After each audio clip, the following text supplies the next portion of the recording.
Hello everybody and welcome to our live and exclusive coverage around the world of the Sahlen's 6 Hours of the Glen.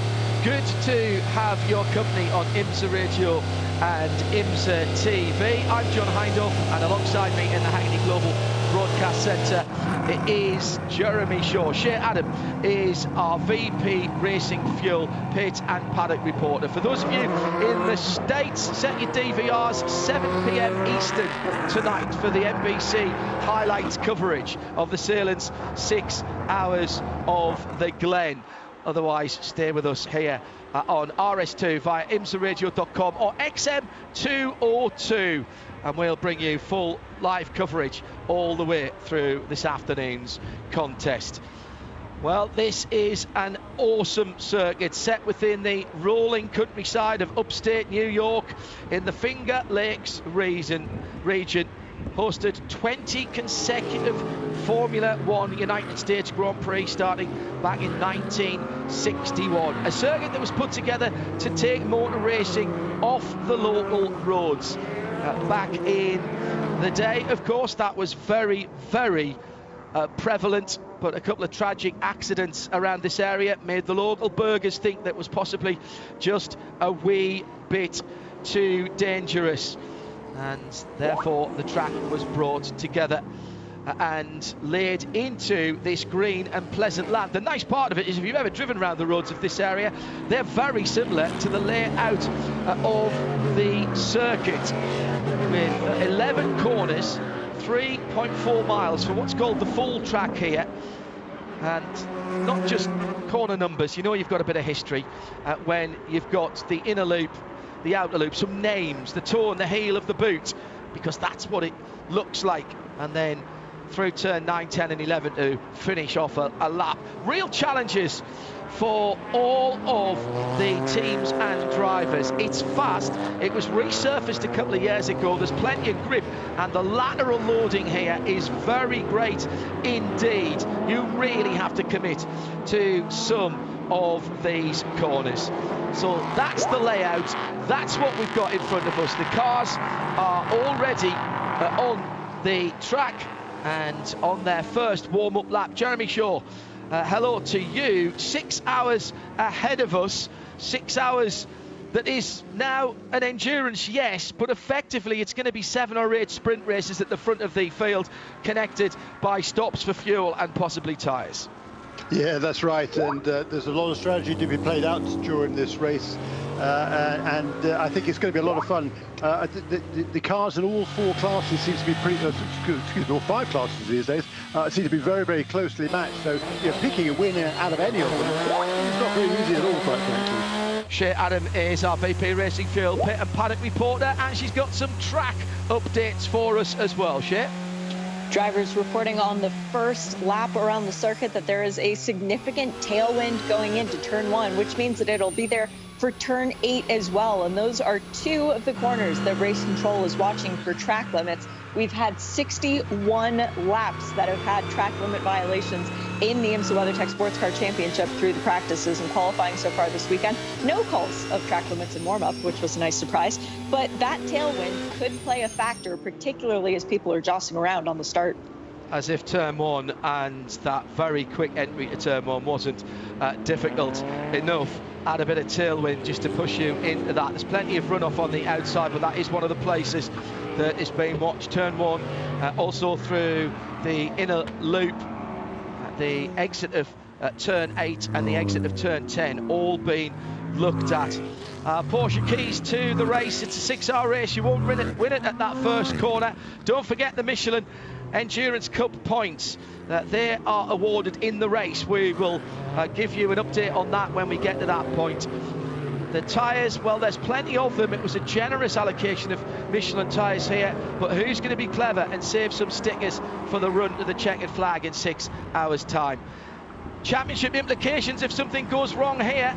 We're moving into a very busy part of the IMSA WeatherTech SportsCar Championship calendar, and the next race is only 4 days away. We're back on Thursday for the next round of the championship, so you won't be able to get back to the shop if you do damage. Those are our Porsche keys to the race. We'll remind you about Michelin post-race tech as we get into the race itself. It's at IMSA Radio on Twitter if you want to get in touch with us. There's 6 hours on the clock. The white Chevrolet C8 will peel off right into the pit lane this time around. It's a split start with the prototypes at the front and Ricky Taylor in the Acura on driver's right. Sees the green flag being waved and gets the front out and does get the whole shot down into turn 1. Now, does he pick the right braking point? Behind, absolutely does not. And round goes the number 8 Tower prototype. Oh my goodness, exactly what we were talking about. John Ferrano started the number 8, the purple and white car, and locks up his cold Michelin tyres. There's a battle at the front of the field as the blue and black Acura is defending from the black and purple Acura side by side into the bus stop. The Allied Cadillac right in behind there, but can't quite make a move. In fact, might lose that position to the 0-1 Cadillac, but we've got a new leader, Jeremy. Dane Cameron shot out over the top of turn 4 as if he was being launched from an aircraft carrier. Meantime, the P cars, as they move halfway around the lap, the GTs are already off and running, and it's the 2 Corvettes at the front of the field. Tonio Garcia on pole position from Tommy Milner, and Milner has gone through into the lead there as well. What a start from Dane Cameron, Jeremy.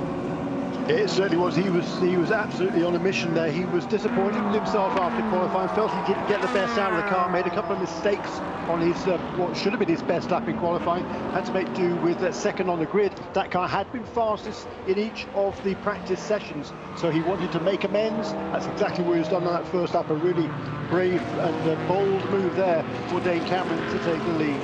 John Ferrano into the wall early, but did recover, Jeremy, but there was definitely contact there. He's got away with that. I will be shocked because there is a note of debris at turn number 1. Exactly what you don't want. We were talking about in the Porsche keys to the race. First lap, first corner, slight mistake by Ferrano. Car ends up with a bit of damage. Yeah, and we can certainly see some bits and pieces flying off that car, sort of spun down the barrier. I think it was a bit of contact with both ends of the car, I think.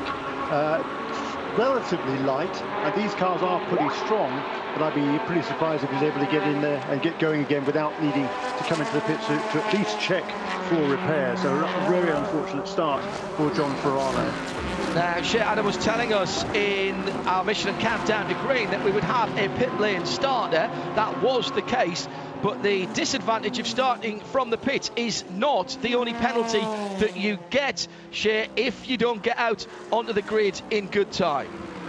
Correct. IMSA gives you a set window of time that is deemed to be, well, generous. And if you miss that window, you not only start from the pit lane after everybody has passed the start-finish line, you then must serve a drive-through under green flag conditions. So car number 84 for D3 Racing in the LMP3 category is due back down the pit lane where it started.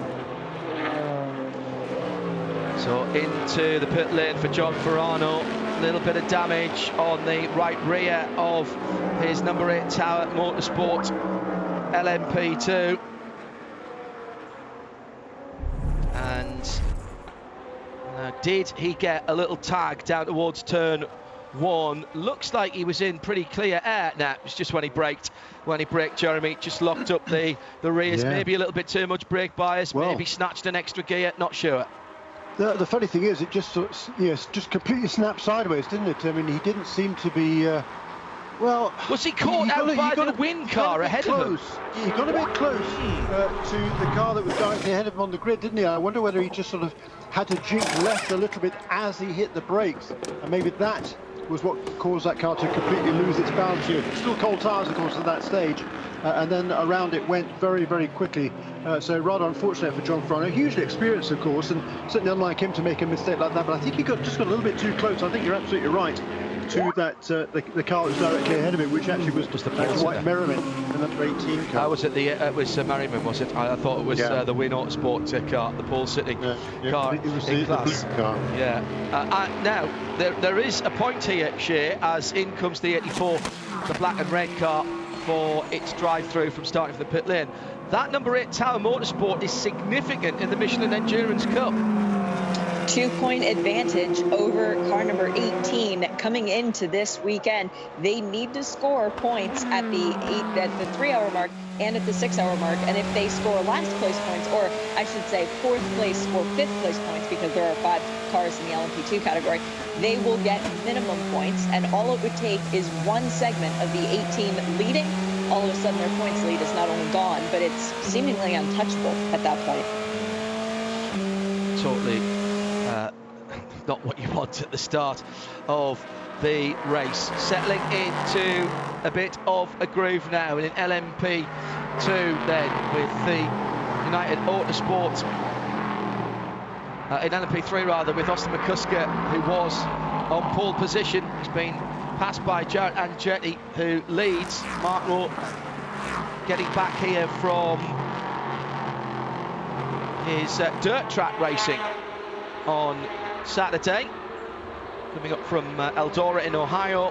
Got in the car for the warm-up this morning and was quickest, and joins Oliver Askew and Jared Andretti in that leading LMP3 car. But the number 2 United Autosports USA car, debut for that car in the championship, dragging up behind the back straight, heading into the inner loop, now the outer loop, through the chute, downhill to turn 6. There's about a car and a half between them. I've got a feeling, Jeremy, this is going to be a battle all day between these 2 cars in LMP3, and don't count out Performance Tech either. Dan Goldberg is not that far behind, only about another second further back.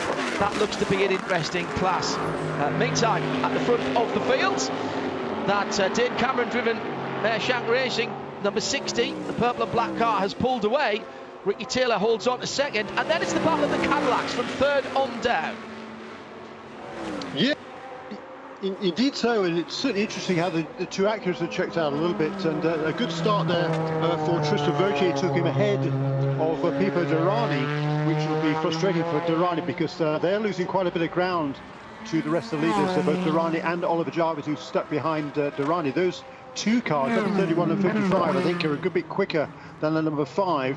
Finding a way past, it's going to be difficult. They're already better part of 4 seconds behind the 4th. Jeremy, interrupt you here. We've got a fire at the back rear end, the back left-hand side of the Cooper McNeil driven WeatherTech Porsche, and that is underneath the rear left wheel well. There's all kinds of oil coolers, etc. in there. Cooper looking very cool considering the conflagration that is behind him, and waiting for him to come into the pit lane, which he's doing now. The team will know what's going on, so they'll be standing by to... He manages to hit the pit lane speed limit, and he's ready. He's watching his left-hand mirror as he comes into the pit lane and pulls very calmly into his box. But then, oh, that's a big fire. That's a very big fire indeed. But when he was moving forward, of course, that was all going back behind him. As soon as he stopped, it engulfed the driver's side of the car. But we've already got a number of teams in there helping out, including one of the Corvette team members I saw down there with a fire extinguisher. He's pulled up all the way down the far end of the pit lane, so that's good work from everybody else. But that is a very bad start to the race, Shay. That'll be day done for the WeatherTech Porsche. Yeah, for sure. That was Performance Tech over-the-wall mechanic. I'm pretty sure that was Craig Boardmeister actually going over with the fire bottle to try and help Cooper get out. Initially, I thought that was not a great move to pull back into the pit lane where there's all the fuel, but he did stop in front of a gap to try and get as many fire extinguishers around as possible. But a scary moment for Cooper McNeil. Comes into this race second in the championship after getting the win at the Mobil 1, 12 hours of Sebring. That is devastating for Cooper McNeil and WeatherTech Racing. And a full course yellow, not for that, but the John Alfarano Tower Motorsport number 8 car, leading Michelin Endurance Cup. The endurance part of the championship has come to a halt out on the circuit. In fact, Gabriel Aubry got into that car when John brought it in to have it checked over after the first lap incident. We've got fire and rescue in the pit lane, keeping an eye on the WeatherTech Porsche. It was going along very nicely, and did he just brush the wall at turn 11? I wonder if he just brushed the wall at turn 11 and that set things in motion. Maybe that provided a little bit of a problem, Jeremy, with the left rear suspension and pushed something in or ruptured something under that rear wheel arch. Yeah, I think it might have pushed the axle into the drivetrain somehow, and caused a fairly major conflagration. And note to self here: check the wind direction when there's fire, because he unfortunately he walked right into it. Now that was a very scary moment there, all the way around. But it's surprising to see that amount of fire there. It must have caused. Yeah, that must be oil or something that's leaking onto the hot exhaust there, I think, in that Porsche. Most unfortunate for that team. They came in to this weekend in pretty good shape in championship points, and you're having already you had some good results this season, including that victory, of course, at the Sebring 12 hours. This is exactly what they didn't want, an early end to this race. Yeah, they might well. They've got 6 hours. They might be able to get out there and get some more preparation in maybe for next week, but other than that, that's a short day for that WeatherTech team. Really unfortunate. Yeah, and Jeremy, you're right to pick up on that. They are entered for the race next week. BMW and GTLM only doing the endurance races, but this WeatherTech Racing Porsche is scheduled for the full season, and that's quite a bit of body damage to the outside. A crispy looking Porsche now at this stage, but hopefully they can get out and run around. This car and driver combination, as a matter of fact, with Matty Campbell, they did test here a few weeks ago, so they did get some valuable running. But Matthew Jaminet was not here for the test, and neither Jaminet nor Campbell have ever raced in the 6 hours before. A question, Jeremy, for anoraks like us: in a situation like this, does that mean that Campbell and Jaminet are still rookies to the race, having not driven it all yet? No, because they will score championship points. So no, in my opinion. Okay. It'll be classified as it'll be counted as a start, even though it wasn't a finish or even a get behind the wheel. If they got behind the wheel in the practice and or qualifying. So no, I think that'll be an official start. If championship points are awarded, by my estimations, that'll be a start credited. Yeah. There is a report of oil on track between turns 6 and 11. No surprise there, seeing the fire going on, but that means basically from the toe of the boot, just before the toe of the boot, all the way through the end of the track. So that's going to take a bit more cleaning up as well once the track services have gotten to the number 8 Tower Motorsport LMP2 and pulled that off, which it has now been completed. The pass around is set to begin now, so then the pits should open soon. I'm just checking. The full course caution came out at 10:47 a.m. and given that the green flag came out at 10:40, this should be a short yellow, meaning that the pit lane should not open under this caution. Right. Yeah, good call. Good call. And there shouldn't be any cars that need resetting either. Well, correct. Well, actually, we had a couple of cars in the pits. Number 84 car, were they able to stay on the lead to get going after that early drama? So they, if they were able, I don't know whether they're on the racetrack, whether they can, whether they'll get the wave round or not. Tough to say. They may.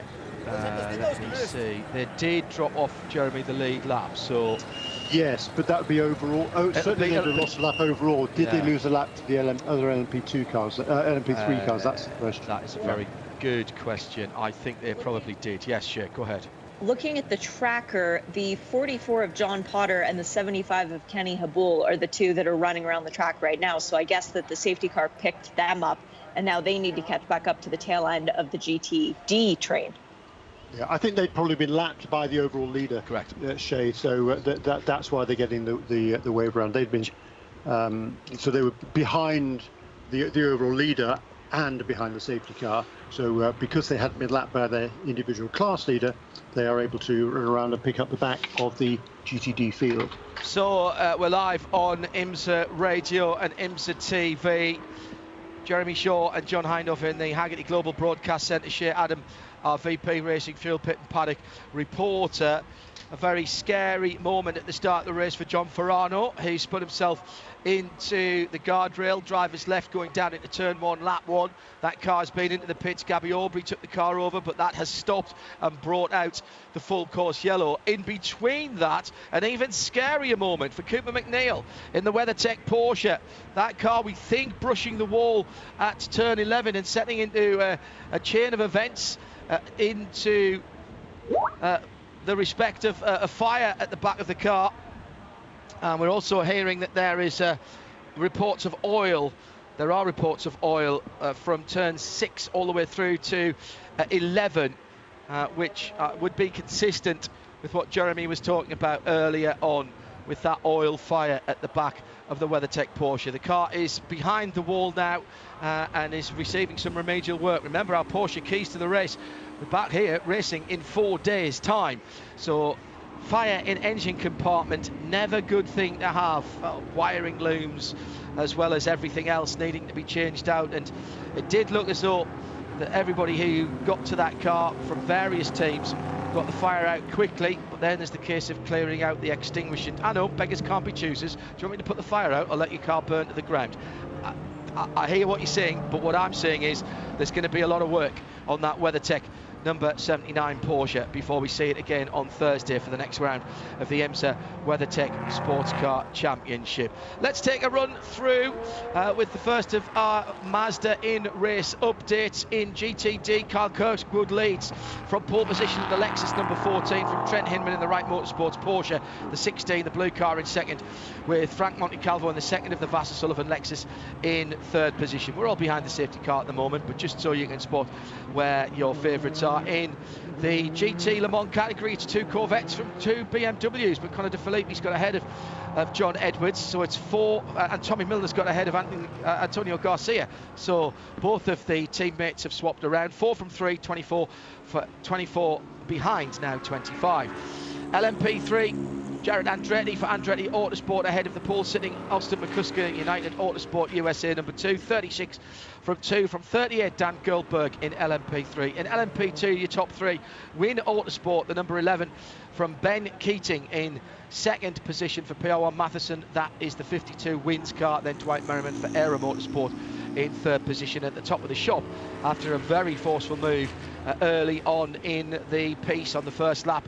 Meyer Shank Racing with Curb Agajani in the DPI, Acura Dane Cameron in the number 60, the black and pink car running with the Auto Nation and Sirius XM sponsorship. Leads the Conningham and Alta Acura from 2 Cadillacs, make that 4 Cadillacs, excuse me, and Ollie Jarvis in 7th position for Mazda Motorsport. New engine overnight for the 55, a new 2-litre 4-cylinder turbocharged engine. That's how they stand with just on 18 minutes to go, 80 minutes gone, 5 hours 42.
one or two teams trying to decide, Jeremy, if they need to do something tactically here. It doesn't break down easily. It's not like the old days when we were at Le Mans, when basically a stint was an hour, and therefore you knew if everybody was going well, they would be coming in about the top of each hour. That's not how it works here, and 6 hours doesn't break down exactly for the DPI cars at the front of the race. No, but it's around about 40 minutes for a stop these days for the prototypes. It's a pretty quick track. And so, yeah, not much more than 40 minutes probably between each of their stops. So that's an awful lot of stops during a 6-hour race. But yeah, I think the pits are closed right now, so I can't see anybody. They can't come in during this caution period. I can't really see anybody giving up the position at the restart to come in, or after the restart, make a pit stop. Having said that, number 55 car, for example, that's stuck at the back there. That had the engine change, as Shay was talking about earlier on. They just weren't happy with what they saw. It's a brand new engine for this race that they came here with, but they had some turbo to boost problems in both of the first two practice sessions, and then after qualifying, they decided, look, let's, if in doubt, take it out. So they did. They changed the engine. They are stuck behind the particular number 5 car and 31, which is directly ahead of number 55 on the racetrack. Wouldn't surprise me to see perhaps the 55 come in soon after we go back to green, just to get some clear track and be able to come out still on a lead lap, having made a stop, and maybe can make up some ground. So when the other guys do come in, they perhaps might have been able to leapfrog it. So that's the sort of reason where you might see one of these cars coming into the pits, I think, fairly soon. Porsche keys to the race, will refresh them as we go through. We will have a Michelin post-race tech at the end of the race. Check flag ends the race here, but starts the conversation. Hashtag Michelin PRT. Anything you spot that you want to have a chat about, you drive the agenda in that race. That's post-race tech, Michelin post-race tech, coming in after the race today here on IMSA Radio RS2. XM202 as well around the US. Looks like we're going back to green flag racing. Has been IMSA described as a quick yellow flag period. And through goes Dan Cameron to take the restart. It's down towards turn 1. Ball City, Ricky Taylor driven, Cunningham and Alta Acura right up his tailpipes. And the DPI field stretch off then through the S's, through 2, 3 and 4. Turn 4, merely a kick, flat out for these cars. Then the rest of the LMP2 field. Stephen Thomas leading for win in that number 11 car. Doing a nice job on the front of the field, and very nice job indeed. Great restart there for the number, well, not a good restart for number 14 Lexus, because that's dropped back at least one position, but a good restart for the other Lexus car, number 12, which has actually made up a position. But it's a new leader now. I think Trent Hinman has got past his fellow TBSA scholarship winner Carl Kirkwood to lead the class now for Wright Motorsports in the number 16 Porsche, in the lead of GTD. Down the inside at turn 1 is where he made that move stick. Good job.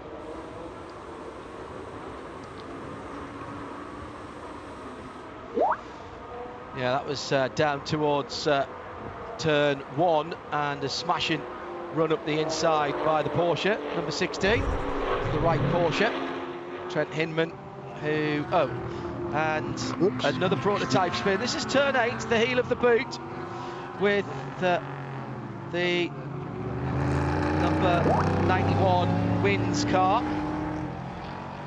and that was Jim Cox, third place in Jim Cox dropping down to 6th place in LMP3. In fact, they dropped all the way at the back. Just waiting to see if the Dawson Racing car's still a wee bit further back. No harm done, I think. No, that's another under braking. Just tagged the right front on the guardrail, driver's left, as he'd gone around. And that, Jeremy, again, just showing you how difficult these cars are to drive on the restarts, before the starts of the restarts, before the Michelin tyres get up the temp and pressure. That was again another lock-up under heavy braking there, and that again is the area, like turn 1, where the wind will be behind that car. Yeah, indeed so, and that's a shame for Jim Cox. I don't think he hit anything, so should be able to continue. Talking of LMP3, very briefly before, we just see a pit stop there for number 1 car. Again, I think that's the strategy I was talking about before, but perhaps they felt they were stuck behind some other cars down the order, so come in, get out of sequence, try and get some clear air, turn some fast laps, and move up the order once everybody else has to make their pit stops, which won't be for a while in GTD. But another note in LMP3, number 84 car did get the pass round, having started from the pit lane and served the penalty pit stop thereafter. It is back on the lead lap and on the tail end of the cars in LMP3. That's number 84.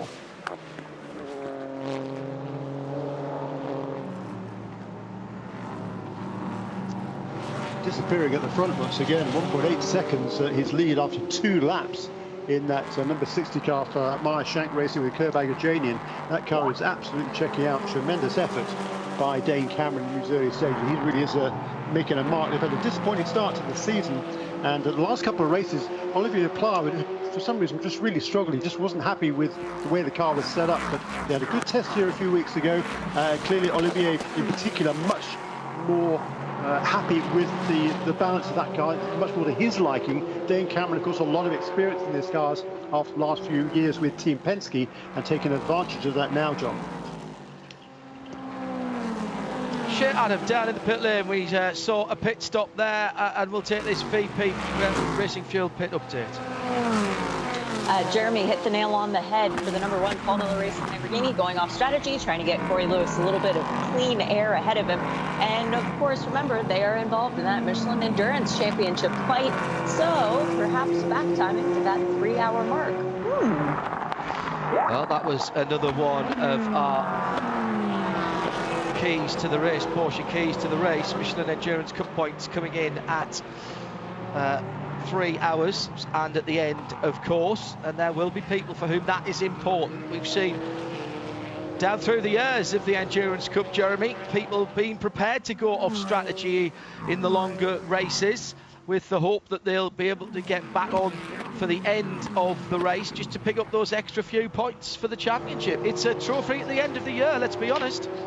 That is exactly right. Exactly what you were talking about at the top of the show. Big picture here, and that's it's a long race. There are all sorts of strategies to be played out, and for some teams the focus have different focuses. Some of them are focused particularly on the Michelin Endurance Cup Series. That's the car that won it last year, and the number 1 car, and they want to do it again.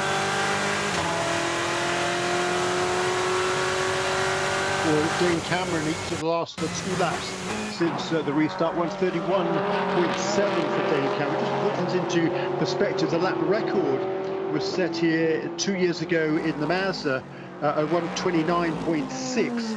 But judging by qualifying times, we're not quite as the cars aren't quite as quick this year. Different tyre being used by Michelin compared to the last time we were here at Watkins Glen International. We seem to be a little bit more conservative, so we don't have quite the ultimate pace, I think, in DPI as we had before. So I don't expect that lap record of Olivier Pla to be broken during this race, even though we've got perfect conditions right now. Just a tiny bit warm. I'm getting reports of people down in the pit lane saying that the 88 degrees on the track temperature, 81 in the air, but it feels warm and toasty, and those 3 driver combinations might just come into play a little bit later on in the day. We've only got 4 cars in the field total with 2 drivers in them. The 0-1 for Cadillac Chip Ganassi Racing, Renger Van Zanda and Kevin Magnussen, and the 60, the lead car, Dane Cameron and Olivier Pla that Jeremy was just talking about. Dane Cameron used to driving this race with just 2 drivers, as it used to be him and JPM sharing an Acura, and I can remember interviewing him many a time getting out of the car completely drenched. And the other 2 driver cars are both of the Corvettes, Tommy Milner and Nick Tandy sharing the number 4, and Antonio Garcia and Jordan Taylor sharing the number 3. So for those drivers, it's going to be a busy and tiring day. In LMP2 and LMP3 and GTD, by the way, you have to run 3 drivers. The option not given to those amateur classes. Thank you, Shea. This from Tower Motorsports from Starworks. Hello, Emma, thanks for this. A broken toe link at the start incident. That was repaired, but lost drive in the number 8 car. That was what caused the first full course yellow. Half an hour gone in the race. And it's still dead camera by 2.5 seconds, with Ricky Taylor in second and the Ally Cadillac in third. Cameron Kobayashi is the first of the Cadillacs. It's Wright Motorsports now at the front of GT Daytona, as Trent Hinman has got by the Vassar Sullivan Lexus train, which sits in behind him in second and third. Behind that, it's the NTE Sport Audi. That's the white and red striped number 42. And Jeremy has news of the number 84, the Dawson Racing Theodore Olsen driven car that started from pit lane.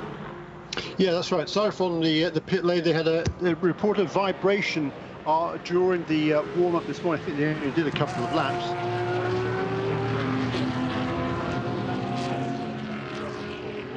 think it was just a glove turned out. As a result of that, they had to start from the pit lane, serve their penalty, back on the track now, and everything apparently seems to be A-OK in that number 84 car. In fact, Theodore Olsen has managed to get past the championship leader, Gar Robertson, in the early stages after the restart, so that car running well there for Colour 84 Dawson Racing. Good to see that team back. Ian and Simon Dawson, they've been, particularly Ian, it's dad and lad there.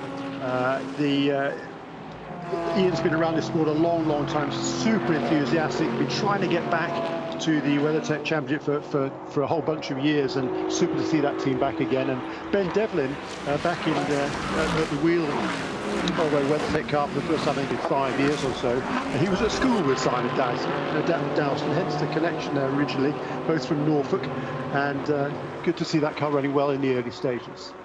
Ben Devlin has been very successfully, up until recent times of course, running a hostelry over in Norfolk area, and been doing a cracking job over there. One of the highlights being the two-wheel Tuesday, which I think is going to be back up and running again. Now that things are changing around a little bit. Your thoughts on the opening, Jeremy? Yeah, messy again, like yesterday's race in the Michelin Pilot Challenge, I guess. But you know, settling down now, and interesting to see that the Acuras certainly seem to have good pace, particularly Dane Cameron. But as they're working their way through the traffic now, Ricky Taylor, he had eked out a bit of an advantage over Kamui Kobayashi. Great start for him, by the way, in third place. But since then, that shift to come back down again. In fact, Kobayashi now trying to go around the outside. Ricky Taylor at turn 8 wasn't able to quite pull that off. But Kobayashi, he is a star, isn't he, this guy? First time here, qualified the car ahead of Pipo Derani, for goodness sake, around here. That's pretty stout. And now he's giving Ricky Taylor, the pole sitter, all he can handle. So that's always good to see. The other classes, good start again by Stephen Thomas, keeping up with the good work from yesterday. He's got a big lead already for Win Autosport in LP2. Austin McCusker, hats off to him too, holding a nice advantage over Jared Andretti, the local guy, Austin McCusker from Glen Head, Long Island, New York. Tommy Milner, good start to get ahead of his teammate Antonio Garcia. That's going to be a battle all the way through, isn't it? And GTD, I see that Trent Hinman still leads, but only just over Carl Kirkwood and Frankie Montecalvo. So the two Lexuses is right on the tail of Trent Hinman, who made that pass at the restart for the lead in GT Daytona. Passed by the tail end of the cars on the in DPI, actually. The Mazda is still trying to get past Tristan Boat here. Whoops. What was that? What was that? What? A camera that suddenly went to a barrier, and I was thinking it was going to be a car on the barrier. Thankfully, there wasn't. Let's pick up some of the battles around the circuit. And the battle for third position at the moment, which is the Kamui Kobayashi, just 0.6 of a second behind him. Renger van der Zande. They're having a good scrap. A bit further back, Mazda Motorsports, Ollie Jarvis in the white 55 as Tristan Vautier in the Mustang sampling Cadillac right there ahead of him. And those two cars coming towards the end of the lap now. They've dropped back about 14 seconds or so, but they're going at a decent pace at the moment. No pit stops from the front running cars. Pits did not open during that first full course yellow.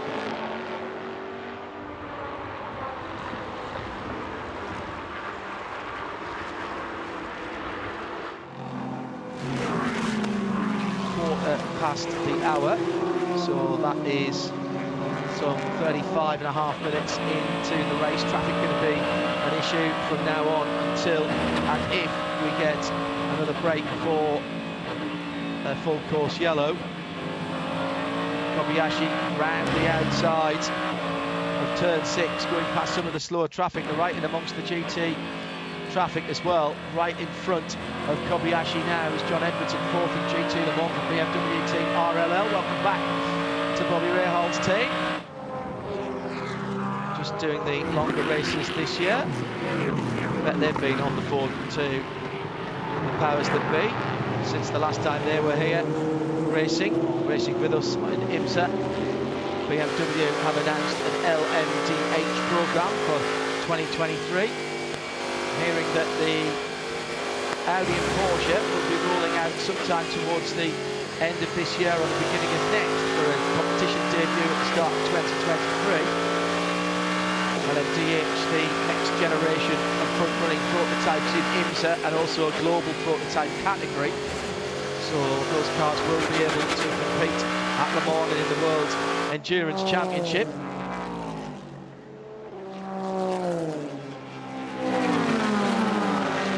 Exciting times to come with anything depending on who confirms, anything between half a dozen to 10 major manufacturers committing to that top level prototype programme. Some of them in the LMH version of it. Little moment there for the bright red and black number 38. Stan Goldberg in Performance Tech Motorsports, 3rd place running LMP3. That was at the inner loop, like he got out of sequence with the corners there. Was running as well, still showing his 3rd position. I've got a feeling in traffic there he just misjudged it. Yeah, well, he was getting out of the way of the battle for 5th overall. Takes a bit of air coming back onto the track, and he's going to lose a couple of positions there. So came into the inner loop in 3rd in class, comes out in 5th, and at the same time, by the way, as he was having that incident, Tristan Vautier in avoidance checked up, didn't lock up, and that allowed Ollie Jarvis to go through into 6th in the Mazda number 55. Just one of those things in traffic, Jeremy, and that's what happens around here.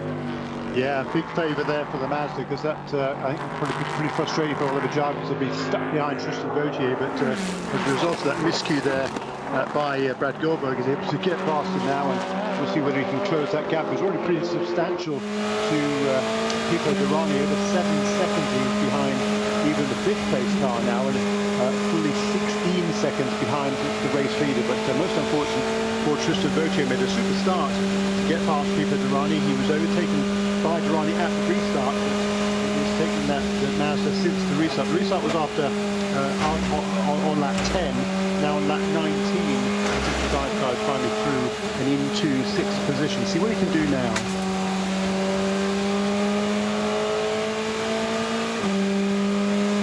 Still haven't had an hour of the race, 6 hours when we started. GT Le Mans. Garcia started on pole position, was passed early on by his teammate Tom Milner. Sits about a second or so behind, going through the Tour de Portugal.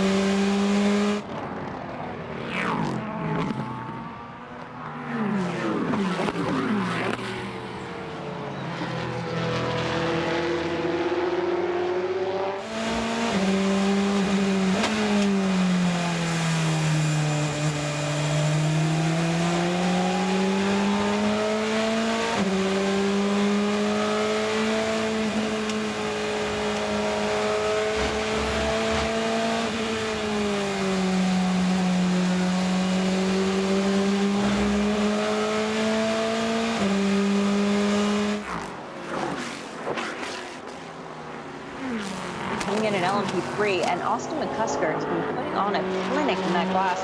And of course, now that I say that, the last lap time was only 0.6 faster than the next faster class, but it has been consistently 2 seconds a lap faster than the next fastest class in LMP3. It's McCusker and Andretti who are right now the only LMP3 cars ahead of the GTLM cars, but McCusker is still setting faster times than GTLM, whereas everybody else is, well, not. McCusker's doing a great job.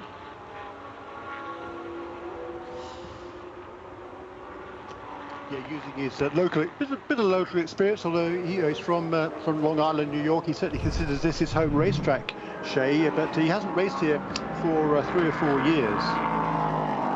Into the pits. Now this is the NTE Audi, and this looks like full service. Shay Adam is watching this for us. Fuel and the first set of sticker Michelin tires going on to this Audi that has Don Yoont being installed behind the wheel. That's Jaden Conrad getting out with the all-black helmet, Don Yoont getting in with the blue helmet, and then to come later will be Marcus Paltla, former race winner, but a slow stop. The fuel nozzle was out quite a bit of time ago. Door was still open, driver change still going on, and the tire change still going on in the right rear, but Don struggling to get the car moving once again. I would say they lost easily 12 seconds on that stop from when the fuel nozzle came out to when the car got rolling. But only did 42 minutes. So what is the driver time here? Because that wouldn't have needed a full tank of fuel at that point, yeah? That's why the fuel was out early. But Jaden Conrad is one of their fast guns in this car, as he proved yesterday in qualifying, putting the car third for the starting position. They would want to get the drive time done for Don Yoont earlier on, and the minimum drive time for the GTD category is 1.5 hours. So put Don in now, save Jaden for later.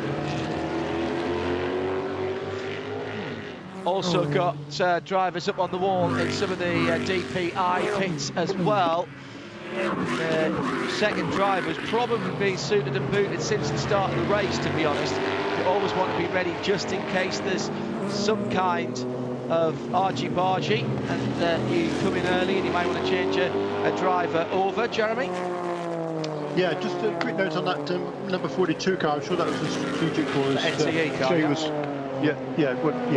the NTE car, the Audi. Strategic call. Yeah, it wouldn't have needed a full tank of fuel by any stretch of the imagination at this stage, so it would have been a pretty quick stop in terms of its fuel requirements, and it'll just take a little bit longer to change the driver. But again, I think a good strategy to get John Yount in that car, get his minimum drive time taken care of, and then the other two can go on from there. That shouldn't cost him a lap, and that's the crucial thing at this stage in the race, just to stay on the lead lap. As you see, the first of the DPI cars on pit lane. Surprising, it's number 31 car. Shit.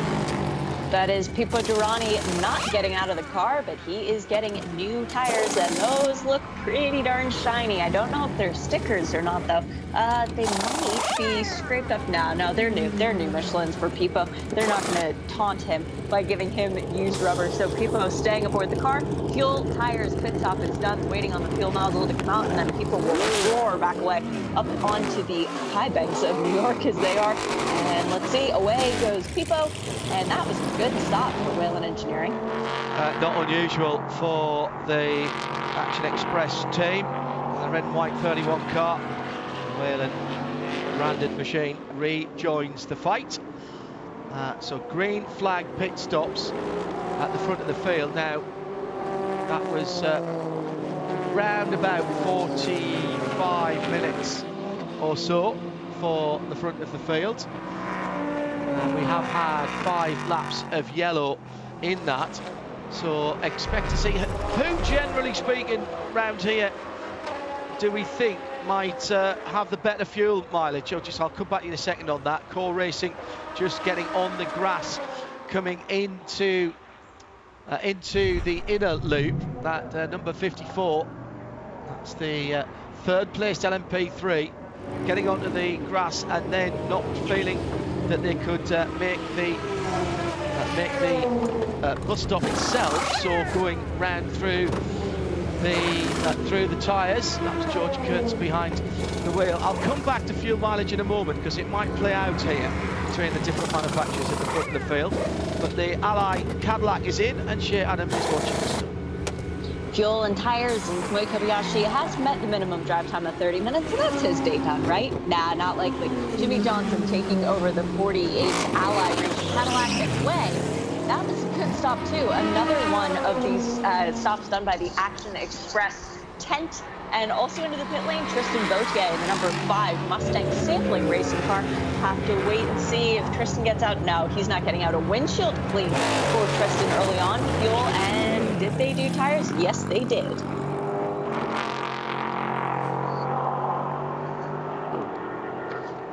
Couple of formation laps within that first stint, of course, but hopefully we'll get now a full green stint and we can get some sensible data. Normally work at about 40 minutes, don't we, Jeremy, for these cars, which in normal circumstances at the front of the field, that's going to be somewhere around 30 laps here, something like that. No, a bit less than that, a little fewer than that. 26, 27 laps maybe for a green flag stint to DPIs. Yeah, about that. They're running about 131, 132, aren't they, at the moment, if they're at the front of the field? Yeah, more than that. That's a quick lap, but most laps here you're going to have some traffic to deal with, so the majority of laps are around about 33s and 34s. You lose quite a bit of time around here, or can do, in traffic, and it's been the last lap for the leader since he had his clear laps at the beginning of the stint, all in, say, 33s and 34s, actually 32.9 last time round, 32.7, excuse me, last time round, most of the 33s and 34s, so you save a little bit of fuel certainly that way than running flat out, but the only two cars we've seen in the pits so far are the two Cadillacs, but the race leader now in LMP2, Stephen Thomas, is into the pits for his first service of the day. He helped pull down a big lead over Ben Keating. Dane Cameron there, new fastest lap of the race, 31.7 there for the race leader. Yeah, that's getting decent. Although he's coming to the end of his fuel run, isn't he? So the car is getting lighter. Top 3 have not stopped yet. Cameron. Yeah, number 01 car is in right now. Is it? Right, so Van der Zande just into the pit lane. So again, we'll keep an eye as the Ally Cadillac working its way through traffic, and Shea Adam can tell us what's going down at Chip Ganassi Racing. Coming off a victory last time out at Belle Isle. Ooh, fuel tires and a windshield tear-off for Ranger. Somebody's feeling fancy already this morning, so sticker Michelin's on that 01. Just waiting on the last bit of fuel. This is the Cadillac that went the furthest. Make a little mental note of this, because the 01 getting the best fuel economy so far of the Cadillacs, and Ranger going back out to play a little bit more. Ranger back earlier this week from Spain, Aragon, doing some endurance testing in Europe for one of his other drives, same time as high-class racing with Kevin and Jan Magnussen were there. I believe Renger and Kevin shared a flight with 1 or 2 others on the way there and back, with a quick turnaround from Detroit and then back to here. But a couple of days testing, including some darkness endurance testing at Aragon on the full circuit there. And we're fully into the pit stops now at the sharp end of the field. Leader is in, Shea. Dane and Ricky, both of the Acuras pitting 1 lap after the Cadillac, the final Cadillac, the 01 for Chip Ganassi Racing. But it is fuel and tires for the Meyer Shank Racing Acura that came in from the lead of this race. Looks like a drinks bottle change as well for Dane Cameron. who will need every ounce of hydration he possibly can get. It's a warm one out there, and it's just him and Olivier Pla sharing this car. The tires are done. Car drops off the air jacks, just waiting on fuel. A little further down the pit lane, the 10 Konica Minolta Cadillac is in as well. Ricky Taylor is not yet getting out. Fuel and tires for Ricky. They clean the windshield off just a tiny little bit, drop the car off the air jacks, waiting on fuel. Now they came in right together. How far apart are they going to leave? Oh, I think it's a bit more of a gap now for the 10. Also into the pit lane comes the 55 Mazda. I believe that was Harry Tinkle's helmet, just glancing at it. So that could have been a driver change for the Mazda. I'll have to let you know on that. The 55 waiting on fuel, and away it goes. A good stop, 32 seconds in the box for the Mazda. That is exactly what they need to try and defend their race win, because they were the race winners here in 2019. It was the summer of Mazda, and it all kicked off here. So starting to get into the rhythm of the race with the pit stops coming now, with all of the top prototypes having stopped. We're still waiting for Dwight Merriman for Era Motorsport to come in and make their first stop in the number 18 LMP2. Ben Keating's just taken the 52 for L1 Matheson Motorsport out. He came in the lead of class. Also, Jim McGuire yet to stop in the United Autosports number 22 in that category, the LMP2 category. Healthy 5 cars there. Already had problems for one of them, of course, the tower car. The car lost drive earlier on after banging the wall. Rear toll link needed changing on that. That was fixed pretty quickly. Gabby Aubrey got stranded out on the circuit. Brought out the first and so far only full course caution, and in comes Dwight Merriman in that Era Motorsport bright blue car into the pit lane. Must have been listening to us on the radio show. Of course, the Era crew love us. Kyle Tilley was actually sending me a text message a little bit earlier on, bragging about Dwight's pace in this early portion of the race. So the Era crew, which, keep in mind, they were the Daytona winners. So Daytona wasn't a championship points-paying race, but it was a Michelin Endurance points-paying race, and they come in only 2 points behind the John Ferrano and Gabby Aubrey, number 8, which is still... let me see. Oh, no, they are back out on the track, but 16 laps down on the next in class. So that's going to be a good day for Era if they can keep it on the straight and narrow. Fuel and tires looks like it is for that blue machine with the lightning bolt on the side. Adam with the VP Racing Field pit paddock report there. Starting to get busy again out on the circuit, as once again, you'd think with 3.5 miles or thereabouts we'd have enough room for the cars, but it's that phenomenon that we've noticed down through the years in endurance racing that we've termed clumping, as the cars seem to be attracted to each other, little groups of cars which then get bigger, and as the faster cars come through, of course, Jeremy, that becomes part of the skill of the drivers. I have heard a number of drivers, Ollie Jarvis actually telling me last week in the interview that we played just before we started Michelin Countdown to Green, he thinks it's harder to be in one of the lower class cars because you can't look forward as much as you want to when you've got prototypes and LMP2s, LMP3s and GT Le Mans coming in. If you're a GTD driver, you've barely got time to look at where you're supposed to be braking and turning in. Yeah, that's a very good point. You know, it is super busy around here. It's you know, super high speed as well, and that is, you know, one of the reasons why, because it's physical as well. It's as Shane was saying, it's pretty hot around here as well. It's mentally and physically draining around here, and that's why we see some of the teams going to 3 drivers. You have to run 3 drivers in the Pro-Am classes, LMP2, 3 and GTD, but in the GTLMs and the DPIs, some are running 2 drivers, some are running 3. The main reason they're running 3 is because of that physical and mental endurance that you need for these races, the capacity to cope with everything that's going on around you all of the time. Just a quick note about the pit stops. Dane Cameron has extended his lead at the restart here over Ricky Taylor. It's now it's over 7 seconds between first and second. It was about 4 before they came in for the round of pit stops. Harry Tinkle, by staying out that extra few laps, has able to leapfrog Jimmy Johnson, who's at the wheel now, number 48, Cadillac. So Harry Tinkle is up into the 5th position and going to try and track down, if he can, Pipo Derani in 4th. Marco Andretti chilling out on the pit wall. No sign of him being suited and booted yet to get into the LMP3 car from the family team. Jared Andretti in 2nd position. He started the race at the moment.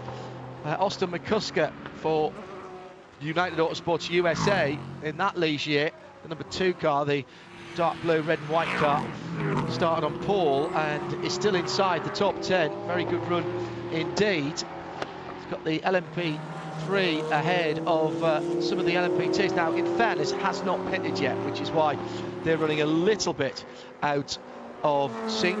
Marco's had a busy weekend, was on the dirt at Eldora on Saturday night, jumped on a flight from Ohio up to here and ran the car this morning in the morning warm-up. So thank goodness there was a morning warm-up for him to do that. Pit stops from GTD and more brand new Michelin tyres being employed. Adam.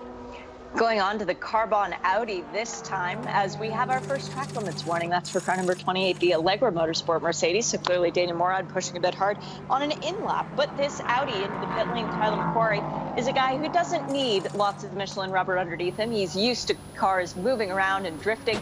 He is staying aboard this Audi as there is trouble further down the pit lane for the 75 Sun Energy 1 Mercedes. They've been in the pit lane for way too long at this point. They're actually the pit box in front. It looks like they're going back behind the wall. I just caught a glimpse of them being pushed back, but 41 seconds stationary for the Carbon Audi means that they were stationary long enough to get the entire 40-second fuel dump into their car. Why is that important? Because this car won the last time out, but lost it after a refueling violation was discovered post-race. Yes, the Sun Energy 1 Mercedes back behind the wall. The right rear tire is off the car. It might be a mounting issue, or it might actually be broken suspension. Not sure. I'll follow up on that and get back to you. Sure, I would say that hub, even without a wheel on it, does not look to be at the right angle. I think they've got either a toe link or an upright issue.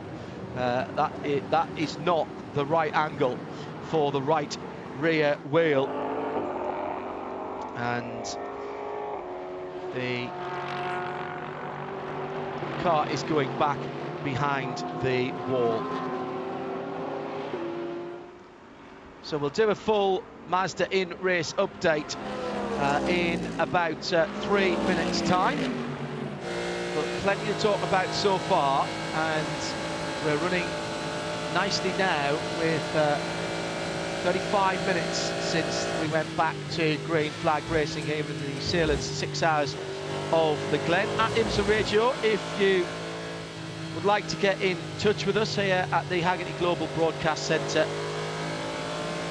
always good to hear from you wherever you are around the world. 10:40 almost at Watkins Glen. That puts it at 11:40, excuse me. Forgot the summertime.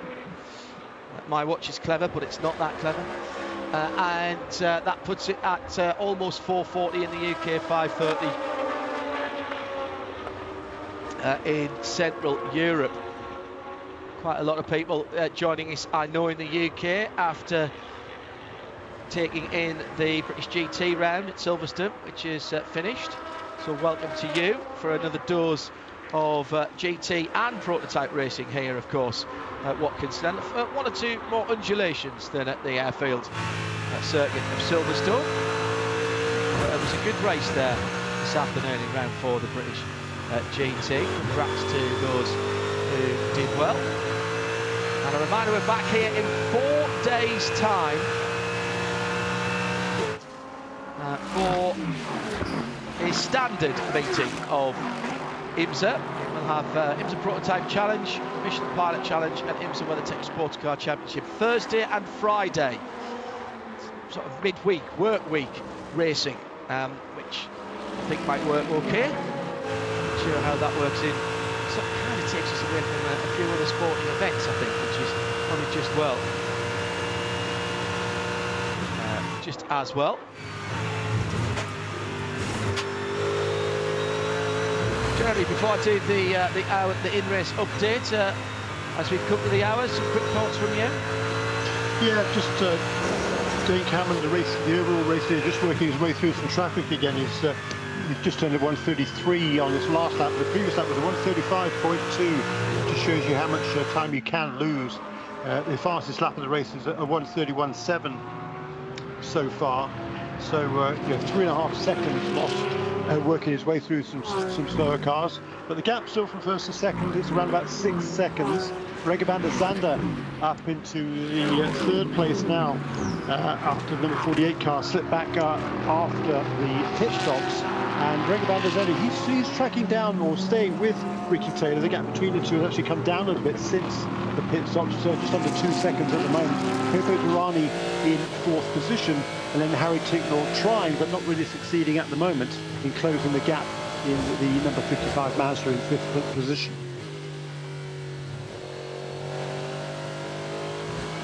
Right, an hour is gone. Let's take a look at how they stand then, and we'll start at the top of the standings in this Mazda in-race update. It's two Acuras at the front of the field. 6 seconds between Dane Cameron, who's been in the start of from the start of the race, took over on lap 1 from the pole sitting Ricky Taylor. 60, the pink, purple and black car from the blue and purple car. The number 10 Konica Minolta Acura in second. It's another 2 seconds back to Renger van der Zande for Cadillac Chip Ganassi Racing, the 01 chalk coloured car in third position. Heads another Cadillac, that's the Whelen Engineering number 31, the red and white car, 5 seconds further back, and he's got 7.5 on a Harry Tinkle, who started the Mazda Motorsports Mazda DPI, the little 2-litre 4-cylinder turbocharged 55 in fifth. Jimmy Johnson is now in the Ally Cadillac number 48 after the pit stops, and Tristan Vautier in the 5 Mustang sampling JDC Miller Motorsport, the dark grey gold car. Had to avoid one of the P3 cars in the inner loop, and that dropped him some time earlier on. In LMP2, 8th overall is Stephen Thomas, driving a cracking race for Win Autosport in the number 11 Oreca. And in second position, Ben Keating is in 13th position for PR1 Matheson Motorsports, the 52. And in third in LMP2, it's Guy Smith for United Autosports in the dark blue, red and white number 22. In LMP3, Austin McCusker has the lead position for United Autosports USA in the number 2 car. That's 9th position overall for that Ligier.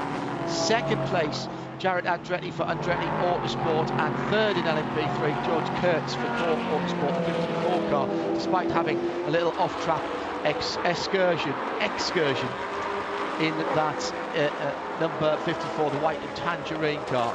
GT Le Mans, 10th overall, has the first of the Corvettes. It's Tom Milner ahead of Tonio Garcia, who was on pole position until he was overtaken by his teammates. 4 from 3, the two Corvettes.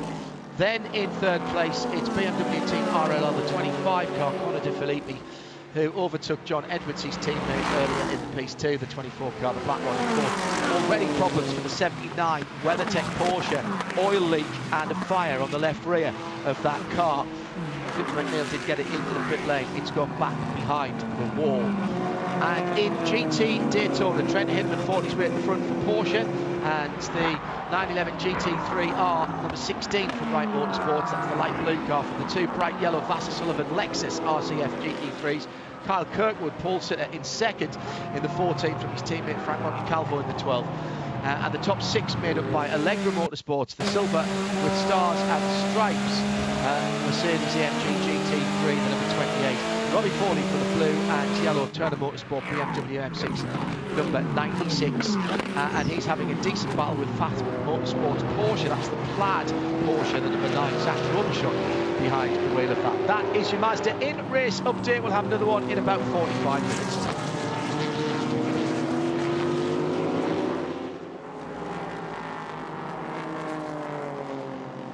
So IMSA Radio and IMSA TV together, and now into the meat of the race, Jeremy. Now we're getting some meaningful laps. Now we're finding out what sort of laps people can turn in traffic, and this is where the drivers earn their money. It's hard enough to drive one of these cars when you've got a clear track in qualifying on your own, but now picking your way through battles, this is what the teams look for. This is why people get hired. And the drivers, yes, they'll look at their fastest time, but they'll be looking at their stint average, and what they want to know is how they've done given all of the conditions. And Ricky Taylor, with 2 Michelins on the grass there at the top of turn 4, he's leaving nothing on the table at the moment. Yeah, that's exactly right, John. It was super tough there. There was a huge lot of traffic, including the LMP3 leader, all the GTD cars, just about everyone and their dog they had to pass on that lap. And Dave Cameron's lap time last time was 140.5. Remember, he had me turning 31s and 32s, and that was awfully tight going down towards the inner loop. But it really is like a video game for Ricky Taylor there, and super tight as he passes the it's a GTD second place car and the LMP3 leader at the same time. But the gap between first and second has come down to about 3 seconds as they sort themselves out. But the real guy who's charging right now is Reger van der Zande in 3rd position. He is getting a lot closer to Ricky Taylor, which is why Ricky, the pole sitter, had to work so hard to get around all that traffic. And Shea, there's been an incident between a couple of cars, one of them the red and black number 38 prototype that has got some damage. That's the Performance Tech car that was running quite well. Yes, and that was the car that just had a shark bite taken out of the left-hand side, contact between it and the 42 of Don Yoon as Don was being lapped by GTD cars as well as LMP3 cars, as well as DPI cars. It was very frenetic for the moment down in turn 1. Race control is investigating. They have just come through and said no further action on that contact, but it has resulted in the 38 going back behind the wall for at least the time being while they assess the damage. Well, that was a shame because they were running very well, Jeremy, there, to be honest. Yeah. GTLM leader into the pits, number 4 car, Tommy Milner. Great start for him. Managed to get past his teammate Antonio Garcia. They were running just a couple of seconds or so ahead of the best of the BMWs. Colin Di Filippi, who's again not very far ahead of the second one, which is John Edwards. And in between those two at the moment is Ben Keating in the LMP2 second place car, trying to work his way back up toward Stephen Thomas, who's got a huge lead now in the LMP2 category. That incident reviewed, no action that was being looked at. So the Performance Tech car and the 42 NTE Sport Audi, no action from the race control.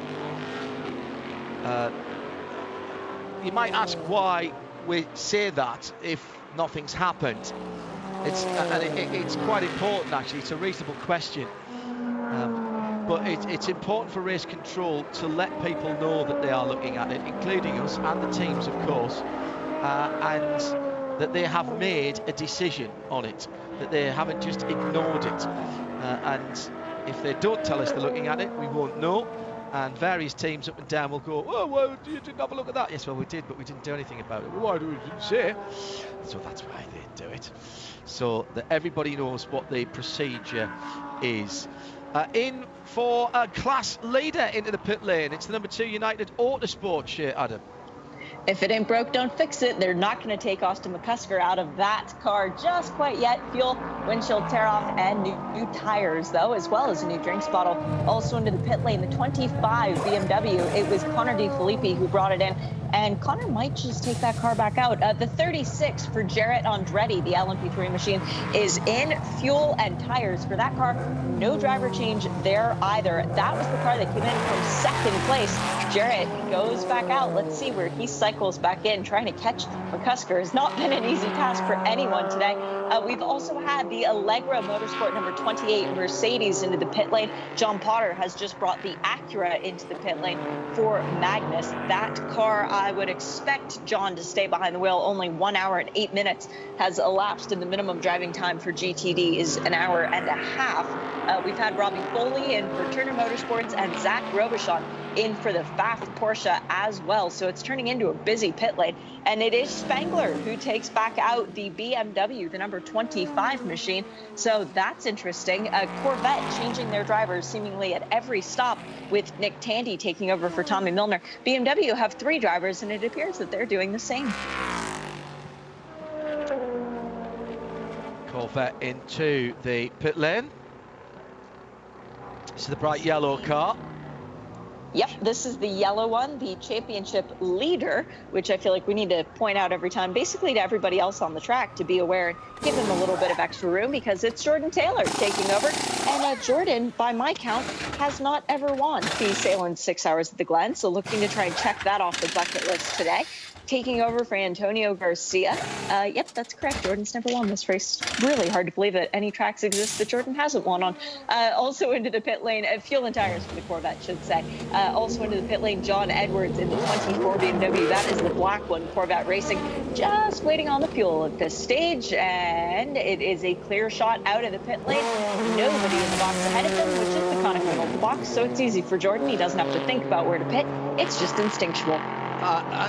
Question about that coming in from a number of people on IMSA Radio. That's how you get in touch with us, by the way, here in the Haggerty Global Broadcast Centre. How are the pit stalls allocated race to race, Shane? Championship points is how the pit stalls are allocated. So based on how well you've done thus far in the season, that's where your pit box is. And they stagger them according to classes. And it is a bit tricky there on in, but just think the further up the championship you are, the closer to pit out you will be. So what we had there then was the championship leading DPI, then the championship leading GTLM, being the 2 full pro classes. They were pitted at the very far end of the pit lane. Then the other classes, the leaders go through that, and that's the overall championship rather than any of the sub championships. And generally speaking, then it's the second place cars, the third place cars, etc. Correct. And the pit lane, just to give you an idea for the first few boxes, to confirm that, Wayne Taylor Racing, then Corvette Racing, then Mazda Motorsport, and then would have been WeatherTech Racing. So the pit lane for this weekend is staggered with the pro cars more toward the front, but normally it goes DPI, GTLM, LMP2, GTD, LMP3, and so on and so forth. But we've got more pit callers. Into the lane comes the 14. This was the pole-sitting car. Kyle Kirkwood, I believe, double stinting. And yes, thank you, Pam, for dropping that information into me to know ahead of time. So Kyle staying aboard, fuel, tires, and it looked like they cleaned windshield for him too. So it's practically his birthday, just waiting on the fuel. And then Kyle will go back out for his second stint of this 6-hour race. Adam with that VP Racing Fuel pit paddock report, and the fuel is the determining factor there for that pit stop. All the other work was done before the squeal of Michelin tyres heralded the departure on the pit lane speed limiter of that Lexus. Now heading back out into the fight, and the sister car had a driver change, Jeremy. Yeah, I believe Robert McGuinness has taken over from Frankie Montecalvo, number 12 car. That was running in the third position before the pit stop. The other car was running really well.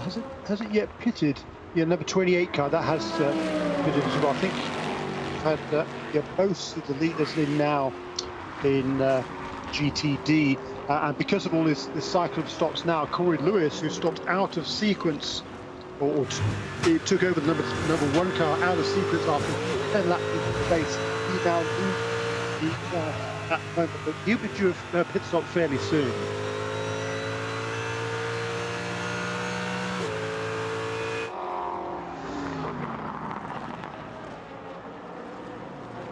Four hours and 46 minutes to go, and penalties coming in. Shea Adam is watching race control. This time it's just a warning. Next time they will not be so friendly, but Big Brother is watching at all times, and by Big Brother I mean race control. It was a late pit entry, a warning for car number 3. That was Antonio Garcia who brought it in. Yesterday we saw the race decided by a pit entry penalty. No spoilers there. But Big Brother, they watch, they know, and they'll give you one warning. But if it's in a heat of the moment situation, it might not be so kind.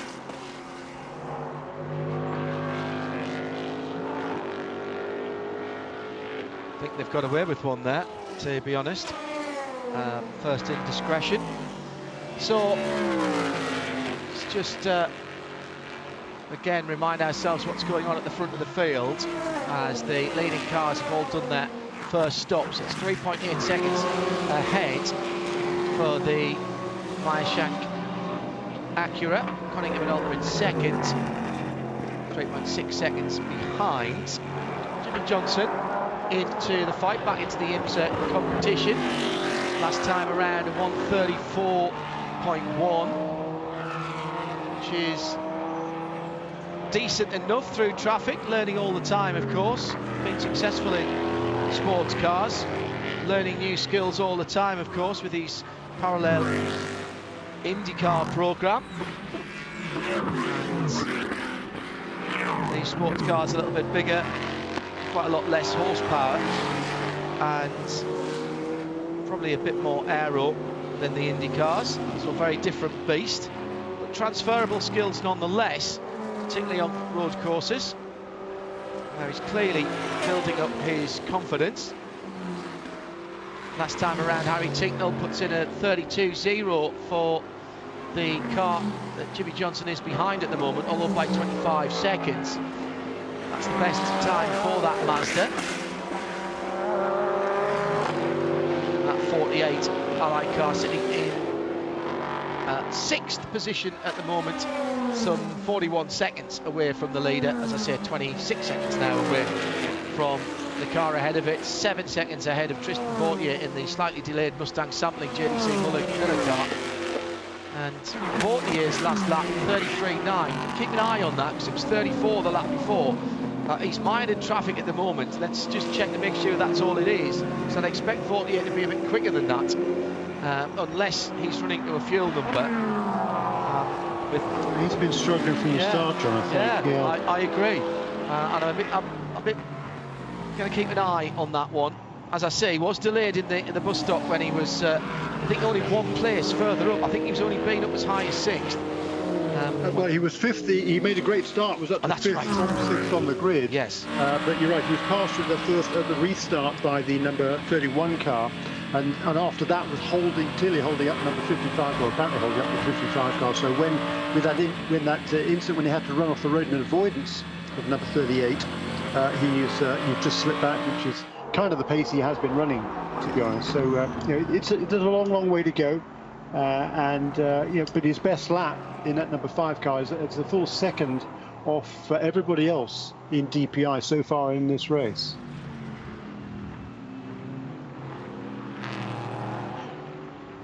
Another message from race control, John. The incident involving 48 and 28, that's the Allegra Mercedes, and the 48 of Jimmy Johnson, the Ally Cadillac, under review. We saw Michael De Quesada very briefly nudge Johnson going into turn 8, a dangerous spot, but race control is taking another look at that. Been pretty quick to turn these around. They haven't had a raft of incidents, so it's not as if they're backing them up, and they do like to get answers as quickly as possible, even in the longer races, and the teams appreciate that. You hear us talk a lot about consistency of decision. It's like any umpire or referee in any sport. You want to be able to point to something and say, well, last time this is what happened, and this time, well, yeah, same thing has happened. So, same penalty? Yeah, absolutely. And the guys up in race control are all either current or former racers, and so they've got a bit of experience on the circuits themselves, so they can look at the incidents with experienced eyes.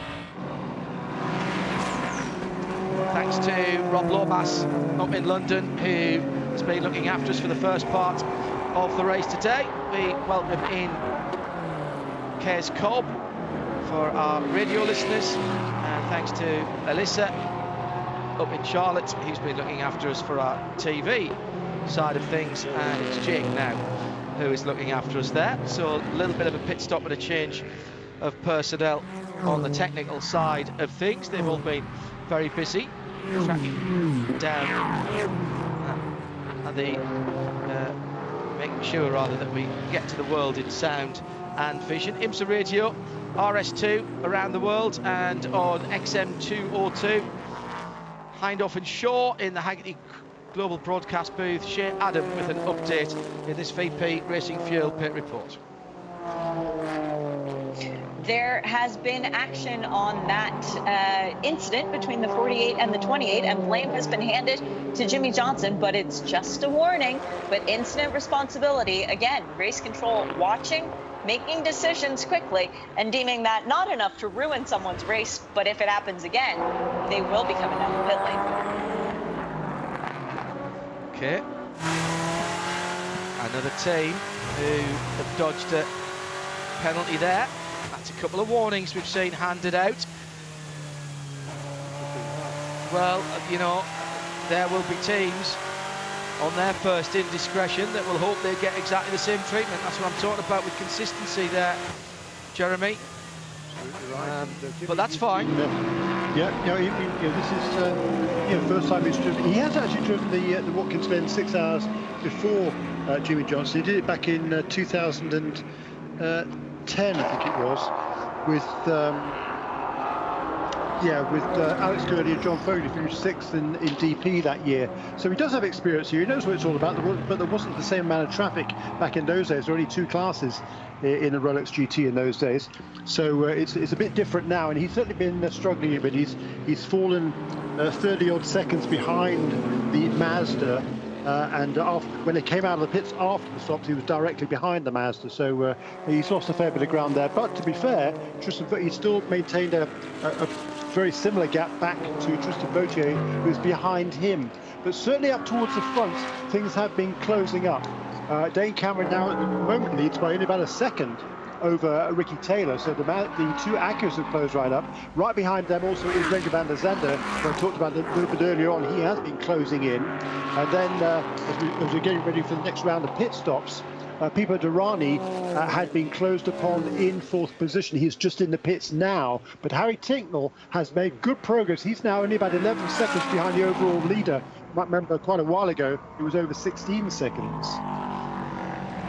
Great battle as well going on between 4th and 5th in GT Daytona, with Aidan Reid in the number 96 Turner Motorsport car battling with Michael Di Casada for Allegra. They got side by side a moment or two ago while Jeremy was speaking in that inner loop area. And now the sound of rattle comes in the pit lane means it's another pit stop for Shea Adam to tell us about.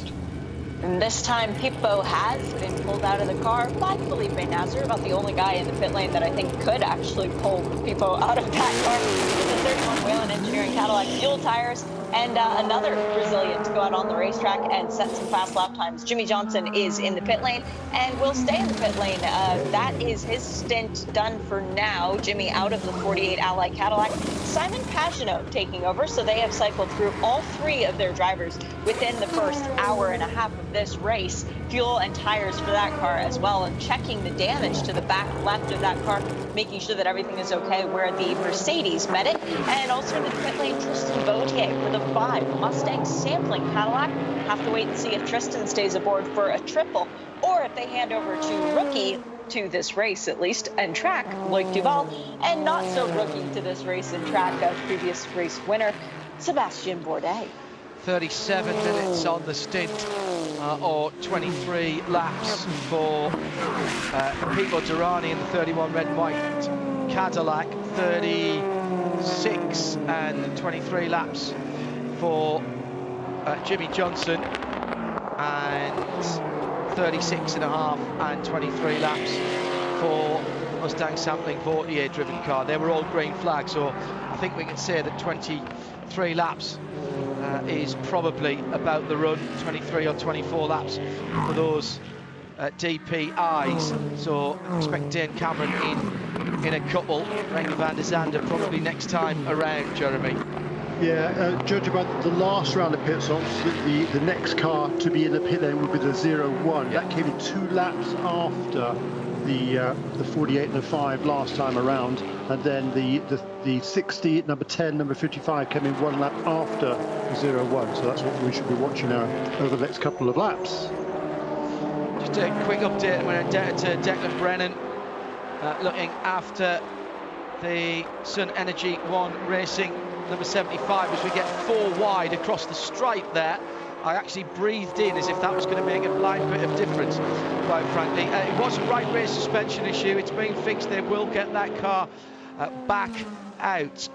So the team working very hard to get the Sun Energy One machine back out, the number 75 car out, back on the circuit. So Shane, what you saw was absolutely correct.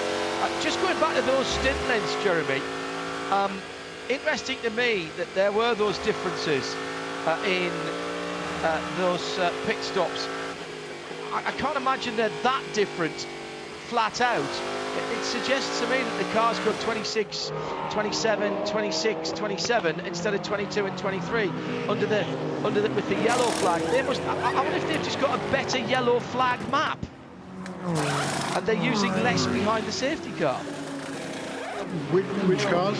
Well, the cars who came in later on that last stop, because there wasn't really that much difference in the previous times that they had stopped, but we had yellow in there. We had 5 laps of yellow, and it was the start of the race to that point. That was their first stop. So the only difference, as I say, I wonder if they have a better map under yellow than the cars who pitted earlier, because as you say, it was Ollie Jarvis, he went 4 laps longer than the Whelen Cadillac on that first stint. A new race leader here, and we've got Ricky Taylor there.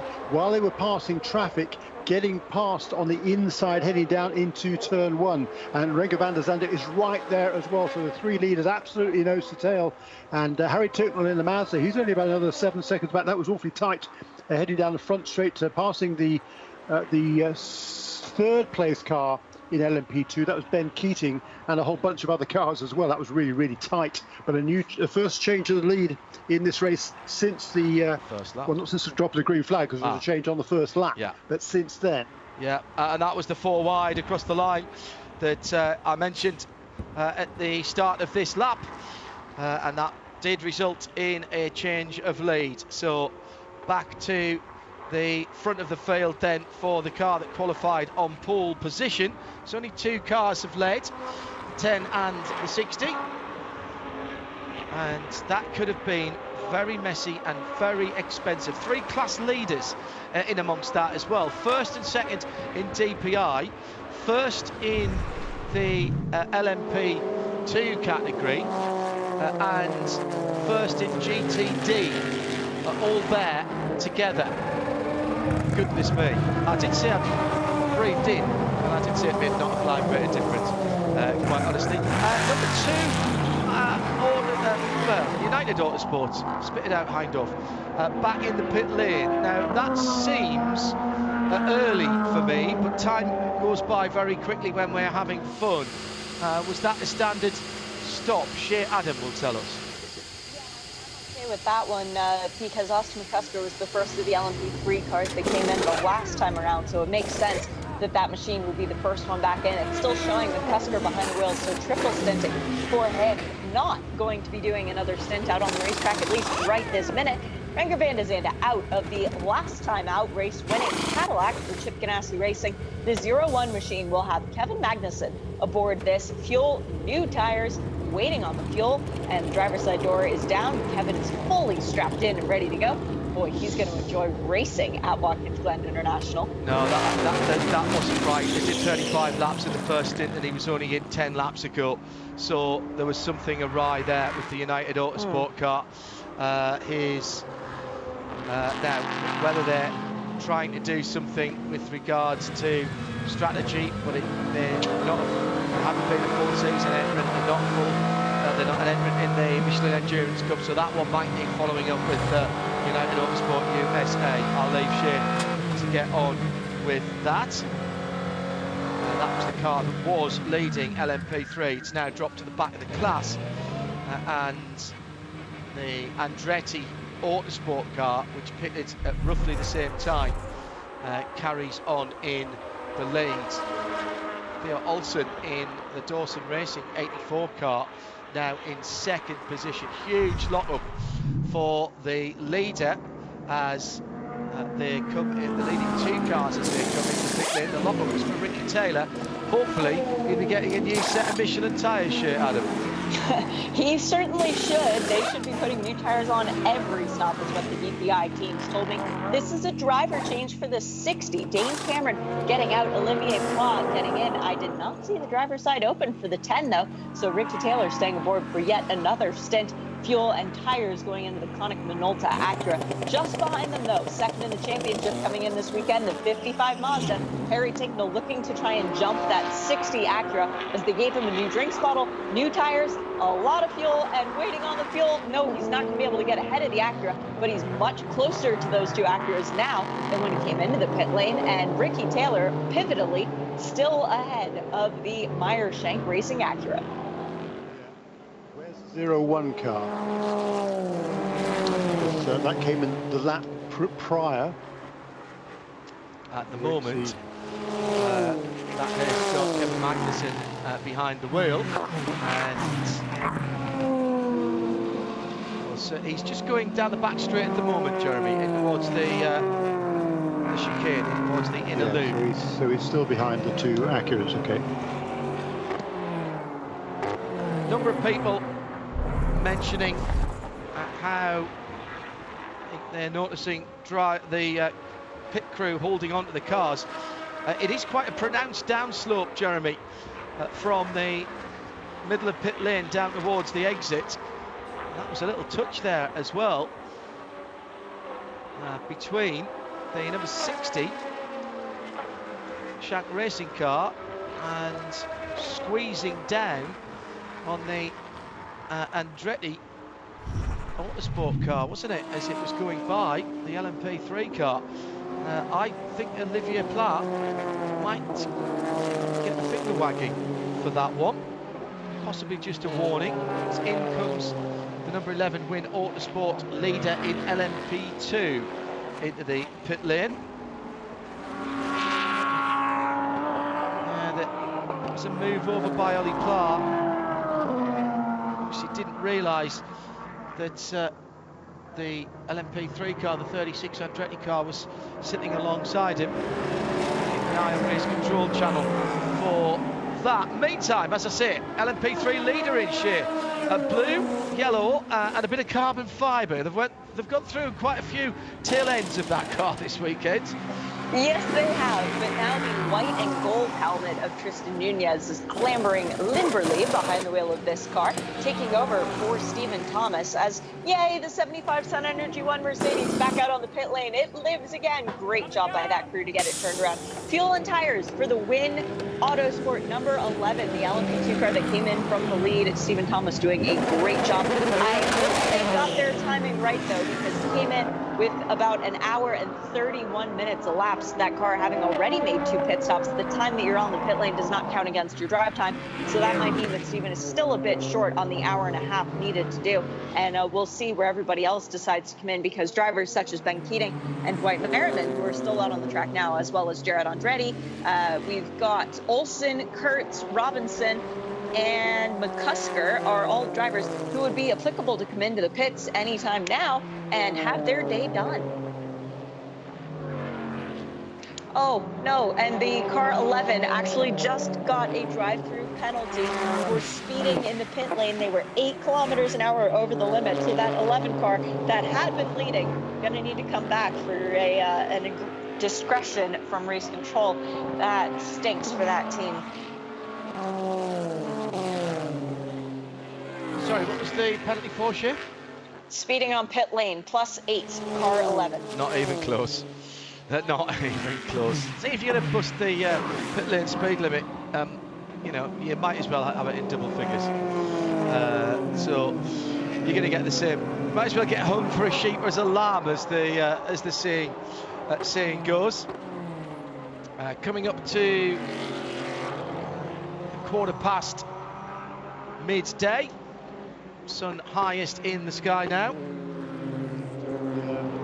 we've got the top four now closer than they've been for a long time, John. We've got Ricky Taylor still was able to hang on to that lead after that pit stop. Two Acuras nose to tail now heading over the crest there towards turn 8. Kevin Magnussen is only a second or so behind them, and much closer to them now is Harry Tinkle in the number 55 Mazda. That's the car that started at the tail of the field in DPI, was kind of stuck behind a couple of cars early on, and made great progress since then. And Harry Tinkle now is within 4 seconds of Magnussen and within 7 seconds of the overall lead. You might remember maybe 20 laps ago it was about 16 seconds behind, so big progress there from that Mazda. It's got a fresh engine for this race, precautionary change after they just didn't like some of the data they'd seen on the one they came here with it to start the weekend, and it seems to be running very nicely now.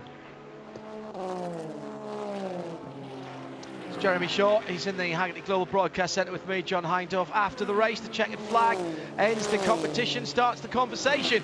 Michelin Post-Race Tech, hashtag Michelin PRT, as you drive the editorial in our post-race show, the original listener and fan interaction programme. Let us know your thoughts on what you've seen today and over the IMSA weekend. Points are rising. Questions you want to ask, and we'll get through as many as we can after the checkered flag has fallen. Try and grab a few driver interviews, go through the points, etc. as well. We're down to under 4.5 hours to go. We'll have a Mazda in-race update for you with a field rundown in about 10-15 minutes time. 0-1 in third position, and as it's all shaking out now after the second round of pit stops at the front of the field, it's Ricky Taylor that leads by just 0.8 of a second from Ollie Pla, who is charging, and another 1.5 seconds further back is Kevin Magnussen. So they have, Jeremy, closed up a wee bit since that pit stop cycle, quite a lot actually. Well, no, to be fair, they were actually nose to tail before the pit stops. Of course they were, because they went across the line together. Yes. The big gainer though is Harry Tinkle. He's now just 5.4 seconds off the overall lead in that number 55 Mazda. So that is the big gainer, John. Just another couple of notes with that pit stop for the extra pit stop for number 11 car. Even with that drive-through, Tristan Nunez has been able to maintain the lead in LMP2. Such was the job that Stephen Thomas did in that first stint. But with pit stops now for the other contenders, Guy Smith had done a great job to move himself up to second position in car number 22. He's now handed that car to Jim Maguire. That's the United car, isn't it? Yeah. The United car, indeed, yes. Coming to turn to the back straight chicane now. Perfectly timed, Jeremy, through the bus stop now. Thank you very much indeed. And in GTLM, Nick Tandy still leads from Jordan Taylor. The gap between those two has come down a bit, actually. It's about 3 seconds now. Then the two BMWs still running in lockstep, just a few seconds behind in third and fourth. In LMP3, most notable is Theodore Olsen in the number 84 car. That started from the pit lane up into second place. It's just in the pits right now, hopefully for scheduled service, for its second scheduled stop of the day. Had a penalty to serve because it started from the pit lane earlier on. But a brilliant run from Olsen up into second position behind only Jared Andretti, who's leading the category after that, we think, unscheduled stop or out of sequence stop, certainly, for the United Autosports car of car number 2, Austin McCusker. That was in the pits just about 5 laps ago. Yeah, that Dawson Racing stint, that was nearly 51 minutes, Jeremy, and a full 28 laps, I think. Yeah, 28 laps. So they've done very well there, and as you say, having suffered the ignominy, and their own fault, that's something they'll have to learn. They didn't get out of the pits in time to grid up properly, so they had to stop in the pit lane. That's a penalty in itself, isn't it? Having to wait for everybody to go by, get the green flag, then you've got to come in under green flag conditions and do a drive-through. But they've made the best of that, and that car's had good pace, Jeremy, very good pace indeed, with Theodore Olsen. Don't know much about that driver, if I'm honest. He's 21 years of age. He's from Norway originally, but he's been based over here for a while. He's been driving a fair bit of time in Radicals. He's done various other series as well, but it's certainly been a long-time goal of his to race in the IMSA WeatherTech SportsCar Championship with Dawson Racing, with Ian Dawson and his son Simon. And they wanted to race last year, but the pandemic kind of put a halt to that. So here finally he is making his debut, and that was a really strong run by young Theodore. An excellent performance by him to get up into second place before his pit stop. So, yeah, and that's put them right back in the game, to be honest. Right back in the game. Yeah. Who's also back in the game? Harry Tinkle is now pretty much with the leaders. We've got the top 4 cars covered by not very much overall. As we look at the 2 BMW still scrapping away. They're just 3 or 4 seconds behind the Corvettes, but still very much in the battle here. The GTLM. Yeah.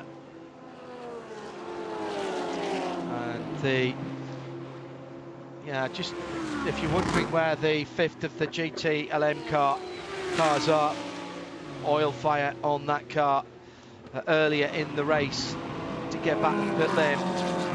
We haven't seen it yet. They'll be scrambling around. Our Porsche keys to the race, reminding everybody we're back here in 4 days.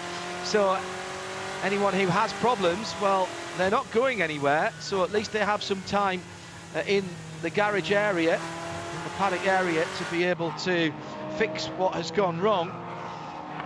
Also, remember, it's 6 hours, you need to be there at the end. But also, if you're in for the Michelin Endurance Cup points, you need to be there in the middle as well, very much there in the middle, because there's interim points to be awarded at the 3-hour mark. So watch out as we maybe when we add another hour on here, watch out for 1 or 2 teams maybe heading to the pits off kilter, off strategy, to try and get themselves the position for the better points in Michelin Endurance Challenge. And the tyres, that was the other Porsche key to the race. Fairly generous Michelin tyre allowance, which started from first free practice. We have noticed here, haven't we, a few teams putting on brand new sticker shiny sets of Michelins, so clearly they have been, as you would expect, saving them for the race. What we don't know is how many sets they've got left between now and the final pit stop. Correct, and we don't know how many pit stops are coming up between now and the final pit stop, because all it takes is a caution, and then, that giant fluffy pink cat that we were talking about in the morning warm-up making an appearance, and then all of a sudden there are more pit stops than you perhaps planned, and then you don't have enough tires to make it to the end of the race. That's why the big brains on the pit boxes are paid the big bucks. I've been sitting here trying to figure out who is done with the minimum drive time. It's an hour and a half for the LMP2, LMP3, and GTD categories, which means that anybody who comes in from GTD right now, who started the race, would be good to get out of the car and not have to drive again. But the drivers in LMP2 who have met the minimum drive time so far, Ben Keating is good. He's handed off to Scott Huffaker. Dwight Merriman is good. Kyle Tilley just took over the Era Motorsport car.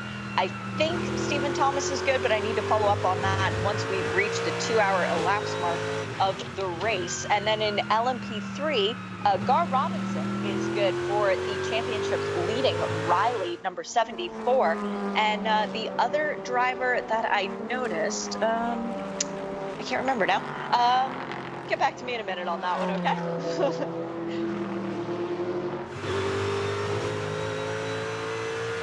Allegra Motorsports, number 28 AMG on the front straight, now heading down towards the first corner. Michael De Quesada has been in that car since the start, sits in third in GTD. Prototype traffic there as he runs out over the yellow and red curbs at the exit of turn 1.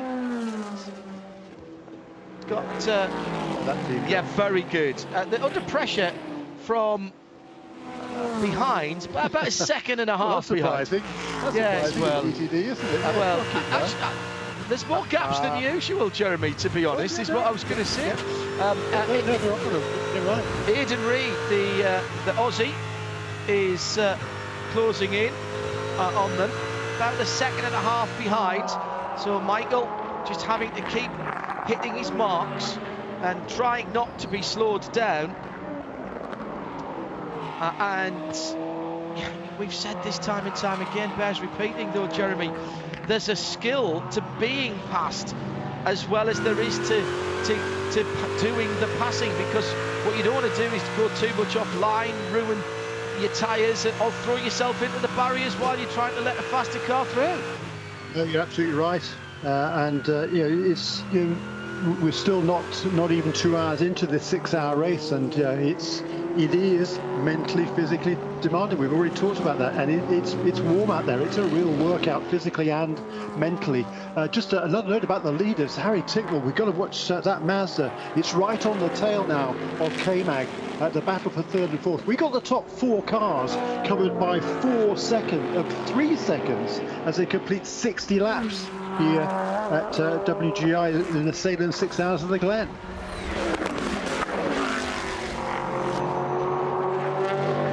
It's Jeremy Shaw, Shea Adam, John Hindhaugh. Good to have your company this Sunday afternoon. Beautiful weather conditions. Getting up to almost 30 degrees Celsius in the air. That's 84 Fahrenheit, 95 Fahrenheit on the track, or 35 Celsius. So starting to warm up a little bit. The humidity, which was mid-70s in the percentages this morning, as the sun's come up and warmed things up, has dropped down to only 55%. Cloud cover minimal. It's the cotton wool sort of clouds, the Simpson type of clouds above Watkins Glen at the moment in beautiful region of upstate New York called the Finger Lakes. Fantastic place to come once you can start to travel again. Heartily recommend it. Great motorsport heritage here as well, and heritage of glassmaking as well, with the town of Corning just down the road. Some great places to stay and some fantastic hospitality around these areas. Some pretty good fishing as well, if you have the time. Ice cream. Say again, Shu? And great ice cream. I might have known you would know that. I was very successful. I was very successful fishing here a few years ago in what was my first time fishing from a boat, and I can tell you now, there is nothing better than sitting down of an evening in front of a log fire, eating fish that you caught yourself at 4 or 5 o'clock the same morning. Very satisfying indeed. Great way to prepare for this race a few years ago. Lake life. There's something strange going on with the Era Motorsports LMP2 machine. I've just checked in with their team PR. Nothing being said over the radio about Kyle Tilley, but he had a lap 2 laps ago that lasted 4 minutes. He's just come out of the pit lane, showing as having dropped 3 laps. But you'd think if there was something wrong, the driver would be screaming about it on the radio. I'm wondering if perhaps it's just a timing glitch. I'm hoping it's just a timing glitch. Well, with the Mazda in-race update coming, the top 4 are separated by only 4 seconds. So before that starts to get a bit tasty, possibly even more tasty than my fish that I caught here a few years ago. It's too late, in fact. The leaders are back together again, nose to tail, as they go through traffic. Ricky Taylor just about holding on, and another hip and shoulder from Ollie Pla, this time on the Grassham Racing Lamborghini. That's 2 that we've seen now, and even under the totting up procedure, he's going to be close to a yellow card there, isn't he, in soccer terms. He's going to keep getting away with that. Let's quickly take a Mazda in-race update. We'll start in in GTD, excuse me, where Trent Hindman for right. 3rd place, yeah. Stay with that for a moment through the first turn. and up through the second corner, up the hill. Tinkle now right ahead. So he's managed to get through there, Jeremy, in the time it took me to look away and look back, because as they crossed the line, Magnussen was still in the lead. And Magnussen coming back down the outside rather, into the inner loop. Doesn't quite have the momentum to go through. Turner BMW and Allegra AMG ahead of them through the outer loop, but the downforce-driven prototypes go round the outside on the high side, then cut back to the low side for turn 6. But Tinkle's through and is disappearing, and the gap to the lead is now just 4.5 seconds. Change for third place then. Let's start our Mazda in-race update then with that category where the change has just happened. Ricky Taylor back in the lead from Ollie Pla, and by 1.1 seconds as they're going through traffic. New third place, Harry Tinkle has got past Kevin Magnussen. So it's the 55 Mazda from the 0-1. We'll get to the car stranded in the inner loop in a second. LMP2 win Autosport by 34.5 seconds from PR1 Matheson, 11 from 52, and United in third in the 22 car, another half-minute back. Nick Tandy giving his daughter Eva the perfect 7th birthday present at the moment. He's got 4.5 seconds of a lead from Jordan Taylor in the second of the Corvettes, 4 from 3. Spengler from Krohn, 25 from 24 in the 2 BMWs. 4 seconds further back, those BMWs, and absolutely together. George Curtins leads for Core Autosport in LMP3 in the number 54 car by 13 seconds from Dylan Murray for Riley's number 91. And in third, it's Austin McCusker for United. GTD, Hinman for Wright Motorsport in the 16 blue Porsche. Kirkwood for Vassar Sullivan's bright yellow RCF Lexus, the number 14. And De Quesada and Reed battling for that 4th place. Allegra and Turner in the AMG and the BMW. That's your Mazda in-race update as we have 4 hours and 8 minutes remaining at the Glen.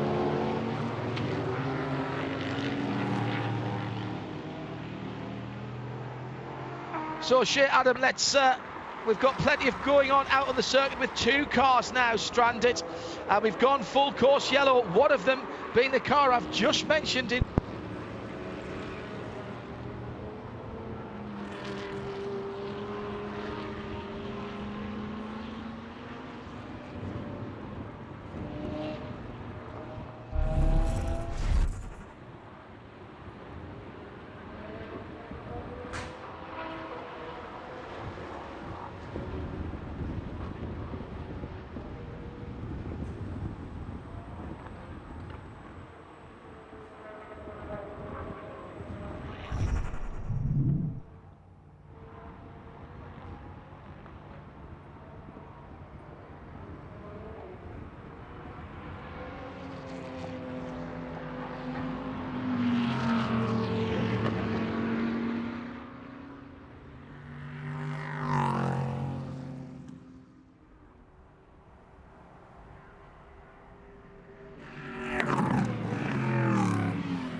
Stop on the rocker. Ollie, up on the rocker. What? Up on the rocker. I'm playing a whistle.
I think pit, don't you?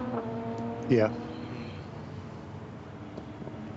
Yeah, I think the pit lane will get very, very busy in a few minutes. So somebody's just serving emergency service there, other than the number 2 car. That is the 2 sitting at the end of pit lane, Jeremy. I didn't. Okay, there was another one that went past in front of that. I thought I caught a glimpse. Let's have another.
point in the race, Kevin Magnussen will be staying aboard the 01 Cadillac for Chip Ganassi Racing. I believe fuel and tires there. Yep, those are the used tires coming off.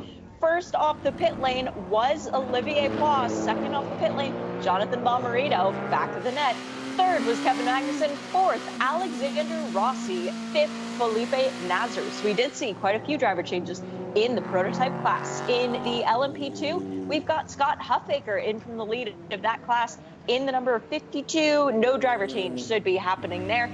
And Tristan Nunez is in for the 11. I would expect him to stay aboard as well.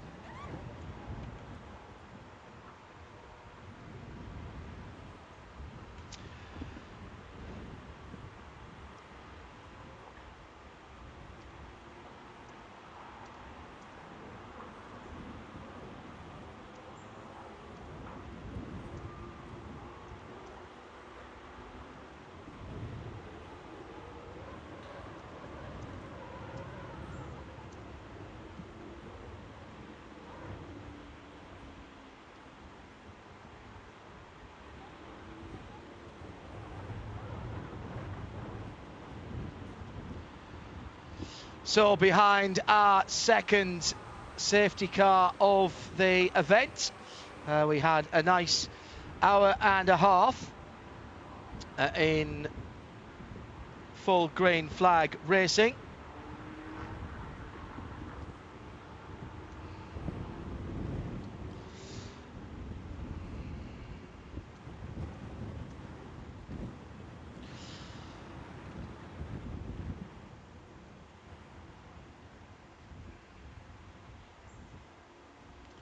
So we've just had a whole heap of pit stops in the full yellow flag period, with the prototypes being allowed into the pit lane. We'll get the GTs allowed in a moment, and we'll let Shea tell you exactly what happened there, or what is going to happen there. They haven't come back round yet. Currently the field being led, hard to say because the tracker hasn't quite kept up with what's going on. So as I say, second full course caution, getting on for half an hour behind the safety car already. The latest caution caused by the United Autosport number 2 prototype in LMP, coming in to the pits after collecting the wall. I'm sure Osama Custis told them their wall jumped out to meet him. Just pinched off the exit of turn 7 as he was being passed by Ollie Pla. Ollie's had a couple of little shoulder barges on other cars as he's been fighting his way through. It's been a cracking side-by-side battle at the front of the field with the Acura and the 2 Acuras. However, it's Jonathan Bomarito now in second place. We'll reset the standings for you in a moment after these GT pit stops with Shea Adam in this VP Racing Pit Report. Corvette Racing swapping back to Tommy Milner. So Nick Tandy driving for an hour and then getting out, and Tommy Milner going for his second hour in the car. We had GTD pit stops. The number 16 Wright Motorsport, Trent Hinman, doing his minimum time, getting out of the car, handing over to Jan Halen, not too shabby. Paul Miller Racing, I saw Madison Snow's helmet taking over for Corey Lewis. Corey has also completed the minimum drive time. We've got Kyle Kirkwood out of the 14 Lexus. That is now Aaron Telix. Kyle doing his minimum drive time. It is still in the number 12, Robert McGuinness for that car. Frankie Montecalvo started and then handed over to Robert, and now Robert is staying aboard, as is Jordan Taylor in terms of staying aboard. So they are mixing it up down in Corvette world, not changing the drivers for both of the cars, just for the number 4. In BMW realm, it is Jesse Krohn yet again behind the wheel of the black BMW, and Bruno Spangler again for the 25 BMW. And oh, look at that. In second, that would be Bill Oberlin in the Turner Motorsport BMW now once again. Lars Kern, the fastest man around the Nürburgring seemingly every day, has remained behind the wheel of the Pfaff Motorsport Porsche. Ross Gunn has taken over for Ian James in the heart of racing Aston Martin. Hello, Sarah Rigby. It is still Michael De Quesada in the Allegra Mercedes, and Misha Goikberg is back into the GRT Lamborghini a little bit further down the field. And I'm quite surprised to see Tyler McQuarrie's name still on timing and scoring for that Carbon Audi, because Tyler, if that's the case, is refusing to get out of the car. He's driven since the start. So, Jeremy, was there any winners and losers there in that pit stop cycle at the front of the field? At least it looks like Mazda and Multimatic turned their car around pretty quickly. And what happened? What happened to the second of the Acuras?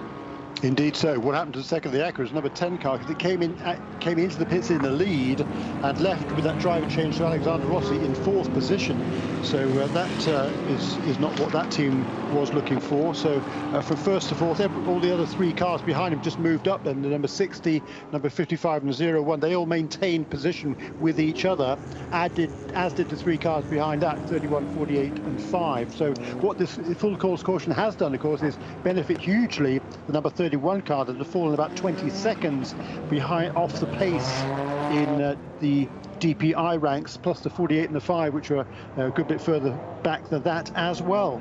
In LMP2, this has enabled the number 22 car to get back into contention, because that had been trapped almost a lap down, and this caution period, that car has not come into the pits just now, whereas the 2 cars ahead of it, the number 52 and the number 11, did come into the pits. The 52 of Scott Huffaker has rejoined ahead of Thomas Merrill, so it's now 22, 52, 11 in LMP2.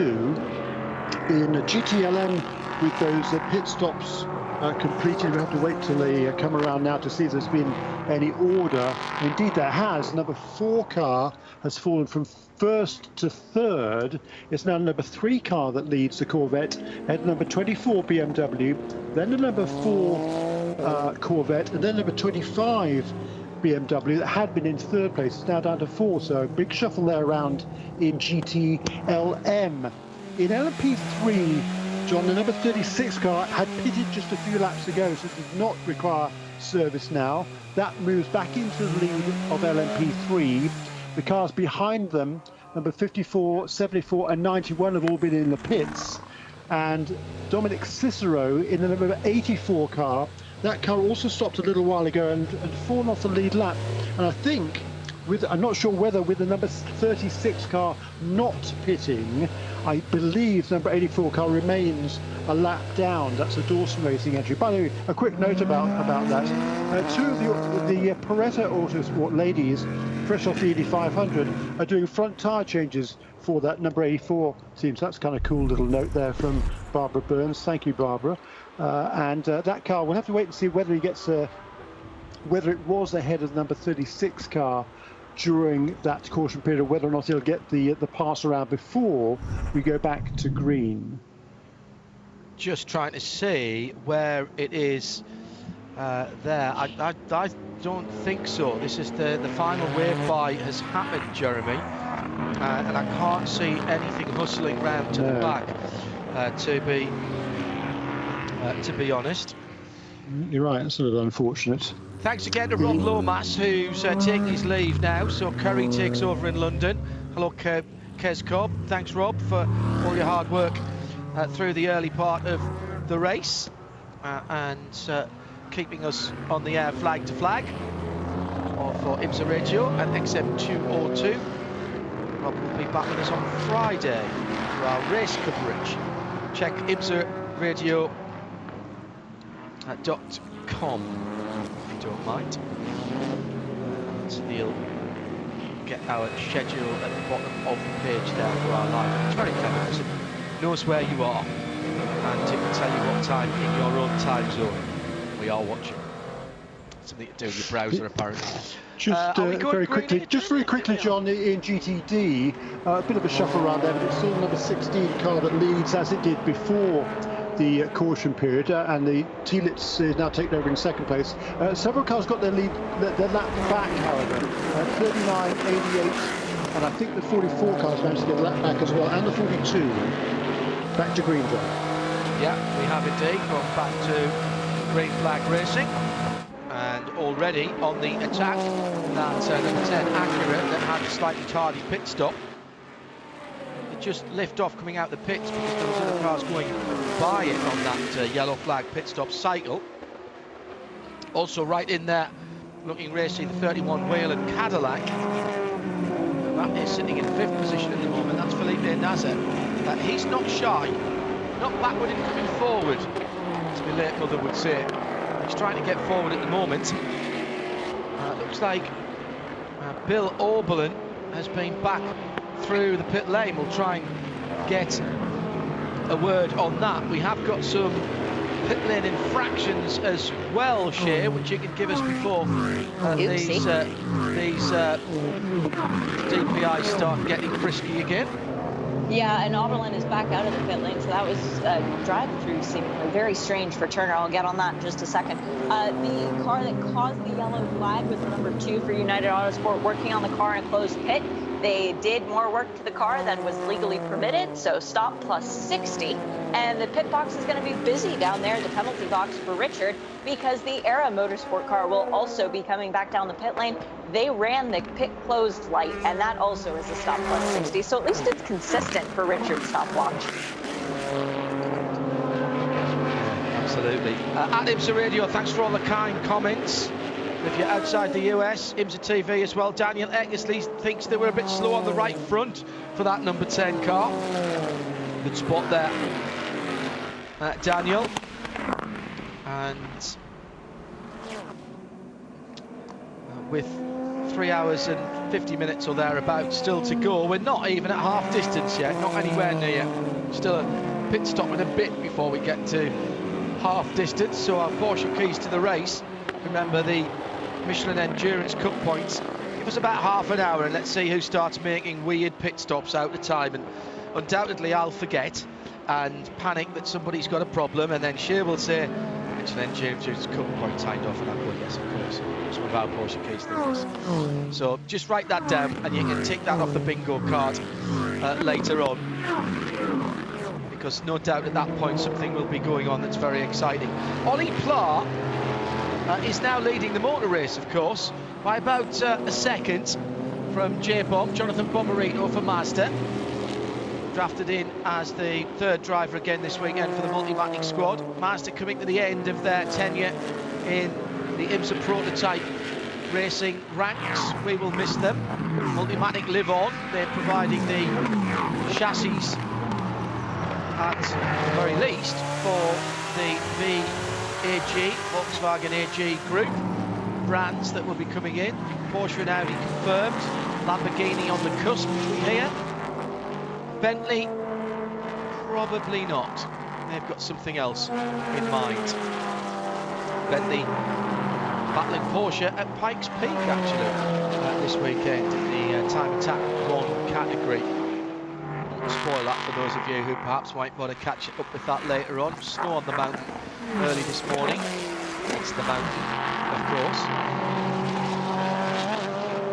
So hopefully those 2 car, John, that took the restart in the lead in LMP2 for United Autosport's Jim Maguire. He's just come onto the pit lane. He was slower on that on the restart lap, and he's into the pit. So hopefully not a major problem for that number 2 car, number 22 car, excuse me, for United Autosports.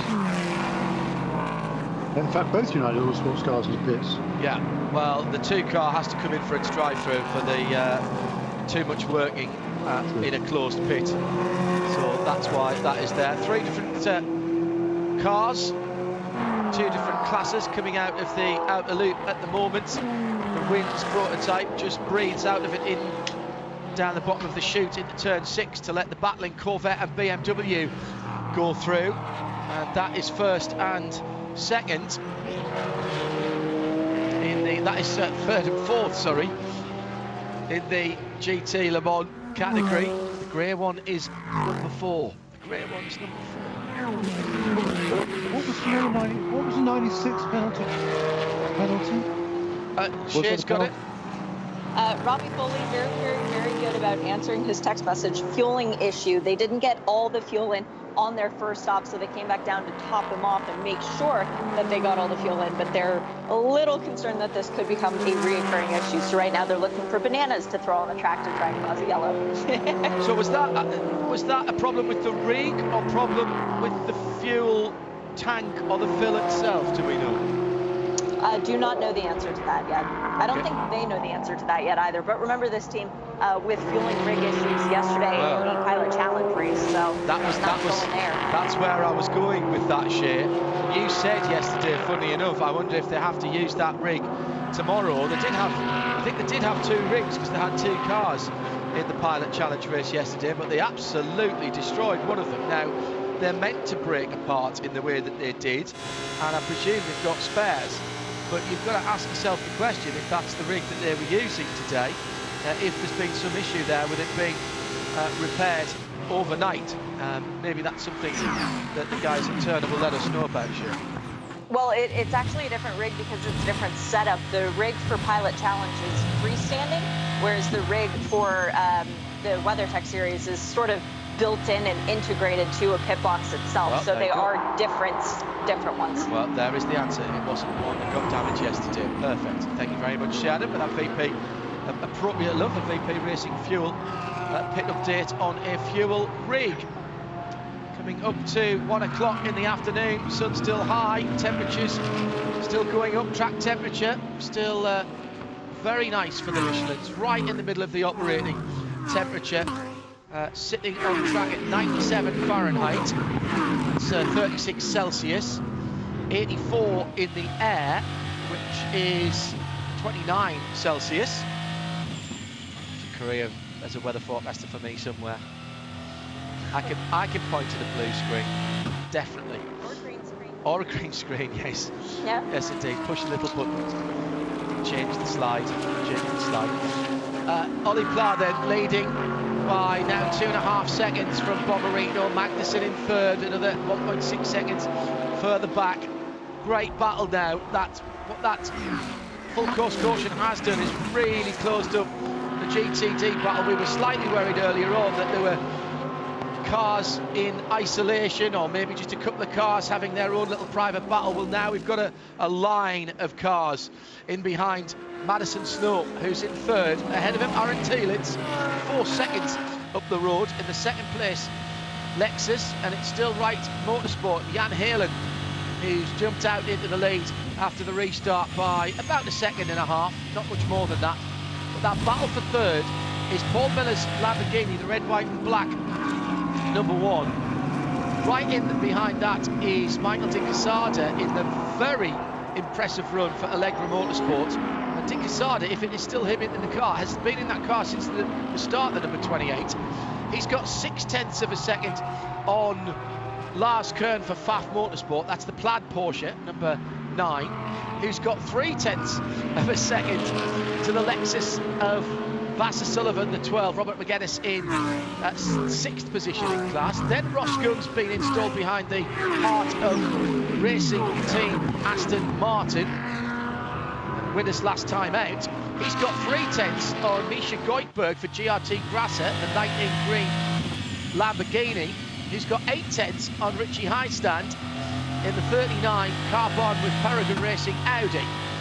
That's the battle from third down to 9th, and they're separated by, 3.5, 4 seconds. Not quite close enough to be side by side, but any slip there, Jeremy, you're going to lose quite a lot of real estate. And it's Madison Snow in third position at the moment, is trying to break the aero drag down the front straight between himself and the Allegra Motorsports Mercedes AMG GT3 in 4th position.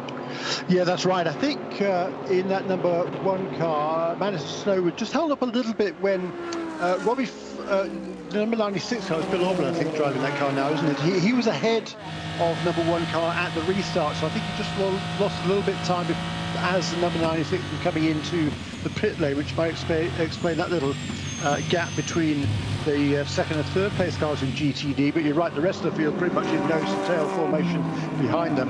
That's going to be a lot of fun all the way through this race. A note in LMP2, we had 3 different leaders in 3 different laps. 22 car led at the restart before coming into the pits. And number 52 of Scott Huffaker led a lap. Then he was overtaken by the number 11, the winner of Sport entry, with Thomas Merrill now at the wheel of that car. And since being overtaken, Scott Huffaker has just set the fastest lap of the race in LMP2 with that second place car. That's number 52 for PR1 Matheson Motorsports. So it's number 11 and 52. And with that pit stop for number 22 car, Wayne Boyd is, I think, just almost a lap down. So struggling to try and stay on the lead lap in number 22 United Autosports entry, having taken over from Jim Maguire at that unscheduled pit stop, or the pit stop right after the restart anyhow. Jeremy Shaw, John Hindhaugh, Shea Adam, just after 1 o'clock. Watkins Glen, the venue for the Sahlen's 6 hours of the Glen. Audi TyreCentre.com supporting again the 39. It's the car bomb with Peregrine Audi in 9th position at the moment, but could quite easily be in 4th if anything happens ahead, because those cars are very close and it's all a bit squeaky when the prototypes start coming through, as they are now. The Allied Cadillac, Simon Pagenaud, just having picked his way through that, and next through for the United cars, that's the 22, so that's the LMP2 car coming through side by side with the Grasser car going down to 6. The Lamborghini stays on its racing line, perfectly entitled and correct to do that. In behind there, the number 11 is the blue prototype, and that is the Win Autosport car. Bit of dust being kicked up as those cars go 3 wide, and the number 11 trying to make an advantage of that traffic. Also, we've got the Wins car in there as well, another prototype. So again, 3 wide in the braking area going into turn number 8. Extraordinary stuff. And that's the leader, the Win Autosport car, of course, in LMP2, and Scott Huffaker, I think it was right in behind him in the PR1 Madison car. It was, John, you're absolutely right. Having just set the fastest lap of the race in LMP2 for Scott Huffaker, tried to make a move there at turn 8, wasn't able to pull it off, but those two leaders, two Californians, Thomas Merrill and Scott Huffaker, not very far apart actually, those two. Thomas Merrill's from Salinas and Scott Huffaker from Menlo Park in the Bay Area. So they're having a great little tussle there for the lead in LMP2. Yeah, and that is always the danger area when you're the leader. You come across the traffic first. They're all having their own battles there, as we were describing, 3rd down to 9th. As the Heart of Racing Aston Martin now pulls to the right-hand side on the back straight, trying to make up a position on the Pfaff Porsche. Ross Gunn, Lars Kern. Ross Gunn fires through and takes the position, 5th position then. So an upgrade for Heart of Racing team to 5th. Lars Kern pushed back to 6th position. Michael de Quesada, what, a couple of seconds, has broken away from that, and he's got a couple of seconds between himself and 3rd place Madison Snow. So what can Ross Gunn now do in that blue Heart of Racing Aston Martin? Phenomenal story. They go racing, they raise money for the cardiac specialty at the Seattle Children's Hospital, and they have raised millions of dollars with their work around the world, racing both here in the States and of course in the Antipodes now. Part of the team got stuck out there at the start of lockdown, and are they still out there? I know they were doing some competition out there and there was some other bits and pieces, but have they managed to get back out of, oh hang on, I'll get back to that in a moment, because the 91 car, which was battling for position, has gone around. That's turn 1, and sorry, I said 91 car there, I didn't mean that at all, did I? But Scott Huffaker, I was all right the first time. That's the 91. Yeah, You're correct. In the Wins car. Thank you. Liveries on those cars. Yeah. They look pretty similar as well, even with the shapes of the Orica P2 car and the Ligier P3 from a distance. It's not easy to tell them apart. No, sorry, my fault. It was Jim Cox then in that Riley. Easy mistake, John. You get a feeling, don't you? And you know, I said the number I thought it was, and I stupidly second guessed myself. That's always the mistake. So similar, particularly from a distance. It really is tough to tell them apart. Yeah, and they're very quick machines, the pair of them, of course. Sorry, Jay, going back to Harter Racing Team, are the principals still down under?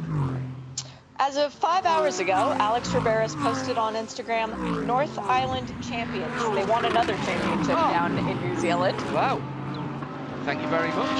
So they are still down there. What a shame. An awful place to be stuck. I was going to...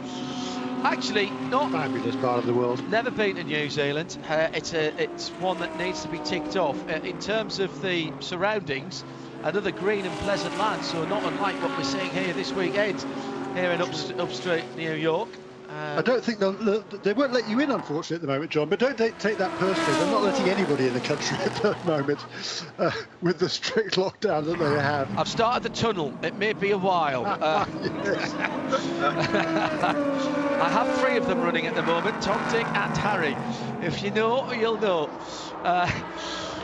Well, good luck to Alex and the rest of the guys in New Zealand. And fantastic that they've done a bit of competing down there, and they've been raising more money as well while they've been doing that. That's the Harter Racing way. Couldn't have been more happy. I think there was a lot of people in the paddock.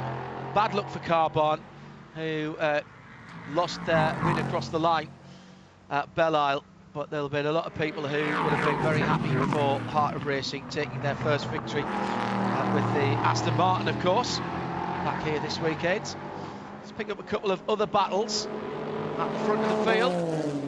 Ollie Pla now by 3 seconds as J-Bob picks his way through traffic, now has clear air between himself on the back straight. Oh, coming quickly though. Hello, Kevin Magnussen, half a second back from Jonathan Bomarito, and you can almost feel the head-up display with target acquired on inside the Chip Ganassi Racing 01. Another team coming away from Belle Isle with a victory. Fabulous qualifying and pole position by Kevin Magnussen, Jeremy, and a wonderful first stint for him, ably backed up as we would expect now from Renger van der Zande. These two have formed themselves into a partnership, and that's so important, but they've formed themselves into a formidable partnership very, very quickly this season. Yeah, they have done a fantastic job, haven't they? Both of those two, they get along well, two really good characters, but they are heck of the drivers as well. And as you say there, J-Bomb had a little bit of traffic on that previous lap, just dropping back a little bit from the overall race leader, Olivier Pla. And now he has not only K-Mag, but Alexander Rossi is right with those two as well. So we've got a kind of a 3-car train, separated by maybe 8-10 car lengths for second, third and fourth. Felipe Nasser another couple of seconds behind. That LMP2 battle, by the way, Scott Hofinger was able to redress the balance in the number 52 car for PR1 Matheson Motorsports. So he's overtaken Thomas Merrill in the win over spot number 11 for the lead in LMP2. Yeah, 3 different categories of prototype machinery. DPI are at the front of the field. They're, for the most part, the manufacturer machines, either supported by or developed by manufacturers, which is why you see Acura, Mazda, Cadillac on the timing and scoring. And if you're not following along on timing and scoring, Alcamel did a cracking job, IMSA.com, and you can be watching the information wherever you are in the world, at the trackside or further afield. Then we've got LMP2, close relatives to DPIs. All of the DPIs have LMP2 chassis, but whereas the LMP2 is a spec class with a spec engine, spec suspension and spec bodywork between the 4 chassis manufacturers, you're allowed a bit more to play with, a bit more freedom to play with in DPI. And then LMP3, see above comment, again, several chassis manufacturers. Well, I think we've only got, we have only got Ligiers here, haven't we? And again, standard powertrain. Another fire to the left rear. Grasser Racing Lamborghini in the pit lane entrance, the number 19 car, and right in exactly the same place, which is right behind the driver's door, exactly as it was for the WeatherTech car. Driver's door is open. We've got a full course yellow, of course, as soon as the flames came out. Pit lane marshals and again team members are already there. Magnificent stuff, and the flames are being attended to. Driver is out of the car.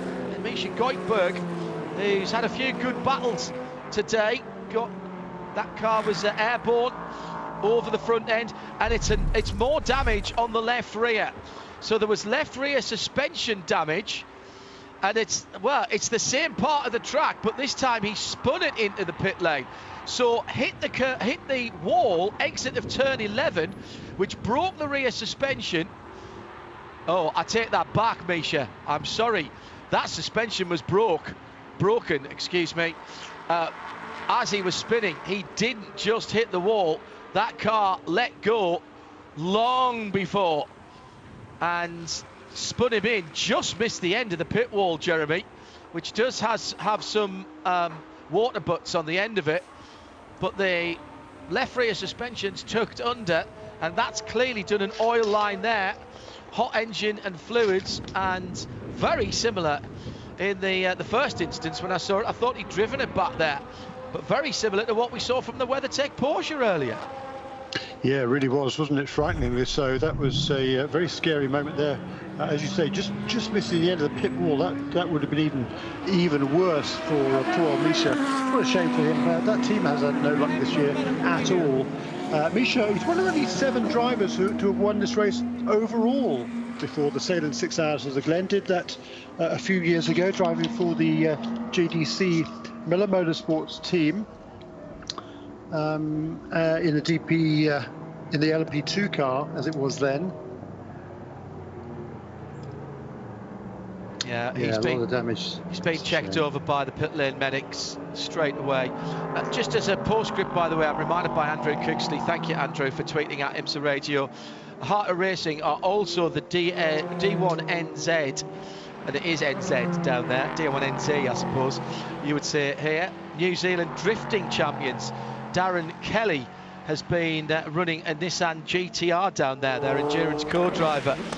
So, Heart of Racing team doing great work down under. Now, I expect, with the pit lane blocked, of course we can't open the pit lane at the moment, but I think we should get a full yellow. I think we've just gone over. It's at the discretion of race control, of course. They will not want to move that Lamborghini until they're sure that it's not going to reignite. They've taken the engine cover off and had a look at it. They got to it very, very quickly. Again, kudos to the AMR and the track safety workers, and also to the teams who were round at the pit-in end, who immediately they saw that grab fire extinguishers. Damage to the barriers. We saw that on the outside of the outer loop yesterday. However, we could say categorically that there is gas gear on hand if there needs to be any cutting, heat applied or welding, because we saw it in use yesterday. So this now our third intervention from the C8 safety car after just 20 minutes of green flag. Shea Adam has a different theory for the crash. It might have been a suspension breakage, but could it also have been an oil line coming off and dumping oil onto that left back tire? Yeah, absolutely. Because that would explain why it went up in flames so quickly. Yeah, I think that's a good call, Shea. It was just the way it broke away. I didn't think it had hit the wall with the left rear hard enough, but it did clout the curb at an odd angle. and then of course speed across the track. Spraying your own oil onto your back tyres, never a good thing. Had that happen with an RS 3100 Capri once, and I was racing at Brands Hatch on the short circuit. In fact, I raced it on both circuits, but it was on the short circuit at the time. Jeff Bloxham, famous photographer, got a lovely photograph of me on the lock stops at opposite lock, coming through there with the rear wheels spinning up, coming through to the final corner of Brands Hatch on the Indy circuit. It was entertaining. 3.5 hours still to go. Sorry, Shea? Did anyone get the audio of you going, ah, in the meantime? I was very quiet because I was concentrating. I don't have, when I'm driving, I can do road tests of race cars. I can do road tests of road cars and talk with, a microphone hung up in the car, talk about what I'm doing and drive. In a race car, I'm using so much of my poor little brain just to point it in the right direction and remember where to brake, turn in, change down, etc. But trying to talk becomes very difficult indeed. I've done it a couple of times, and one or other thing happens, and they're both bad. Either my talking suffers, or which is, that's one thing, or my driving suffers, which is another thing entirely. So kudos to any driver. I watched Derek Bell a few years ago do an onboard in what has become the Michelin Pilot Challenge. We were at WeatherTech Raceway, as it is now, and he was driving it was something odd like a BMW. I think it was a BMW M Coupe, and he was commentating for the TV at the same time, and I thought, that's impressive. It's very impressive. Last night in the SRX race, Hinch was dialing up a variety of drivers under caution, and he dialed up Tony Stewart under a green flag, and Tony commentated as he passed, let me make sure he's in the car. Yeah, Marco's in the car. He basically commentated as he was going to pass Marco, and then as he did pass Marco, and then explained how he did it. It was brilliant. I worked with a couple of rally drivers who, when I was at RML, who have both gone on to be quite big lights in doing film driving and setting up various things, particularly for the Bond movies, the Higgins boys, and they could both do that whilst they were doing it.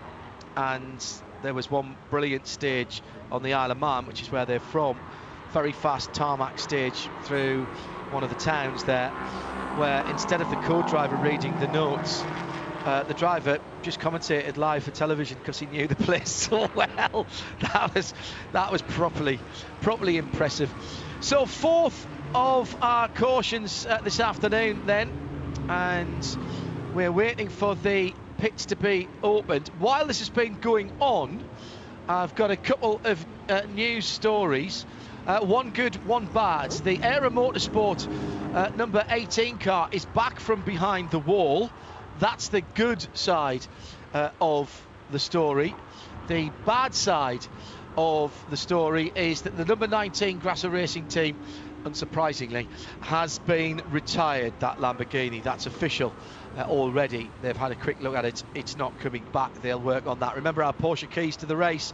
Our turnaround for the cars who are doing full season is 4 days. We're on track on Thursday here at the Watkins Glen International.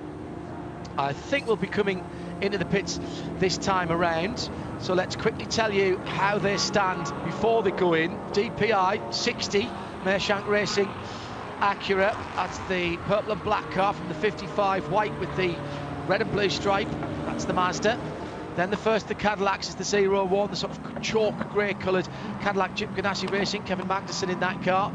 Then Alexander Rossi for Konica Minolta Acura. That's the white and mid shade of blue, the glossy, black and mid shade of blue, very glossy car, that one. Philippe Nasser is behind the wheel of Whelen Engineering's number 31. He's in 5th. Simon Pagenaud in 6th for Ally Cadillac. Number 48, and Loic Duval for Mustang Sampling is in 7th position in the dark grey and gold. In P2, the top three are PR1 Matheson, the number 52 car, then the 11 Win Autosport, that's the blue car. with the yellow stripes on and the black rear cowling. Wayne Boyd for United Autosport, dark navy blue with red and white stripes on it. GT Le Mans, Jordan Taylor for the 3 Corvette. That is the yellow car. The 24 is the white BMW. The 4 is the grey Corvette, and that is sitting behind the 24 black Jesse Krohn BMW. So Corvette, BMW, Corvette, BMW. 324, 425. LMP3, Riley Motorsports with the lead there with the 74, the Ranch 74 car. 36, Andretti Autosport in second. Core Autosport, number 54 with the tangerine on it, in third. Riley Motorsports 91, the Wins car, in fourth position. And Dominic Cicero for Dawson Racing, the 84. And the United Autosports USA, the number 2 car, navy blue again, next up. Then in GTD, blue Porsche, number 16 for Wright Motorsports leads from yellow Lexus, number 14, Vassar Sullivan in second. Red, white and black, Lamborghini number 1, Paul Miller Racing. 28, Allegra Motorsports is the silver, but with the Stars and Stripes logos on there. It's the 28 car. That's your top 4, with Ross Gunn in the Heart of Racing Aston in 5th, and 6th being the plaid Path car. So that's how it stands. Let's see if we get the pits opening this time. In the meanwhile, here's Jeremy to talk about GT Daytona. Yeah, just the caution period, good timing for number 44, 96 and 42. They were on the lead lap, but as a result of the 44 and 42 getting the wave around last time around, they hadn't caught up with the back of the pack when they went back to green, so they were quite a long way back.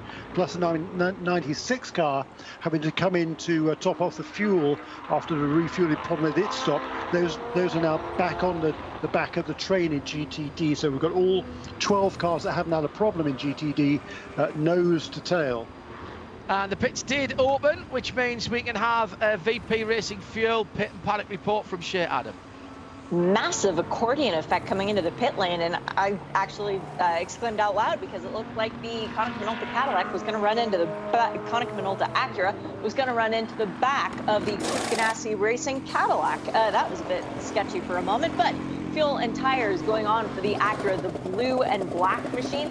Yeah, holding on to the tail of that car because it is a very downward slope toward the pit exit, and it gets out ahead of the other Acura. So the Meyer Shank Racing Acura losing a couple of positions on that stop. Olivier Plas still shown as behind the wheel. Jonathan Bomarito still in the Mazda. I believe they got out 4th or 5th on the road even. Felipe Nasr still in the Whalen Engineering Cadillac. Mike Conway yet to have a go in that car. And Loic Duval once again listed behind the wheel of the Mustang sampling Cadillac, but that got a little messy in there for everybody. Everybody has to keep their wits about them, even in the situation of coming in and out of the pits. At IMSA Radio, if you want to get in touch with us, we're live around the world on RS2. It was very close call indeed as the Whelen car got rolling and heads to the pit out, clearly getting ahead of the number 10 Acura. They weren't going to be slowed down this time, so that was a nice burnout to get back in front. 55 goes out, J-Bomb as well. Hello to Chelsea Jarvis, by the way. Your boy did good early on. What is it? It's coming on to 6:30 in the UK. That might be gin o'clock, I think. Chelsea, I think that would be fine. Sun over the yard arm. Nice to hear you tuned in again, Chelsea, and had a thoroughly enjoyable afternoon with Ollie, Chelsea, and with Sam and Kelly Hignett as well a couple of Fridays ago in the pouring rain in a field that was pretending to be France for the Mazda 30th anniversary of Le Mans win celebrations. If you haven't heard Ollie's interview from that yet, it will be playing over the weekend here across the RSL network. In fact, it played just before Michelin Countdown to Green, and we will post that for you on Monday once we've got all of the race archive set up. Open for GT cars now, and the field is coming in. GT Le Mans and GTD, Shea. There will be a slight, and I mean very slight, pressure adjustment on the set of tires that go on to the silver Corvette, the number 4 for Tommy Milner, reporting that the tires were just a tiny bit too high, and he was seeing that pressure adjustment reflected on the tire performance of the car. So that will be happening. The 3 should be a normal stop, no driver change. I wouldn't expect Jordan Taylor to stay aboard there, and Tommy Milner staying in the Ford Corvette. It is fuel and tires for the 14 Lexus, as Aaron Telitz is not getting out of that car yet, but the sister car, Robert McGuinness, has gotten out of the 12, and I think the plan was to put Frankie Montalvo back in to try and finish that drive time. It was a driver change for both of the BMWs. I saw Jeske Krohn jumping back onto the wall, and that was the helmet of Bruno Spengler going back onto the wall for the black BMW, the 25. There's congestion leaving the pit lane, and the 16 Wright Motorsport Porsche is still the first car off the pit lane in GTD, but second is Madison Snow in the Paul Miller Racing Lamborghini with the set of scrubbed tires and some more fuel. So that was a good stop by Paul Miller Racing. Third was the Lexus, the number 14. So Aaron Telitz is now going to have a different view ahead of him in that stop. And let me just follow up with the BMWs. It was Augusto Farfus taking over the 24 BMW and Philip Eng in for the 25. Super bit of work from Wayne Taylor Racing. They had the Acura, Konica Minolta Acura at just the right angle, so there didn't have to be very much steering lock put on as it left the pit lane. It was arrow straight to the RFID readers on the pit exit. In the overall leaders, they came in the order 60, 55, 01, 10, 31, 48 and 5. All of them have changed positions afterwards. It's now 31, which jumped from 5th to 1st, 10, 60, 55, 48, 5, and a 01, which for some reason has gone from 3rd to 7th. I'm not sure what happened during that round of pit stops then for K-Mag and the Cadillac Chip Ganassi racing team, but clearly something awry there. Well, I'll tell you what, let's do our Mazda in-race update and update all of the positions. We'll take the opportunity before we go back to green for this Mazda in-race update.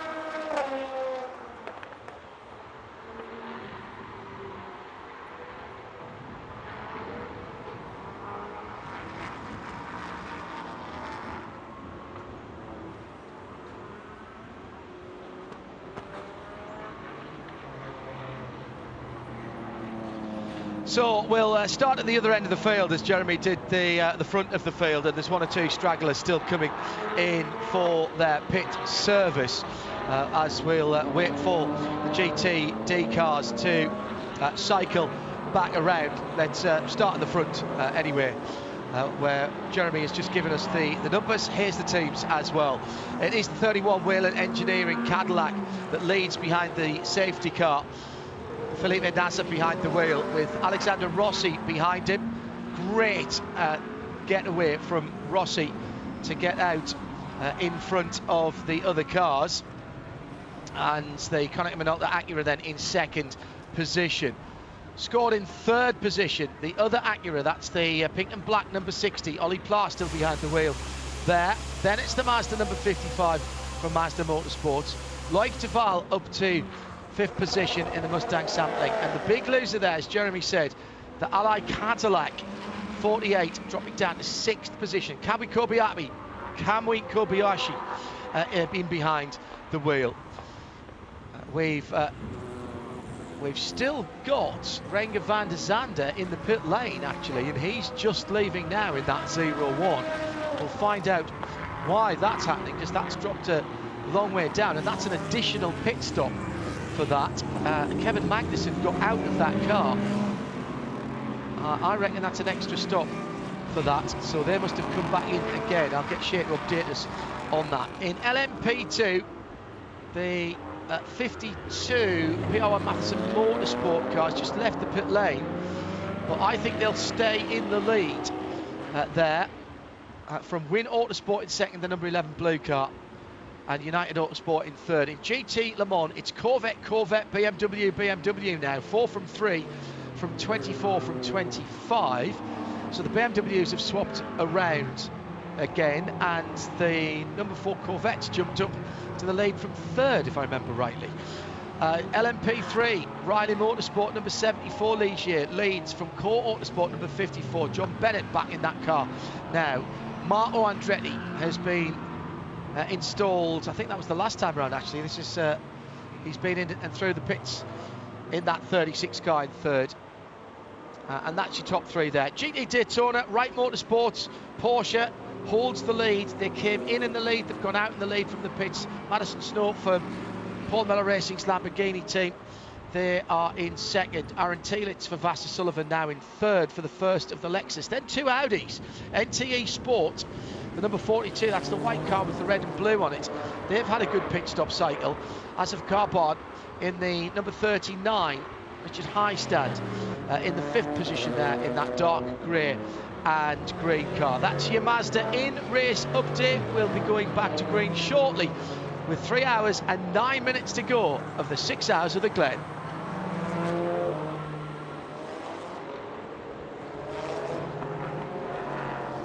Now, Shane, the other thing that we have to talk about here, and this was another one of our Porsche keys to the race, we were going to be looking for any sneaky bits of strategy for Michelin Endurance Cup points. But of course, with the full course caution, I'm not sure anybody can afford to give up that opportunity to just to get a couple of points in the MEC. No, exactly. And I'm not seeing anybody who did anything tricky as far as the points are concerned, sitting in good positions right now with 8 minutes and 20 seconds until we reach that point. So keep in mind, everything can change when we go back to green. If we go back to green this lap around, Alexander Rossi sitting in 2nd overall. They would maintain the lead over the Mazda because Mazda would score minimum points and the 10 would score 2nd to most points. The 52 in LMP2, they are sitting in a good position to, again, get maximum points. But the people they're fighting in the championship right now get nothing as far as bonus points. They get the minimum 2 points apiece. So the number 52 just needs to basically keep going round and round and keep it on black stuff. In LMP3, the leader of class is the leader in points, so that works out nicely. Same for GTLM, but both of the Corvettes coming in on a tie with the 4 Corvette leading at the 3 hour to go mark. That would mean that they would take the championship lead, but then if the 3 wins race, it switches back over again. And then in GTD, well, the FAF Motorsport Porsche lead right now, they're 9th. That gives them 2 points. Mauro Engel way down the field after the issues for the 75 earlier on. That would give him 2 points. It would be a very good haul for the 16 Wright Motorsport Porsche with max points. And then, of course, right behind them would be Paul Miller Racing, and right behind them in the MEC as well, Paul Miller Racing. So it looks like it could be an interesting couple of minutes here coming up. And it's not exactly frozen at that time. It's the lap completed after that time has elapsed. Yeah. Positions. That's important. Which is about, it's going to be with the safety car lights off now. So we'll go back to green at about 5 minutes, maybe 5.5 minutes to go. And for the leaders, that is likely to be probably 4 laps. Yeah, 4 laps. And yeah, so let's say it's going to be 4 laps time. So we'll keep an eye on that. But if everything stays as it is, ho ho ho, then what Shea just said stands. We'll keep an eye on that. We're back to green. 2 Acura's battling again. Same manufacturer, different teams. And Ollie Clark around the outside at turn 1. Great manoeuvre. Goes up into 2nd place. Alexander Rossi, can't believe I'm going to say that, this slightly caught napping. Actually, that's not true. He did everything he could to try and keep Ollie Pla back. Pla was just slightly more determined. Can't believe I'm saying that either. Slightly more determined than Alexander Rossi. But Pla got a great start, drove round the outside of the Cunningham and Alta car and up into 2nd position. Awesome stuff on the restart, and a great view from the Jonathan Bomarino Mazda as he was watching that. Where has the Mazda dropped away to? Because the Renger van der Zande car is right in the mix there. So timing, I don't think it's caught quite back. Look, no. Something a bit odd, because what I'm seeing on the screen is not what I'm seeing out on the track. Let's let my eyes do the work. So it's Whelen Cadillac leading from Clark in second and for Mershank Racing now. The pink and black car, the blue and black car down to third is Rossi. That bit we got right. Then it is Bolarito. Then Sebastian Bourdais for Mustang Sampling. Then Kobayashi in the Allied Cadillac. Renger van der Zande was scored in 7th position at the end of that queue of cars down to turn 1, and that is, my eyes are not deceiving me. What a move, Jeremy, what a move by Ollie Pla. Not intimidated at all by the reputation. Rossi, not one of the shy and retiring drivers in this field, as we've got another pass for position, and that's Lexus on Lamborghini, and that is Aaron Tielitz going into second place in GTD. So the drivers getting the hurry up here as we come towards halfway.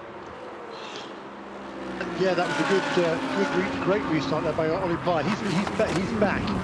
The old Ollie Pla is back. He'd struggled the last couple of race weekends, but he's clearly back now. That was a great restart, a great pass on Rossi.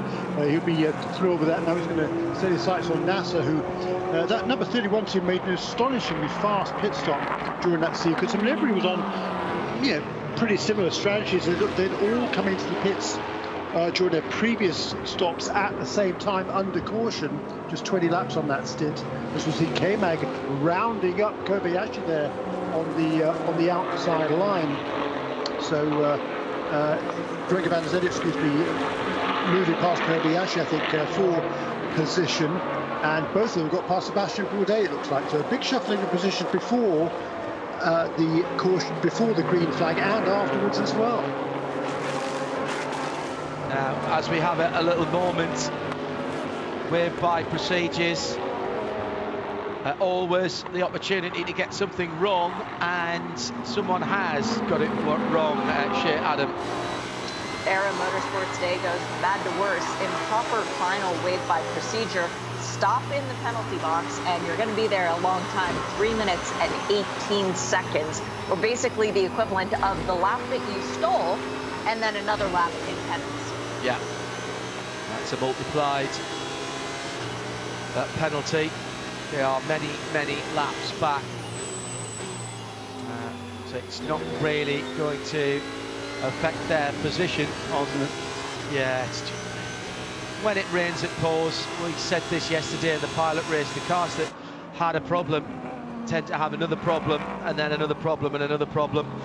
And that 18 car, well, it's had all its problems for the season, pretty much in one go in this race. Coming down to just under 2 minutes to half distance. Number 84 team, Mr. Trick, if they'd have stayed out during that caution period, they would have gained their lap back, but they came in with the other LMP3 leaders. So the number 84 car remains in 5th position, 1 lap down. It's the number 74 car with Scott Andrews at the wheel of that car now. He has already set the fastest lap of the race at LMP3. He leads from his Riley Motorsports teammate Dylan Murray, car number 91. Then John Bennett in the number 54. Then Marco Andretti, who's at the wheel now of number 36 car in the 4th position, tail end effectively those on the lead lap in LMP3. Jeremy Shaw. Sorry, go ahead, Jeremy. Yeah, no, fastest lap of the race there for Renger van der Zande. 1:31.617, up into 5th position now, having dropped those positions during that caution period. It made up 2 of them already since the restart, and now the fastest race lap. Jeremy Shaw, Shea Adam and John Hindhaugh, thanks for joining us this Sunday afternoon. Great to have your company. RS2 IMSA Radio via imsaradio.com and on XM202 around the circuit on the public address system as well. Thanks for all the technical help there. Tyler Norling, the IMSA technical team there, and everybody here at the Glen.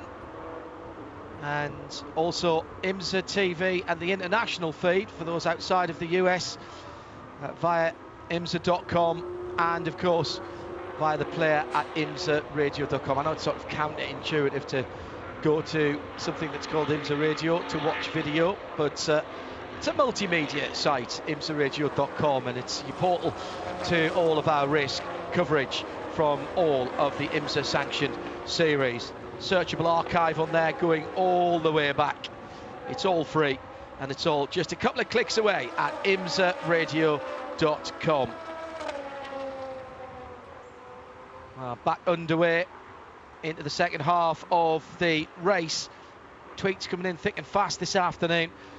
Question to think about for all of you listening out there, and I'd be interested to hear your submissions for this. Michael Wallace has tweeted at IMSA Radio.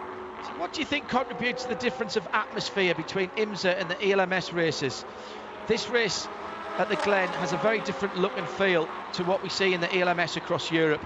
Is it rules, tracks, drivers, presentation? What? Well, a lot of the drivers are the same.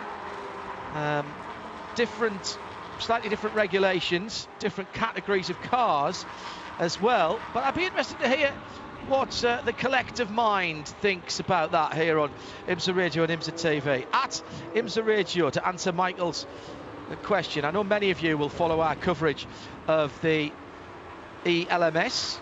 Next round at Monza, by the way, with Johnny Palmer and Graham Goodwin, our team on that, over on RadioLeMans.com, our sister site.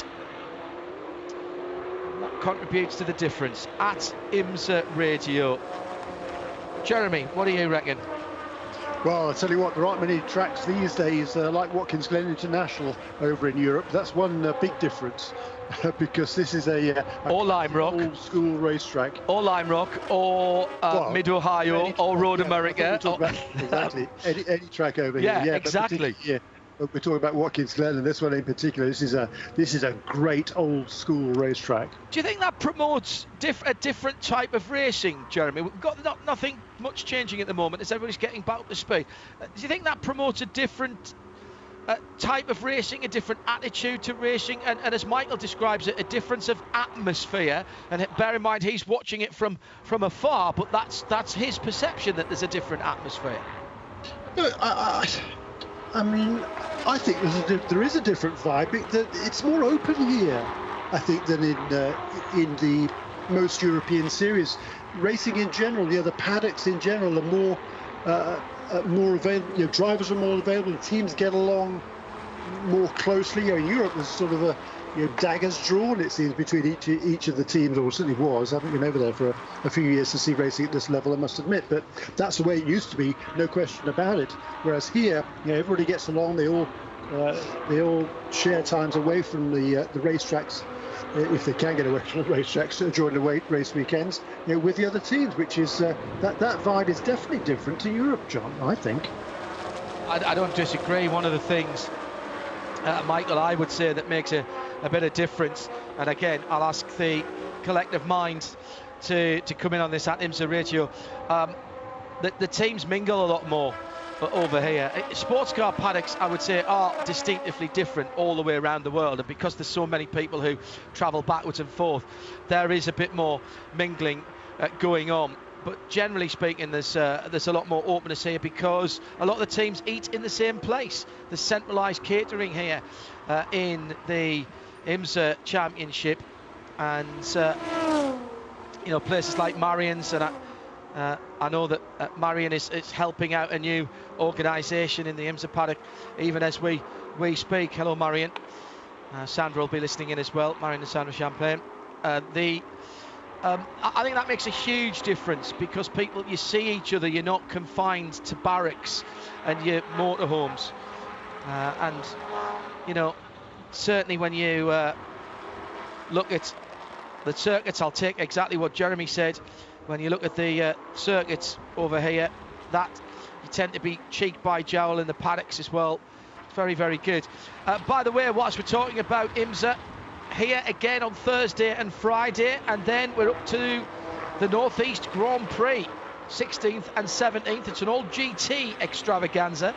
It will be the IMSA Michelin Pilot Challenge in the IMSA and the GT versions of the WeatherTech SportsCar Championship as well. Cast your mind back to the race last time IMSA were there.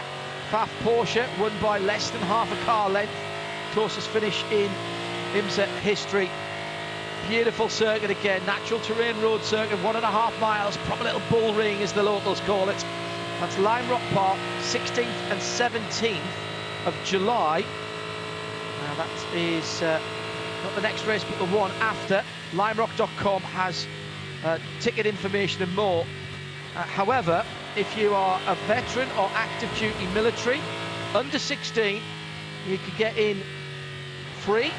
And parking is free as well. All the details, limerock.com for the Northeast Grand Prix.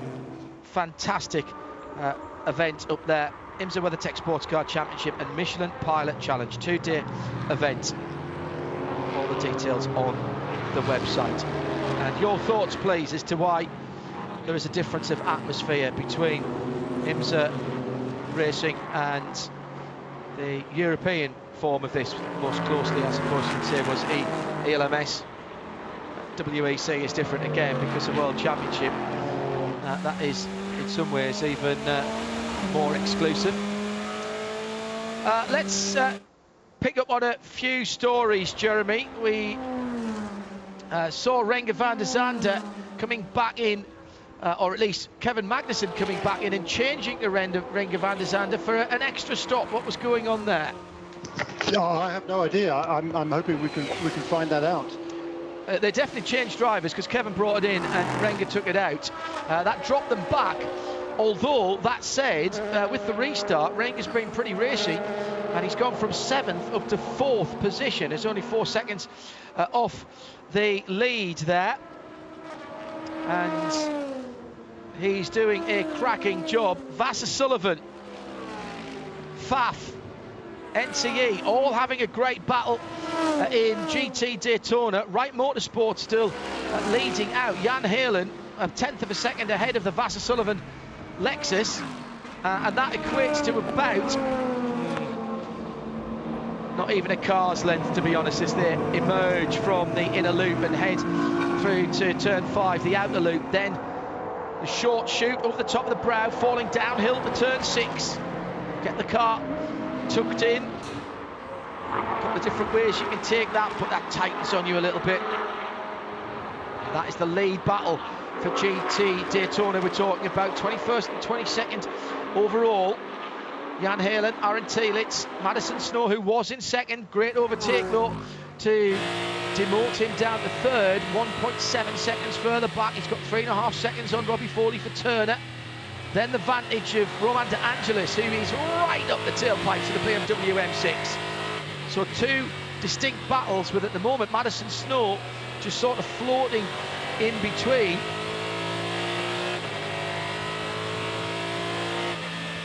Confirmation of the retirement, by the way, of the Sun Energy 1, number 75, Kenny Bull, Kyle Granier and Mauro Engel car. That was right rear suspension damage. They thought they were going to get that car fixed and back in. They've been working hard on it. Couldn't quite get it sorted. They'll be working hard to get that car fixed for their next outing. A couple of thoughts from the collective mind. Dave Alcock says, thanks for a great question. He's got a way to think about it now. Elliot Masson, IMSA, designed as a spectator sport, welcome fans, encourage them to the paddock. I think that happens much more than is in Europe. The lack of garages helps. I've enjoyed every visit, hope to be back soon. That's a really good point, Elliot. I hadn't thought of that. People working out the easy ups and out the back of the trucks rather than being able to close garage doors. That's a really good point. With the bill, grass versus car parks, that's the difference with IMSA. Not only does it mean the circuits are better, it punishes the drivers and visually makes the races more exciting. He's talking about the edges of the tracks. Somewhere like Spa, still a great track. It's not that hard, is it? If at Pouhon you come in 30 miles an hour too quickly, you can just run off and drive back on again. And Therefore, it's not as daunting and not as skillful. You can go beyond the limit and work your way back to it. Awful lot of IMSA tracks that you can't. Good point, Wicket. All good. Good stuff coming in at IMSA Radio. And a phenomenal question asked there earlier on. Moni, hello Moni. Can I say from the fans' perspective, the different atmosphere about IMSA races as well? The 24 hours at Daytona, completely different vibe to Sebring, different to Petit Le Mans. Racing family bond is the same. Yeah, 3 endurance races there, 3 very different atmospheres. Good point. We've got some very sensible fans, haven't we? A couple of people said, name me one bad circuit that IMSA can goes to. Alex Brundle. Hello, Alex. Cookie Monster listening in. I think it's the circuits. That's what makes American racing so mega. Challenging circuits, Alex, for sure. And I know you would love to be back over here racing.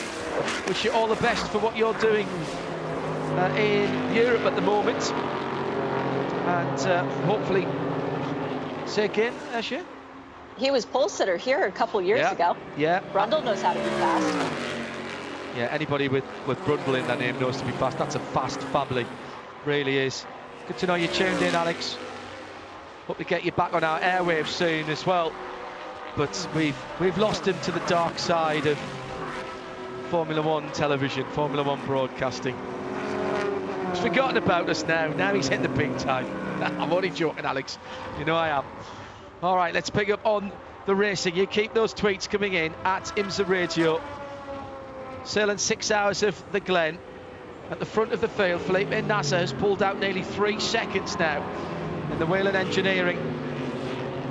Number 31, at least that was the timing the last time they went across the line. I think that's come down a wee bit. Let's see if I can spot them again as Ollie Pla was trying to charge back through the traffic. Rossi right up the tailpipe still. GT Daytona battle going down to turn 1. The first 3 have pulled away. Then, Jeremy, we've got a 4-car battle for 4th place in GT Daytona. Yeah, we have a big scrap going on there. Whole stream of cars. Just a little bit of breathing room finally for Jan Halen over Aaron Tielitz in a Lexus. And then, well, maybe what? I mean, Madison Snow is not far behind them. And then this big train of cars with the Aston Martin that has been moving up pretty steadily through this race, trying to make a challenge there, going on to Robbie Foley, Robin DeAnderson at the wheel of the Aston Martin, trying to make that challenge for a 4th position. Right with them also is Jayden Conright, who's made a really good stout debut for that NTE Sport Audi team. They got themselves back on the lead lap during that previous caution period, and Jayden is charging along there in the 6th place in the class, just ahead of Zach Robichon, who is no slouch in GTD cars, of course, is he, having won at Sebring last time out in the Michelin Endurance Cup. Mazda, though, because Jonathan Bomarito, he lost a couple of positions, 4 laps ago now, and is he's now 4.5 seconds behind that strap for 2nd place. Yeah, and Seb Bordes just put the Mustang sampling JDC Miller Motorsport cars fastest lap in a 32.5. It's a decent time there. Everybody else around about the same, or maybe a little bit slower. Just before we were talking about what would possibly happen for the Michelin Endurance Cup points. We'll give you that update in a moment. Just the final one of these for the moment, but keep them coming in and we'll talk to them in the Michelin post-race tech as well. What makes the difference in atmosphere between the IMSA races and those in Europe? This from Dave Alcock, and I like this as well. I would suggest, he says, as a fan who has not visited events either series, I can only comment as a fan from afar, but what I see is more camaraderie on social media between the teams, more banter between the European teams. I think the tone is set by the IMSA top management. First Scott Atherton, now John Doonan. Tone set by the head. Yeah. He said, I'd also suggest great interaction between the drivers, teams and fans is quite different, although I think it's now improved in Europe, something that IMSA's always been great at, all the way back to the LMS days. Remember, for the fans, it wasn't just a marketing slogan, it was a mantra. Everything was judged by that. Does it fit for the fans? Good stuff. Have some more of those later on. Jason Elliott, good paddock access, grid walk. All adds to the atmosphere. Undulating road courses, tight straight circuits, banks, turns, concrete airfields. IMSA has it all, in no part due to the area that America covers, of course. America is big. Fair point, well made, Ian. At IMSA Radio for those. Shay, what happened then at the lap after 3 hours, about 15 minutes ago? Who actually got the points? Okay, so no change as far as DPI is concerned. The 10 is still leading, but they now have a 5-point advantage over the 55 Mazda in second, so that is sizable. In LMP2, since the top two in points scored minimal points and the 52 got a good haul of them by finishing second, it is now 28 points for the 8 machine, the Tower Motorsport, 26 points for ERA, and in between them is that 52 of PR1 Matheson with 27 points, so that one is blown wide open. In LMP3, the 74 continues to lead the way with 36 points. Oliver Askew is 5 points behind them. GTLM, the 4 Corvette, was leading the way, so they currently lead the points 1 ahead of their teammate and sister car. And then in GTD, it was a Porsche leading coming in. It is still a Porsche leading, but it is a very, very different Porsche. Wright Motorsport, 26 points. Pfaff, 25. Mauro Engel by himself on 24. And then the number 1 of Paul Miller Racing on 23. So we still have 4 cars within a handful of points of one another. They're just different cars than we had been expecting. Kamui Kobayashi has just made friends with the steel barrier coming out of the toe of the boot at turn 7. Did a wee bit of damage to the left-hand side of the Ally Cadillac. Put a little scuffage on there. Martin Haven's Morris Minor had the perfect shape of arm-core barriers down for a while. It's a story that would take too long to tell, but I know the corner very well heading on to the M25. I think it's still got it in, actually. It's part of the character of the car now. He lives to fight another day, but 2 Michelins at least were on the grass. Kobayashi, by the way, not Martin Haven. And he, our colleague at Eurosport for the sports car racing and World Touring Cars. Kobayashi, though, will have stopped a few hearts for a moment in the number 48 car pit. Jeremy, you were musing about the Mazda and you found out some news about that car and J-Bob. Yeah, Bommarito got sort of used in traffic was the term that I was given, but they're also struggling with rear grip at the moment. They think the tire, well, they don't think, they know because telemetry, the tire pressure is a bit too high. The track temperature has come up, surprisingly, at least at the start of the race, and so they're struggling just a little bit at this stage, so kind of chasing what they really need on that Mazda. But it was super fast before this latest pit stop and the tire change. So hopefully they can get back to where they need to be on that 55 car. And that incident for Kobayashi, that cost him about 6 seconds. So he's got to hope there's no damage to that car. Last lap around was a 34, but that was his sort of first lap after recovering from that off at turn 7, wasn't it? Yeah, it was coming out of turn 7 on the uphills. Yeah, so we'll see what, whether he can, this lap around the 32.1 for Kobayashi, so that's not too bad. That's just 2/10 away from his fastest lap of the race. So it would appear nothing amiss as a result of that off for Kobayashi, back up to speed. He was fully lit going around the outside of a couple of GT Le Mans cars, and just whether there was a touch or whether he just ran out the road, hard to say from the onboard that I caught a glimpse of. By the way, whether you're in the States or further afield, you can watch the race via the onboard cameras at IMSA.com. Follow the links there, and of course if you're outside the States, our international feed, The full director's cut is available to you. www.imsaradio.com and hit the live video button. In the US, listening to us maybe on XM 202 or on RS2 via imsaradio.com. It is 7 Eastern tonight. 7 Eastern tonight on NBCSN for the highlight show of this race. Look away now if you don't want to know the result. Or just keep on listening and then watch the highlights, and you'll see some of the stuff that we've been talking about in the live show. And we'll be back here on Thursday and Friday for the next round of the IMSA WeatherTech SportsCar Challenge, Michelin Pilot Challenge and IMSA Prototype Challenge as well. They're all racing on Friday. Full details of our live coverage once again on imsaradio.com.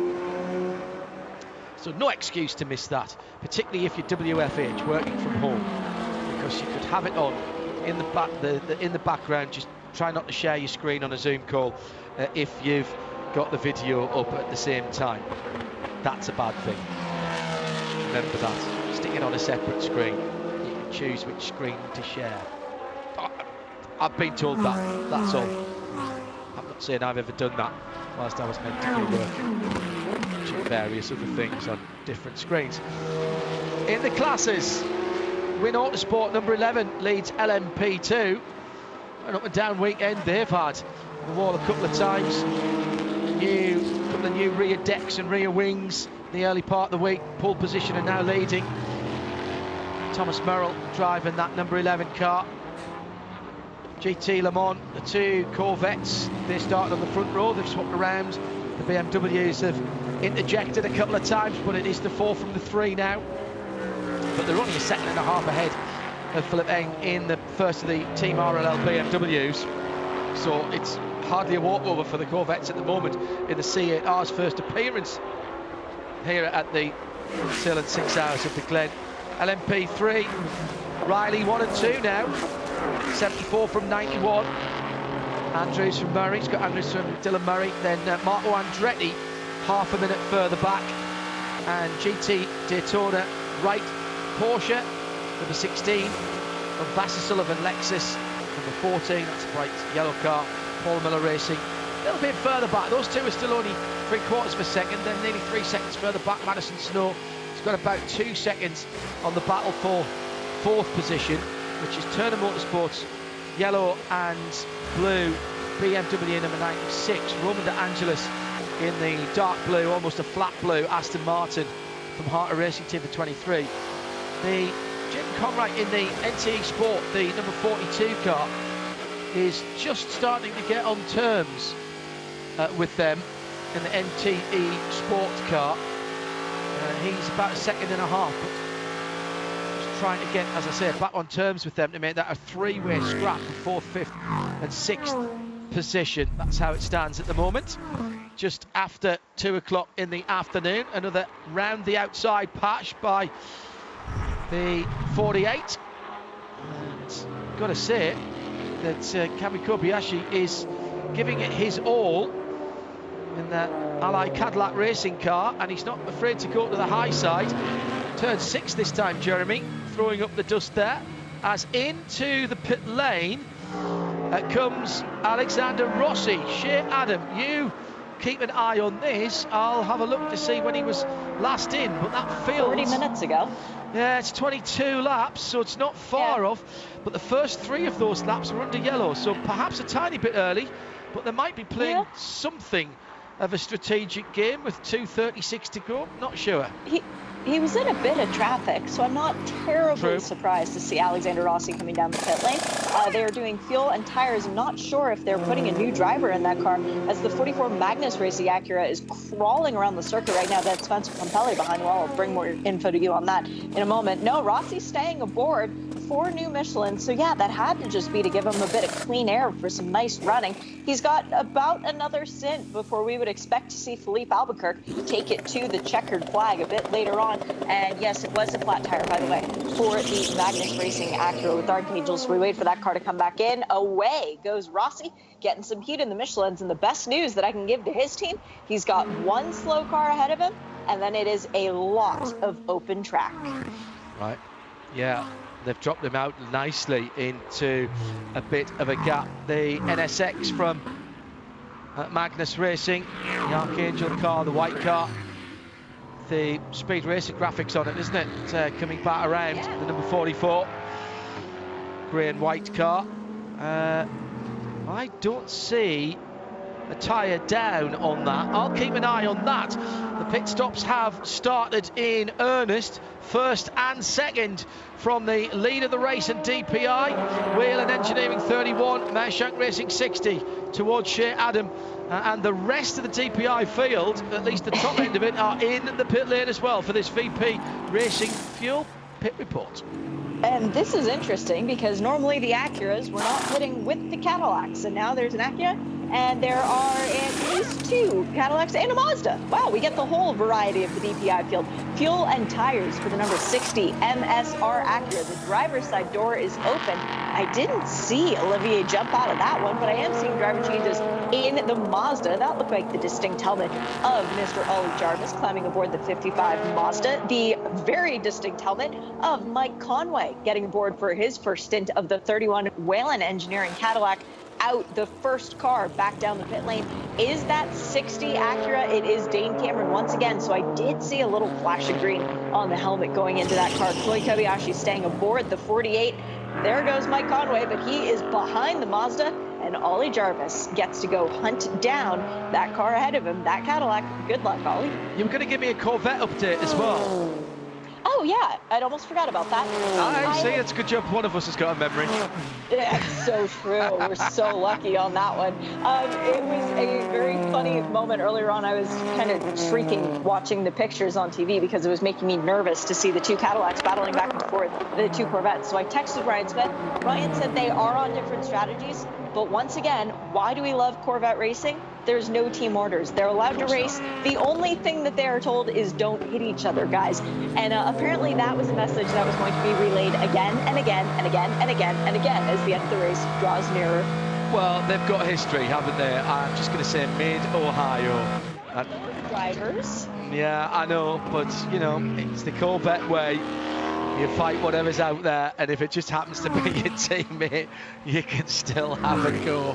If you don't know what I'm looking at, your recent convert to IMSA style racing, I bet all you have to do in a search engine or a video search engine is put Corvette pit lane, Corvettes pit lane, Mid-Ohio, ALMS. Yeah, I don't even think you have to put Ouchie. Certainly don't. More pit stops for you, Shea. Okay, we've got the number 5, Sebastian Bourdais, bringing in the Mustang sampling Cadillac. That was a flash of yellow on the helmet, so I'm going to take a shot in the dark and say that that car was staying with the same driver. But I said, oh no, because the Whelen Engineering Cadillac has to serve a drive-through penalty, and doing it right off the bat, speeding on the pit lane, the last trip down +3. So not as much effort as we saw earlier on with the +8, but still not a pleasant trip. So Mike Conway, getting his first laps in the race, has to spend his first lap serving a penalty for a drive-through. Thank you, Shea. So what happened? Oh, that was debris coming out the back of the Magnus car. Now, I didn't think that I'd seen a puncture. It looked like they were all up. It may have been still air in that, but there's certainly some tyre debris wrapped around the hub of the left rear of that Magnus racing car. That happened right at the top of the hill at turn 4, heading onto the back straight. The DPI pit stops are in full effect, and the only one we haven't seen is Renger van der Zande. Let's put that right. And Renger comes into the pit lane, pops open the driver's side door as if to say, hello, can I have a Gatorade bottle, please? I'd like a large number 7 with a Gatorade, but nobody gives him a Gatorade. It comes from the other side of the car, the drinks bottle does. And Renger waiting patiently. He's got 4 new Michelins on that car, needs a bit of drink for the car as the last drops of VP fuel go in, and Renger sent back out in anger. Adam Johnson has just typed in Corvettes pit lane Mid-Ohio LMS into YouTube and got exactly the result that I was expecting. Just retweeted that from @IMSA Radio. Doug Feehan talking about it to start with. Messon Henry, Jackson IMSA challenging, old school, no room for error, and the accessibility of the paddock. You can watch the races without being stuck to a seat. The car's an on-track product of IMSA world class. Andrew Muggeridge, variety of circuits in IMSA. No huge run-ups that are at most European circuits. The over-the-wall pits also that has a greater openness and fan-friendliness than in Europe. This is all a question of what makes the difference between IMSA and European style racing. Drivers all seem to like it. Remember how we said if you're going to speed, do it well? Yeah. Magnus Racing in the Speed Racer car did just that. Excellent. Their penalty coming into the pit lane with that down tire, plus 20 kilometers an hour. That warrants not only a drive-through penalty, but a stop and go in the pit box. So when they get back out, they'll have to come straight back in. Jeremy Shaw. Yeah, critical penalty here for the car number 31. It was leading the race. It had a drive-through penalty for speeding in the pit lane, so a critical mistake potentially there for number 31 car. Mike Conway just taken over that car. We don't know whether the speeding penalty was coming in or going out, do we? No. It's left. It's shown up on in order as after Mike Conway has left the pit, okay. So that would suggest it was on the way out, but unconfirmed. But whatever, Mike Conway has just served another penalty, so that has dropped him effectively from the lead to last place, 7th position now in the DPI, and overall that has handed the lead back to Dane Cameron, who has resumed, taken over from Ollie Clark that last pit stop, and now has a three-second edge over Alexander Rossi. And the number 01 car, unsurprisingly, because he came in and made a driver change, presumably took a splash of fuel during that previous caution period. I'm still trying to find out what happened there, but that car is still now in 3rd position, so it's number 60, number 1001. It's Jeremy Shaw, Shea Adam and John Hindhaugh as well. Leader of the race is Felipe Nasr, but it's only by 2.7 seconds. Who benefits? The number 60, Ollie Clark, who's going across the start-finish line now and heading down towards the first corner.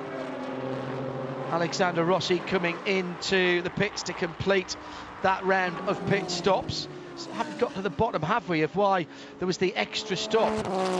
Kevin Magnussen came in during the yellow flag, went out for a lap and then came back in again, and Renger van der Zande took the car over. I wonder if he had a bit of cramp or something. May have been. Didn't lose much from it, as Renger is up into 3rd position. Oh, we've started something here with this talking point on that IMSA radio. I'll get to that in a moment, because we've got a couple of Corvettes battling in between the battle for 1st and 2nd. So that's the battle for 1st and 2nd in GT Le Mans and the battle for 1st and 2nd in GT Daytona at the same part of the circuit, going through the toe of the boot, heading up towards the heel there, and then following through a bunch of prototypes, including the number 10 Acura. In 2nd place now, Alexander Rossi. So Cameron leads from Rossi in 2nd, from the 01 of Van der Zande in 3rd. Rossi carving his way past the number 24 BMW. Augusto Farfus in 3rd place in GT Le Mans. 2 BMWs stalking the Corvettes. Good news, by the way, if you're a follower of Magnus Racing, the 44 NSX is back out again. They've unwound what was left of the left rear tyre from the hub, and that car is back out on the track. And Jeremy Shaw has been doing a bit of digging around and has the answer on the Chip Ganassi 01. Yeah, it was on that during the previous caution period. It was just a slow stop. They struggled to get the left front off the car, and having dropped to the back of the pack, they decided to come in, make the driver change, and then get back out again. So it was just a little glitch there. This latest stop was clearly just fine. So the number 01 car back in very much in contention in that 3rd position now, just about 4 seconds behind Alexander Rossi, who is close in on Dane Cameron. So the two Acuras separated by maybe a dozen car lengths or so, around about a second. And Renger van der Zande chasing after them. Kobayashi, he's not too far back in the 4th position either. So they decided to make a virtue out of the mistake, if not the necessity, and just took the opportunity to swap drivers as they knew they weren't going to lose any more ground. Well done. On the question of the day, Tom Firth says IMSA positions itself as a World Series with its history, iconic events and manufacturer involvement. It just so happens that it doesn't leave North America, but it could, and it wouldn't look out of place anywhere. In contrast, the ELMS positions itself as a regional series and a route to the World Championship. Yeah, fair point. That will account for some of the differences, of course. No doubt. Very good. Thank you for all of those. Great question, that. Good stuff. Perhaps the biggest point of difference between the two championships is that the first round of IMSA is the same length as the entire ELMS calendar. 24-hour race at Daytona and 6 24-hour races. I think there's 7 this year, but yeah, I take your point. There's an extra round this year. The ELMS was always meant to be, and I think that was a good point about it being the stepping stone potentially to a World Championship, and certainly an entrance to Le Mans, of course. And it is very much aimed at privateer teams and gentleman drivers, and it's understood that they don't have a lot of time. So shorter events where you can get there on a Friday and leave on a Sunday and be back at your desk when those sort of things were important on Monday. And 6 times 4 is 24. That kind of worked. They do go to some lovely circuits around Europe, and of course it does give you a potential route to the 24 hours of Le Mans as well. All right, 2:23 to go, and Alexander Rossi on the front straight at the moment can just about see the back of Dane Cameron's Meyershank Racing Acura, as Renger van der Zande 3 seconds further back has just moved the fastest lap of the race to a 91.5 second lap, Jeremy. That is pushing on in race trim. That's very impressive indeed, as Renger chases back in that 0-1 Cadillac from Chip Ganassi Racing. Yeah, resets his own fastest lap. He had set the fastest lap back on lap 94 at 1:31.6. So this new benchmark, half a tenth or so quicker. He's charging on there. That little glitch on the pit stop, very unusual for Cadillac Chip Ganassi Racing, but hey, it's going to happen even to the best of them.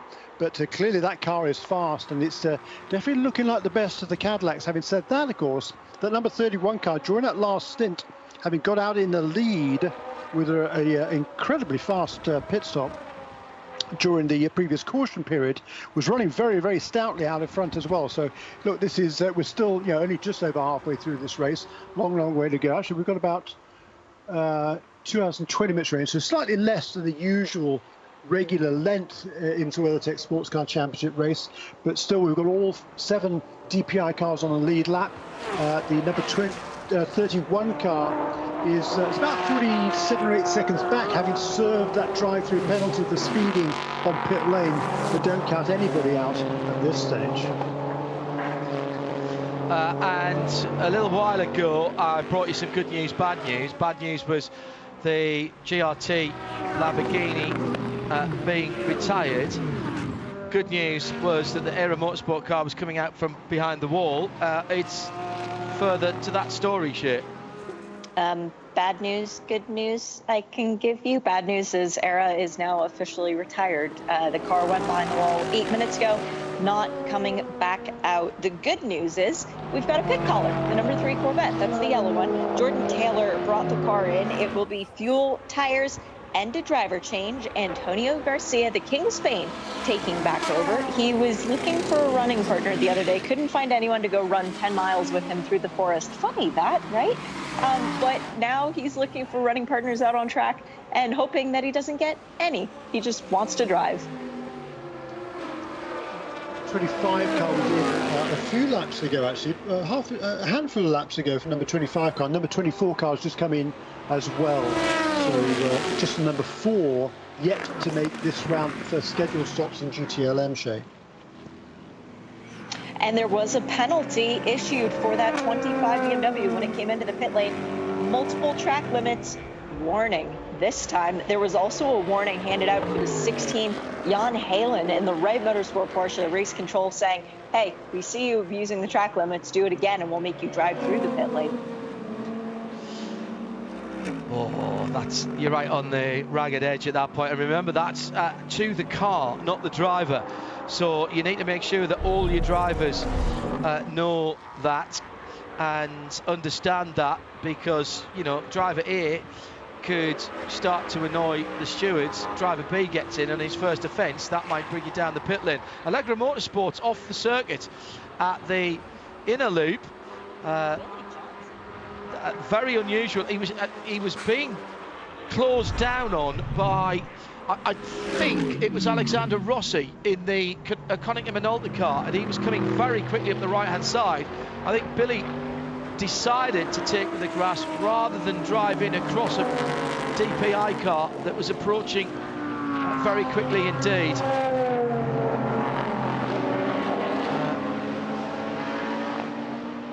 Into the pit lane, Shea, and another prototype dives in, and it looks like the Andretti Autosport leads here. Yes, and that would be Marco with potentially day done. He could be handing over to Ollie Askew and saying, hey, good luck, Ollie, have fun, take it over to the end. And indeed, Marco climbing out, and a white helmet getting ready to climb in with the properly suited fire suit. I'm going to guess that is Oliver. Yeah, I'm going to say that's Oliver, fairly confidently. Talked to the young man last night. He seemed in good humor about this weekend and ready to get out there and dice it up with the other LMP3 contenders. He did such an impressive job in IndyCar the last 2 weekends, but we like having him in sports cars. Ooh, there's a suspension change going on the front. So clearly Marco's given some advice. They're taking the nose off the car. Uh-oh, never mind. Might not be a suspension change. Might be something a little bit more dramatic. Perhaps a new nose going on this car. Bit of rhinoplasty, perhaps. New nose coming over the wall. Yep. So a longer stop, but hopefully this makes the car more stable to the end of the race.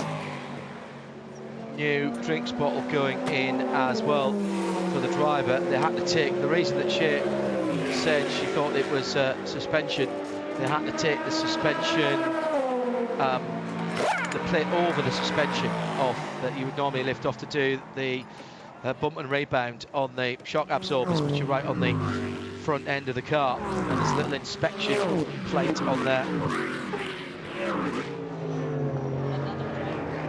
John, this time it's the D3 LMP3 machine. They were 5 clicks over the limit. Hardly worth getting penalised for that. Go on, do it more. We decided it was Magnussen who had the speediest speeding penalty of the day. The 20 miles an hour was Magnus, yes, correct, and Spencer Pompelli. Yeah. So let's give Spencer credit for that one. Absolutely right. We're just, sorry, say again, Chair? There's a Lexus pit stop going on. Aaron Telitz is out of that car, and in has gotten Jack Hawksworth. That won't make that car any slower. Genial Jack Hawksworth, the man from the north of England, says what he means and means what he says. Top bloke, actually. Fits in well in this paddock. Good to see him doing so well, Jeremy, and I hope he's found a home with Vassar Sullivan and potentially with Lexus, because he certainly brings something to the paddock and to the racetrack.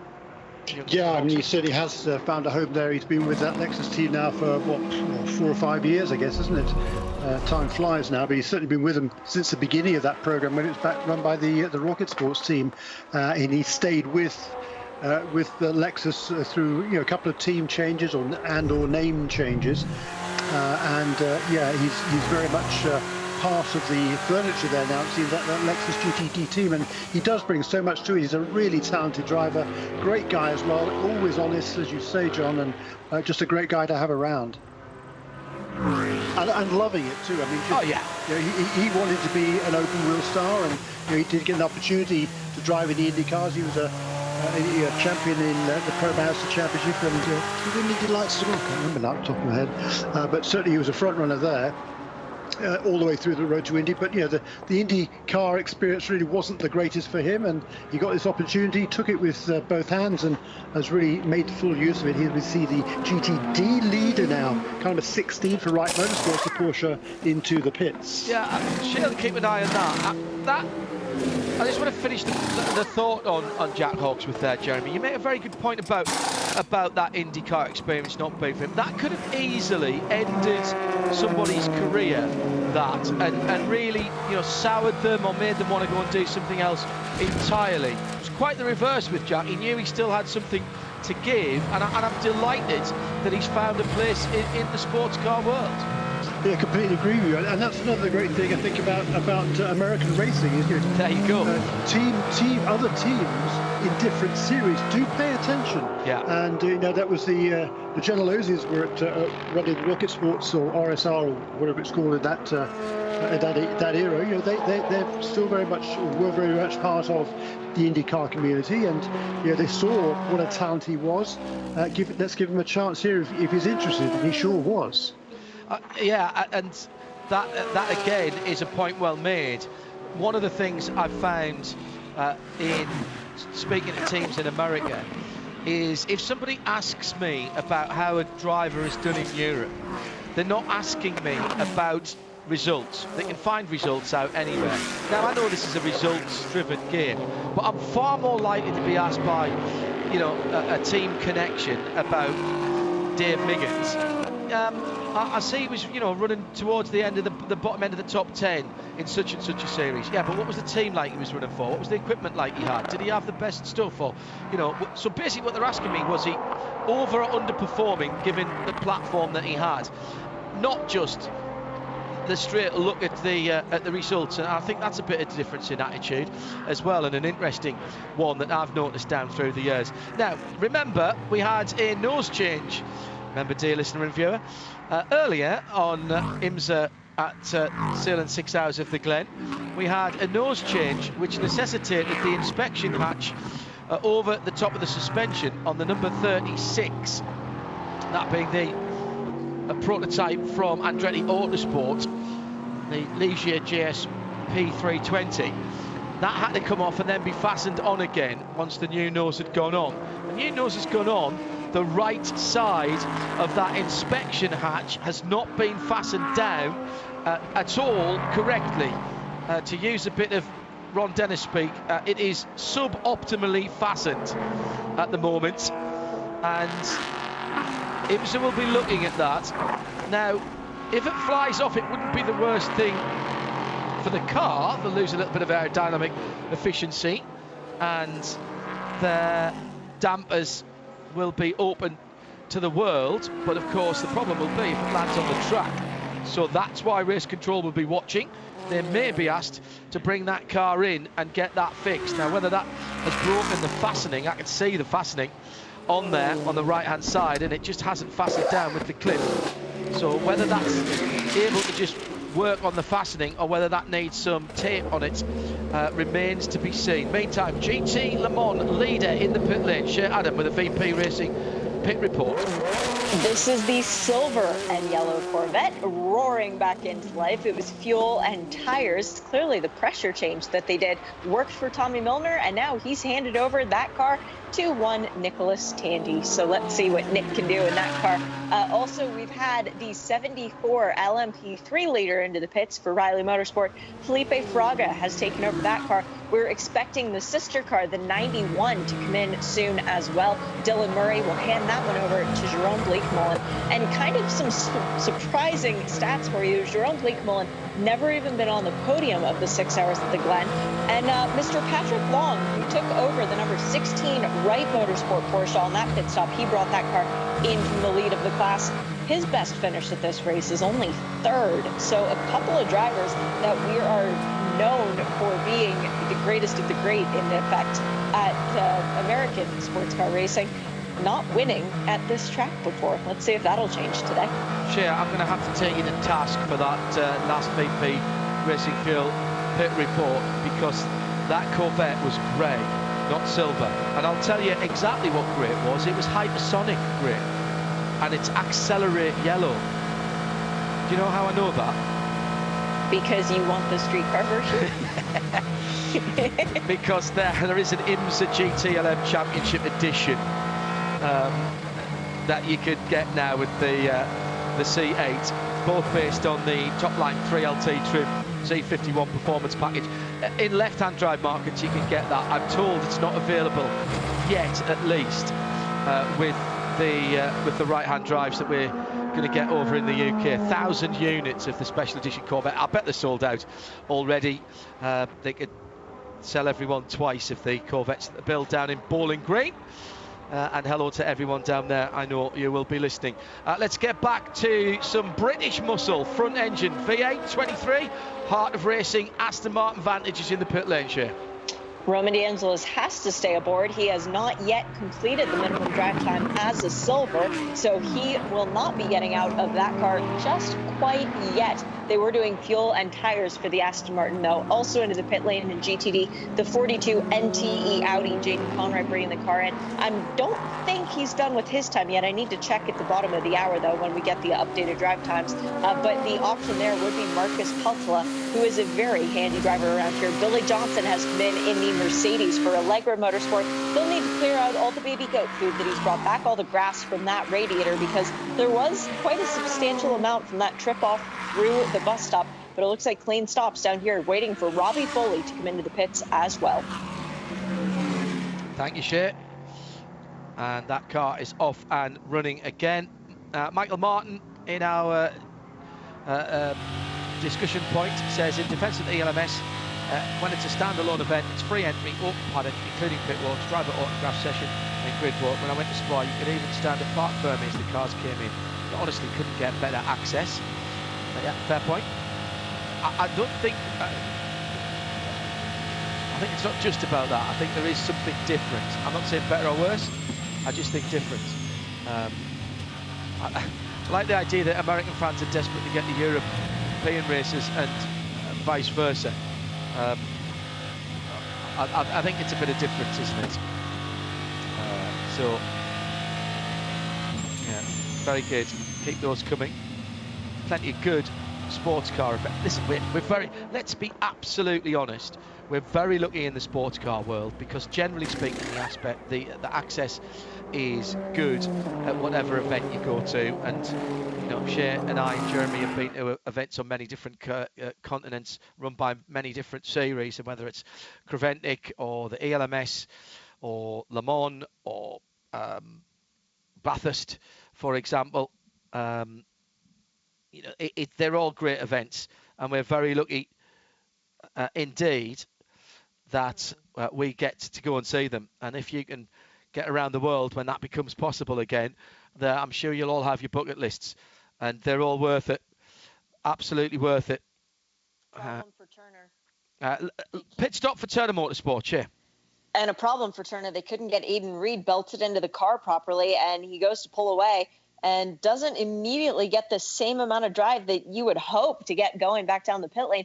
It was a very speedy stop by the rest of the crew. A great job by the refueling and the tire change, but the driver change just seemingly going a bit awry. He's impressed me today, that young man.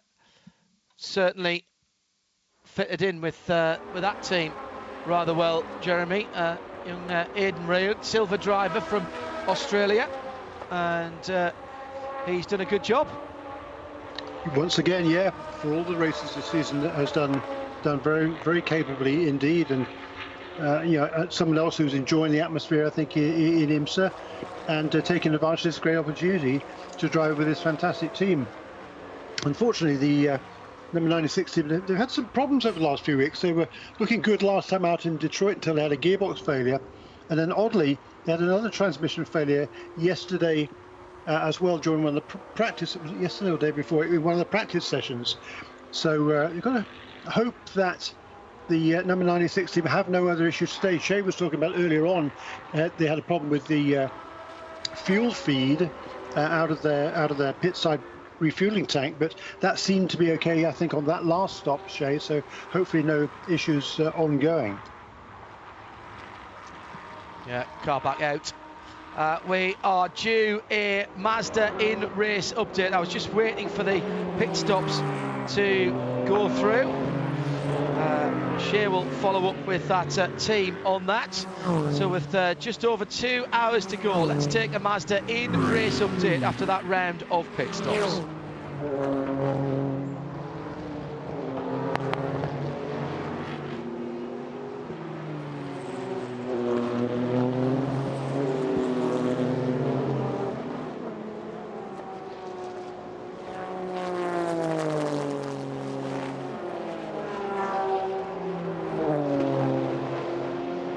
Coming down to the last third of the Sahlen 6 hours of the Glen, here's how it stands.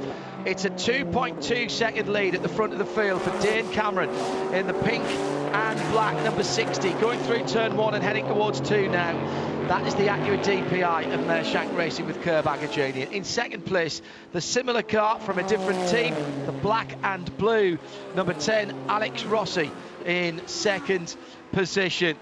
Those two cars have been slightly trying to pull away from the rest of the field, which is headed by Renger van der Zande for Cadillac. Chip Ganassi racing the 01 car, most recent winner, stood on the top of the box at Belle Isle for that chalk-coloured car.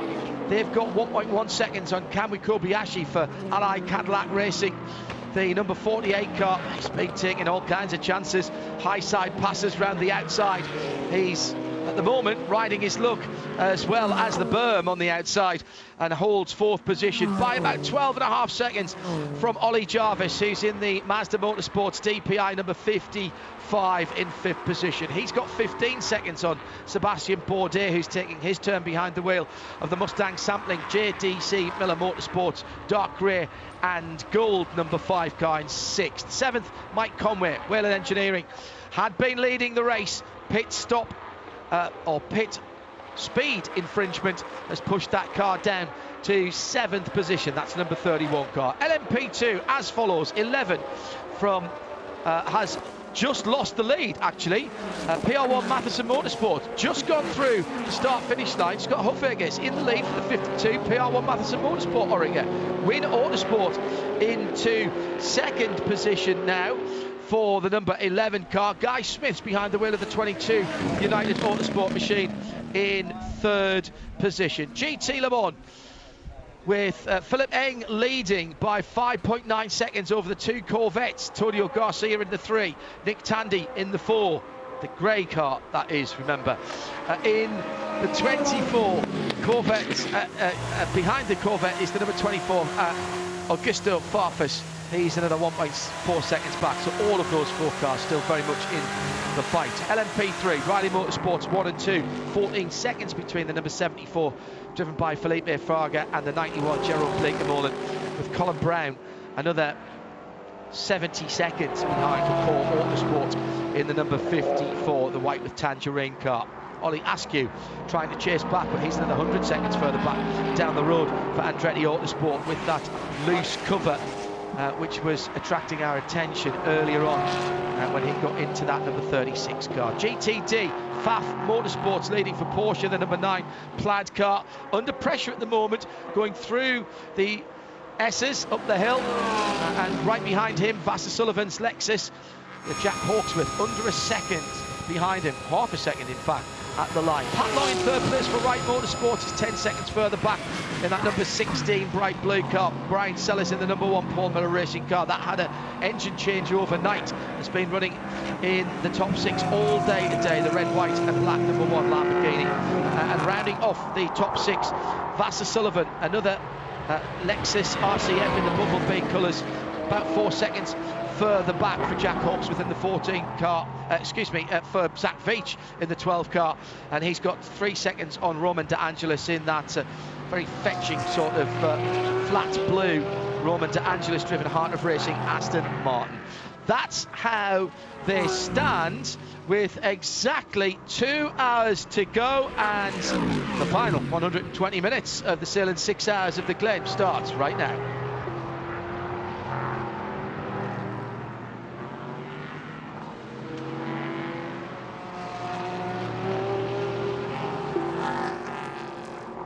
Shea Adam with a VP Racing Fuel Pit and Paddock report. Sadly, another couple of retirements, Shea.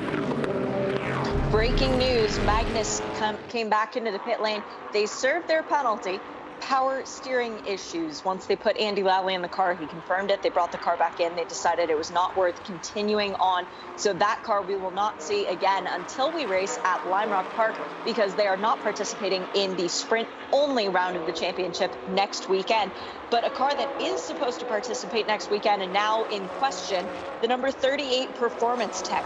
When that car went back behind the wall early on after the collision with the 42 NTE Audi, the team was looking at fixing the radiator. They noticed that there was a more substantial issue, quote, catastrophic engine issue. So now they are struggling to try and find a spare engine, the exact same position they were in after Mid-Ohio when there was one spare engine in the country. Right now there are none, and the question is, will they be able to even race in 4 days' time? Add to the retirements, WeatherTech Racing, Coop McNeil with an oil leak which caused a fire on the left rear of the 79 Porsche. The Ligier from Performance Tech Motorsport, Dan Goldberg, brought that car, LMP3 car, at the pits, number 38 car. The Sun Energy 1, Kenny Bull was behind the wheel of the 75 Mercedes AMG, right rear suspension problem that's taken that car out of the running. It was an accident and fire for Misha Goldberg in the GRT Grasser Racing Team Lamborghini Huracan that took that one out of the race. Kyle Tilley and Era Motorsport, they're out in the number 18, and that, I think, is the tale of woe at the moment, adding to that 44 Magnus with Archangel car that Shea has just talked about. So that's 2, 4, 5 cars out of the 38 that started that have officially retired.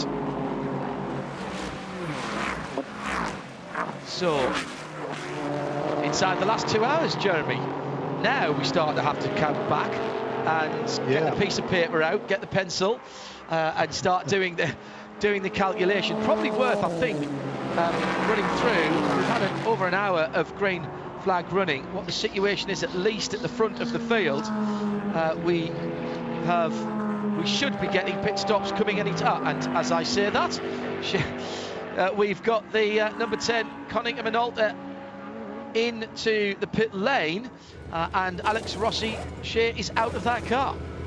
And Alex Rossi done for the day, having contributed and maintaining the lead in the Michelin Endurance Championship. So good for Alexander and a really strong running. But it is now time for the one, the only Philippe Albuquerque. So move out of the way, please. Just kind of give him a little bit of room, and yes, your cars will be fine. No, Philippe going out, 4 new Michelin tires on that car and a lot of fuel. Also into the pit lane, a Cadillac and a stall for Simon Pagenaud, who jumps aboard the Ally Racing Cadillac. It should be Simon. Oh, we're at 2 hours to go. Yeah, I think it should be Simon into the end of this one. Everybody has met the minimum drive time in that car. And if you've got a Simon Pagenaud, you tend to leave him in the car, don't you? Yeah, a couple of people, including Adam Johnson, asking how do the teams decide what the order of the driver's stints in a race will be and how long they drive. Rock, paper, scissors behind the garage before the start. Some of that is mandatory, Adam. You'll hear us talk about mandatory drive time, but in the pro classes, it tends to be that they will split it up fairly evenly, and the right driver for the job, the right driver at the time, they'll be talking to the driver all the time, Jeremy, and that's part of the relationship that we were talking about earlier on, particularly in the pro category. You might get a team saying, can you do another stint? Do you want to try another stint? And you've got to be honest both ways there and work out what's best for the team and when to make those driver changes and who to have in at the end. Yeah, very much so, John. You have to rely on that team chemistry. You know, you've got to be completely honest all the way around. And sometimes, you know, somebody might think, here, I'm good to go here. but then there might be another reason to make a driver switch. Maybe somebody they're just ready to go this particular day, this particular time. They want to get behind the wheel of the car. It's all sorts of sometimes odd sort of reasons, but it's picking those times is crucial. We're in this this point of the race now where the end is kind of in sight now. We're within 2 hours to go, and so it is a critical time of the race. Yeah, think of it, Adam, as like an ice hockey bench. You can do rolling substitutions. There's nothing that says you've got to cycle through your 3 drivers in driver A, driver B, driver C, driver A, driver A, driver C. You don't have to do that. Most teams will like to do it in a planned way, but as Jeremy said, sometimes it changes around. Number 60 into the pits now, Shea, from the lead. Dane Cameron brings that car in. That's the MyShack Acura. There's no way Dane Cameron's getting out of that car. I would be shocked if he even gets out before the end of the race, to be perfectly honest. But they are doing fuel and tires for that car, just waiting on the fuel. Once again, MSR with the perfect tire stop, waiting on the fuel probe, no time wasted. Also into the pit lane, the Mazda, Ollie Jarvis bringing that car in. The passenger's side door is open, the driver's side door is still closed, so I would imagine Ollie staying aboard that car for the time being. And the same goes for Renger van de Zayde, so perhaps only a drink bottle change for the driver from the Netherlands, and it's a slow stop on the left rear for the Mazda. No, it wasn't. Oh, that gave me a little bit of heart failure. But there is some damage to the left rear of the Mazda. It looks a bit dirty, actually. But just to update on the driver changes, it was a driver change. Kevin Magnussen in the 0-1 now, still Ollie in the Mazda, and Loic Duval has taken over the number 5 Mustang sampling Cadillac from Seb Bourdais. So that was a double for Renger, and Kevin now in the 0-1. Fine, good. Hello to Kevin Brink, who has brought a new listener on board. Hello to Carla, who's listening in Pacific Beach on RS2 IMSA Radio via imsaradio.com. Wherever you are in the US or further afield, nice to know you're listening in. We're on XM 202 for all of the IMSA WeatherTech SportsCar Championship races as well this year, as we have been for, well, it seems forever actually. Thank you very much indeed for the airwaves of XM Sirius. No Sirius channel this weekend because of the excessive amount of global sport that they are covering, including Tour de France, which is why we don't have IMSA on network TV in the States today, but there is a highlights programme coming tonight on NBC SN 7 Eastern. Set your DVRs for that if you're in the States and you want to see some of the things that we've been talking about. Now, I was going to make a point about something there, and I took a drink, and it's gone completely out of my head. It will come back to me another time. You know what I said about one of us had a memory? But unfortunately, Shea, I only had that memory. That was it. I have no more. So, yeah. I've got the memory now. Yeah, I've handed it over. To you. Got a good battle going on, as ever, in the GT Daytona category. Zach Robichon is leading with Pfaff Motorsports Porsche, from Vassar Sullivan in second, half a second or thereabouts, with traffic coming through, and Zach Robichon then watching where Jack Hawksworth might get some advantage with the faster cars going through. They're at turn 8 at the moment. Lovely sweeping entry into that right-hander, riding up on the yellow and red curves, and then through to turn 9, the left-hand, a bit of a late apex there, and you drift out towards the wall. Meantime, the BMWs have been battling together in GT Le Mans. At the moment, they are split up because after the pit stops, we've got Philippe Eng leading from the 2 Corvettes, and BMW 24 with Augusto Farfus in third, but there's only about 8 seconds between the remaining GT Le Mans field as our second place car goes across the line Jeremy. This is boiling up quite nicely, there's not too much difference in the pit lane strategy. We know that some of the cars have slightly better fuel mileage than the others, but this is boiling up quite nicely. As I'm looking down the top of the charts in Daytona prototype, top 3 within 10 seconds, top 5 within 24. There's still a bit of racing to go here, Jeremy Shaw. Yeah, very much so, John. And in GTLM too, it's heating up. We've got the number 25 BMW leading at the moment. That was the first car to make its pit stop during this this last sequence. It was seen pretty early, actually, with I remember that would have been just after the 3-hour mark, perhaps number 25 car came in.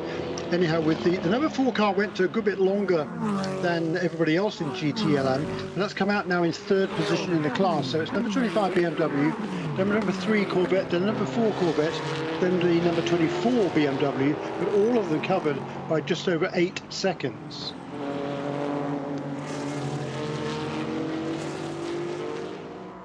Talk, I do need to turn my microphone on. I find that helps massively. The power of thought is good, but not that good.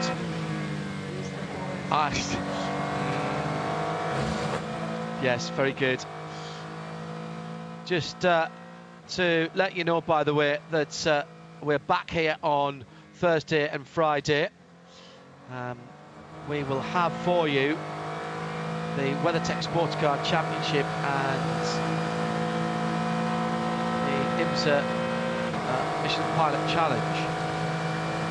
We've got a couple of practice sessions we're covering on Thursday, July the 1st, 2 p.m. Eastern for the first session there, and then on Friday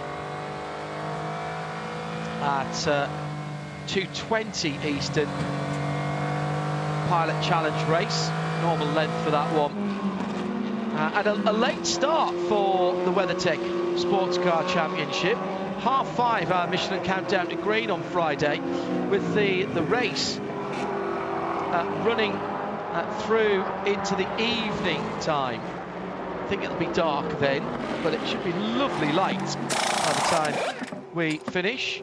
What time is that? 6 o'clock that we start the race on Friday coming. So put those dates in your diary. IMSARadio.com.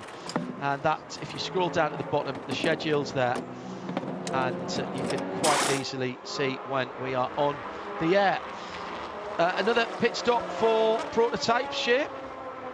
That was the 52 PR1 Matheson LMP2 machine. Scott Huffaker bringing it into the pit lane. I did not see a driver change there. What I did see was the door opening for a drinks bottle. So that means that it will be another stint for Scott.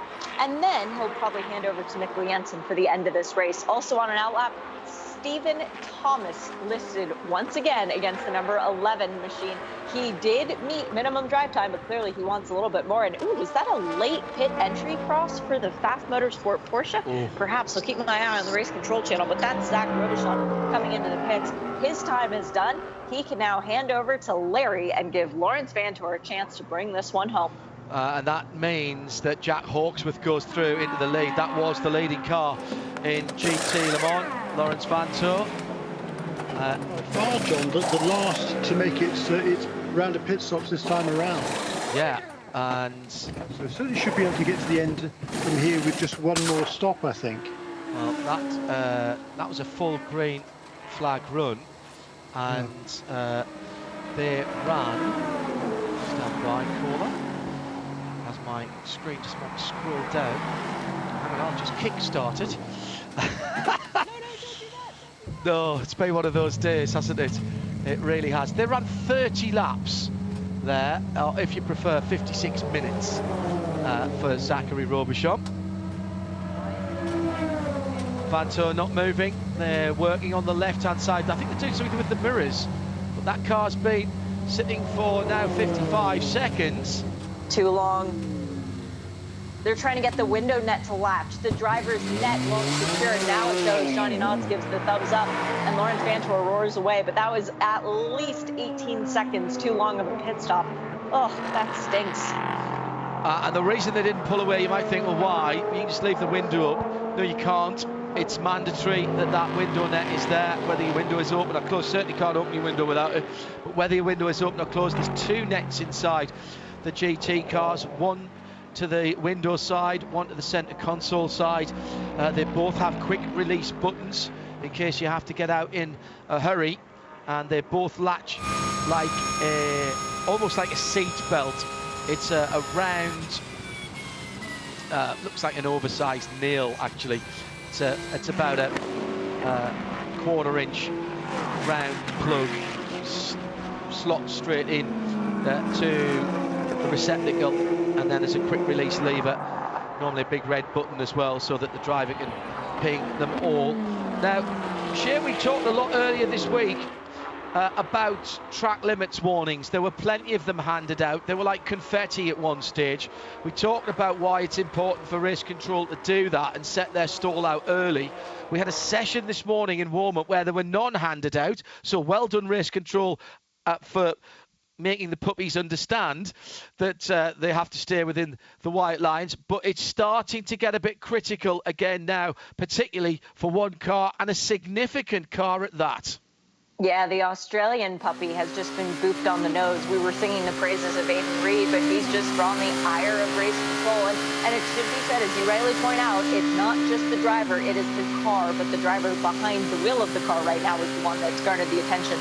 Final warning was put in bold from race control for the 96 Turner Motorsport BMW, which means that if you are going to continue abusing track limits, you're going to start serving drive-through penalties. If you continue, even with your drive-throughs, you're going to be held in the pit lane before you're allowed to go back out.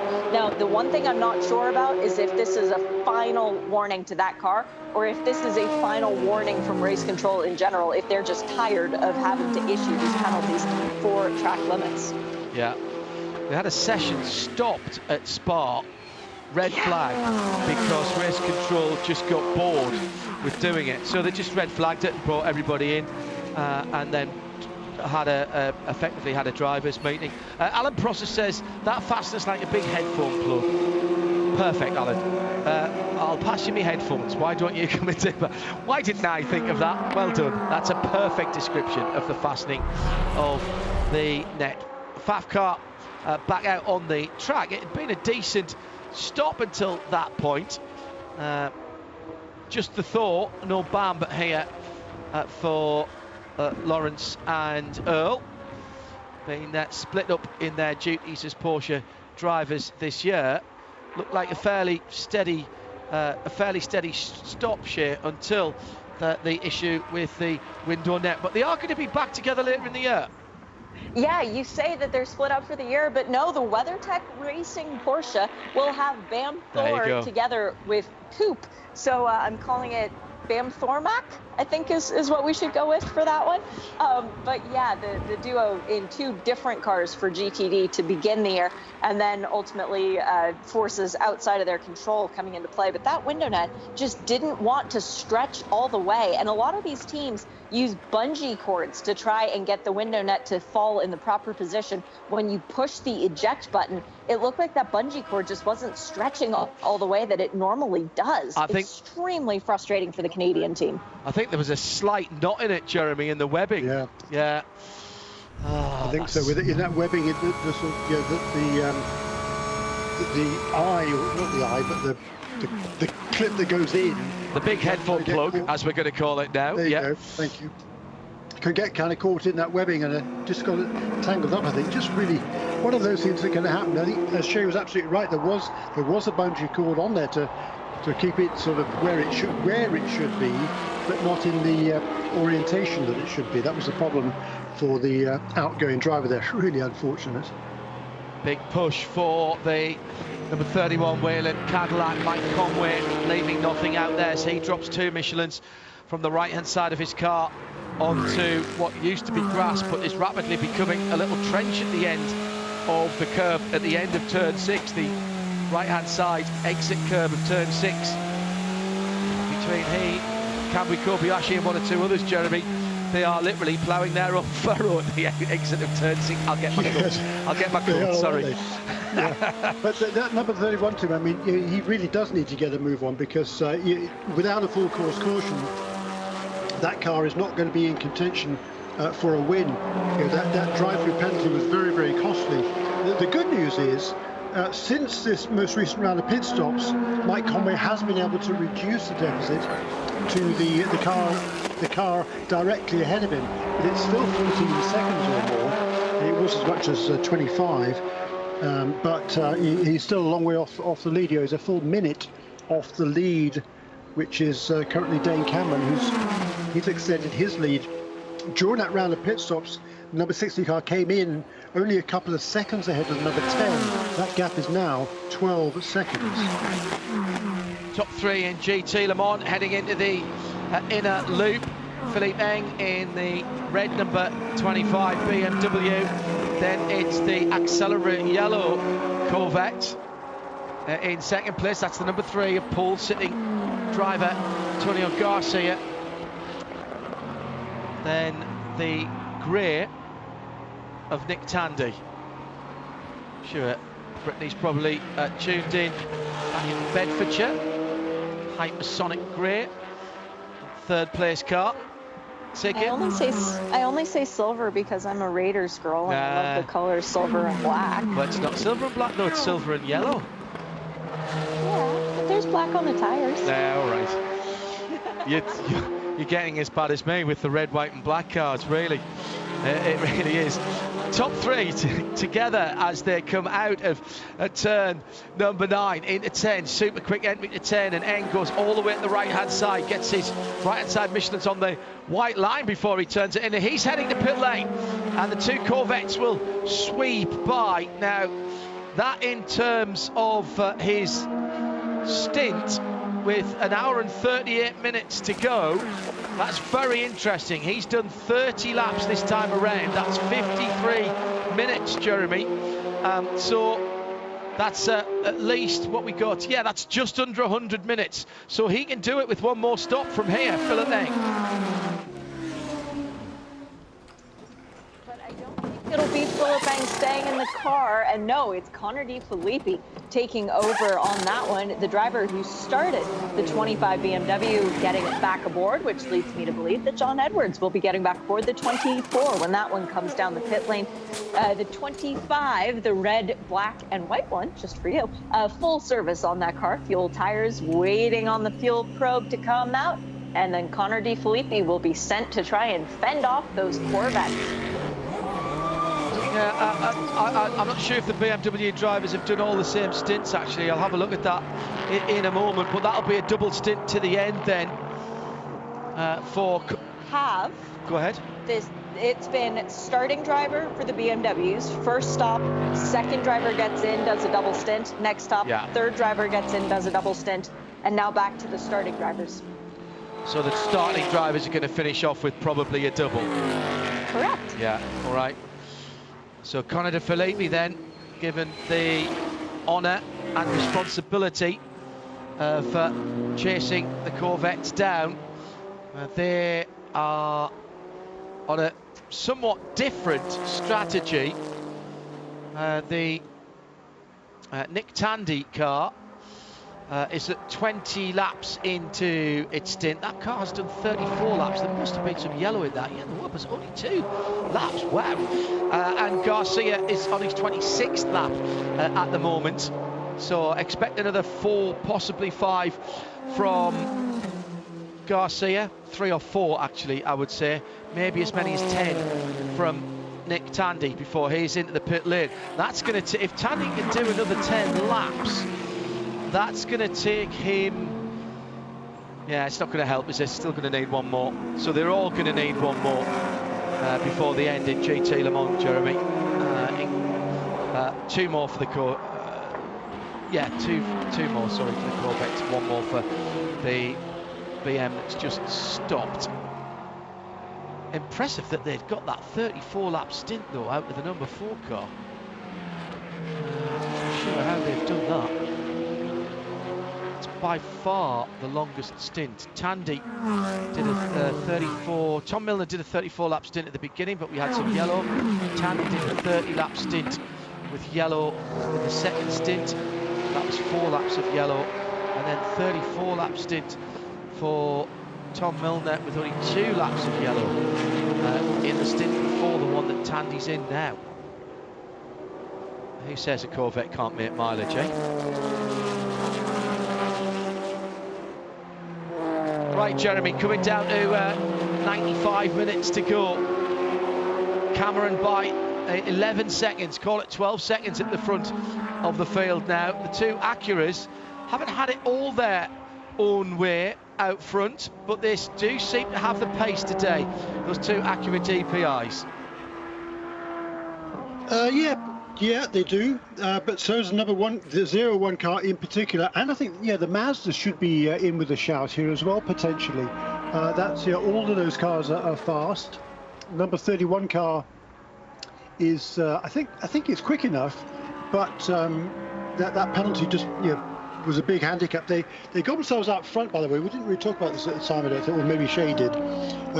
We wondered how they managed to leapfrog their way from 5th to first during that caution period back on lap 87. And of course the reason for that, it was shortly before the 3-hour mark, so they slightly short fueled that car to get out of everybody else, so they would gain maximum points at the 3-hour mark in this race for the Michelin Endurance Cup. I kind of zoned on that, but maybe Shay mentioned it at the time. Even then, it then needed a little bit more fuel than everybody else during that most recent stop. But then, of course, they had the drive-through penalty as well. So that cost them quite a bit of time. Here's the number 16 car into the pits out of, second place, I think, in GTD. Yeah, Jack Hawksworth leading GTD for Vassar Sullivan. Pat Long now in the pit lane for Wright Motorsports. As Jeremy said, the number 16 car, the blue, black and white car. And Shay, that looked a tidy stop. Fuel and tires for Patrick Long, not even an additional drinks bottle for him. I don't think they're going to open the door and risk the window net not going back on, since it was another portion that happened to. But no, very clean stop. And I am expecting Jack Hawksworth to be coming in shortly, because as Jeremy was just talking about short fueling, they definitely short fueled that Lexus the last time in. They were only stationary for 32 seconds. And Jack has now been out on track for 43 minutes. So the 14 Lexus is due a pit stop. Come visit me, Jack. I'm just looking at that pit stop for the Wright Motorsport car. That was only a 22-lap stint, and they've done as many as 31. They've done an hour, 58 minutes. Now, that did have 2 long laps because they were under caution, but that's interesting. Are they splitting to the end there? That was only a 40-minute stint. That means that they only have to do basically about the same again and then stop and fuel to the finish. I think they're looking at less time in the pit lane here in terms of what they're doing and filling the fuel, because they did not need fuel there, Shay. They did not need fuel. Nope. And see, ask and you shall receive. I told Jack to come visit me, and he did. Jack Hawksworth into the pit lane, fuel and tires for the Lexus. And I'd imagine this will be a longer stop where all 40 seconds worth of fuel go into the tank, because they had to run it pretty close to dry on that last stint. The brakes are smoking as Jack Hawksworth knocks it into gear and then rolls away. No, 33 seconds worth of fuel showing up on the side of the car. Maybe they're doing their fueling a little bit too quickly, or else maybe they're not refueling it to the maximum amount every time. It's very strange. Shay Adams, our VP Racing Fuel Pit and Paddock reporter. Jeremy Shaw joins me, John Hindhaugh, in the Haggerty Global Broadcast Centre. Coming down to the last 90 minutes of racing, with pit stops still to come before the end of this race under beautiful weather conditions here. Finally made 100 degrees on the track, Fahrenheit, of course. That's 38 Celsius. It's 30 Celsius in the air, which translates to about 88. The humidity is sort of leveled out at around about 51% just after 3 o'clock in the afternoon here in the Finger Lakes region of upstate New York. We're at the Glen, of course, the classic road racing circuit, natural terrain road circuit, mimicking the topography of the local roads that did hold some races here but that got far too dangerous and there were some nasty accidents. The old road circuit still exists and has a historic trail round it with the names of the circuit corners, etc., and some of the tails, some good, some not so good. It's worth, if you're up there, looking that up and going to it. It's not too difficult to find. Beautiful part of the world, well worth a visit. And for those who know the F1 history of Watkins Glen, why shouldn't you? They had 20 US Grand Prix from 1961 onwards. Used to be the final race of the season. If you come over from Europe when it is possible to do so, I promise you, you know when people say, be careful what you wish for, sometimes there's a disappointment. This place does not disappoint, not at all. Extraordinary place to come to. One of my very favourite places to watch motor racing. Shea Adam, Alexis pit stop. The other one has come in with Zach. The other one. We need to get that on a shade band. Lexus, the other one. Lexus, the other one. Well, yes, there is the leader, and then there is the other one. And right now, the other one is the number 12, although the 12 does tend to outperform the 14 in races of long distance, so just putting that out there. It's been a very clean pit stop for that Lexus. Zach Veach staying aboard, fuel tires, windshield tear-off for Zach, and looked like they were giving him a new drinks bottle and perhaps changing out the data stick. That pit stop was 1 minute and 15 seconds for Zach Veach from pit in to pit out, 10 seconds longer than the sister car. Something going on. Right, so let's now get into some analysis of who's doing what to who. In GTD, Roman De Angelis has 23 laps on his stint. The Turner Motorsport BMW 22 for Marcus Poltala in the NTE Audi. Billy Johnson in the Allegra Motorsports 22 as well. So those cars due in shortly. We've got pit stops coming for Colin Brown and Oliver Askew in LMP3. Jerome Bleekemolen about 4 laps better on fuel there. Corvette Racing, Antonio Garcia, has he just stopped? No, he hasn't. He must be due in this time around. Nick Tandy with still probably 5 laps to go. Scott Huppaker only about halfway through his stint in the number 52, leading LMP2. Same story for Tristan Nunez. The Win Autosport car, and at the front of the field in the DPI category, Dane Cameron is a couple of laps worse off on fuel and tyres than Philippe Albuquerque, but still with 7 or 8 laps to go before they come in. And see above comment for Kevin Magnussen and Ollie Jarvis as well. So we'll see their lap times, I think, start to improve in a moment as they push a wee bit harder. Who's your money on, Jeremy? Who blinks first? Well, I mean, the number 60 car certainly has the upper hand on everybody right now. It obviously has the lead, but whenever it is in the lead, it looks pretty comfortable there. So, you know, I'd have to say it's certainly looking good for them right now. If there's no more caution periods, it's going to be very difficult for them to be caught. But look, the second, third, and fourth cars, they're still covered by just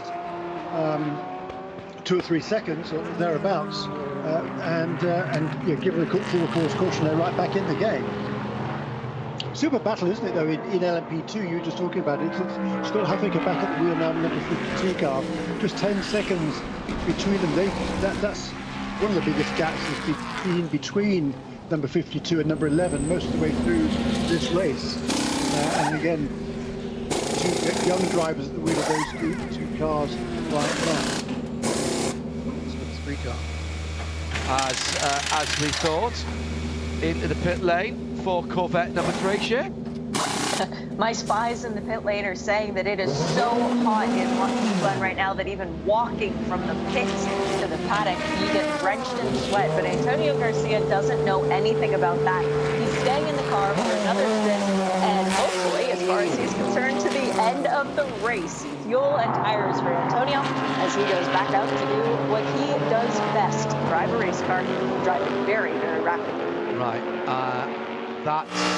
they're going to go about 40, they went 53 minutes there, so there's only 85 minutes to go, so that'll be a relatively short stop.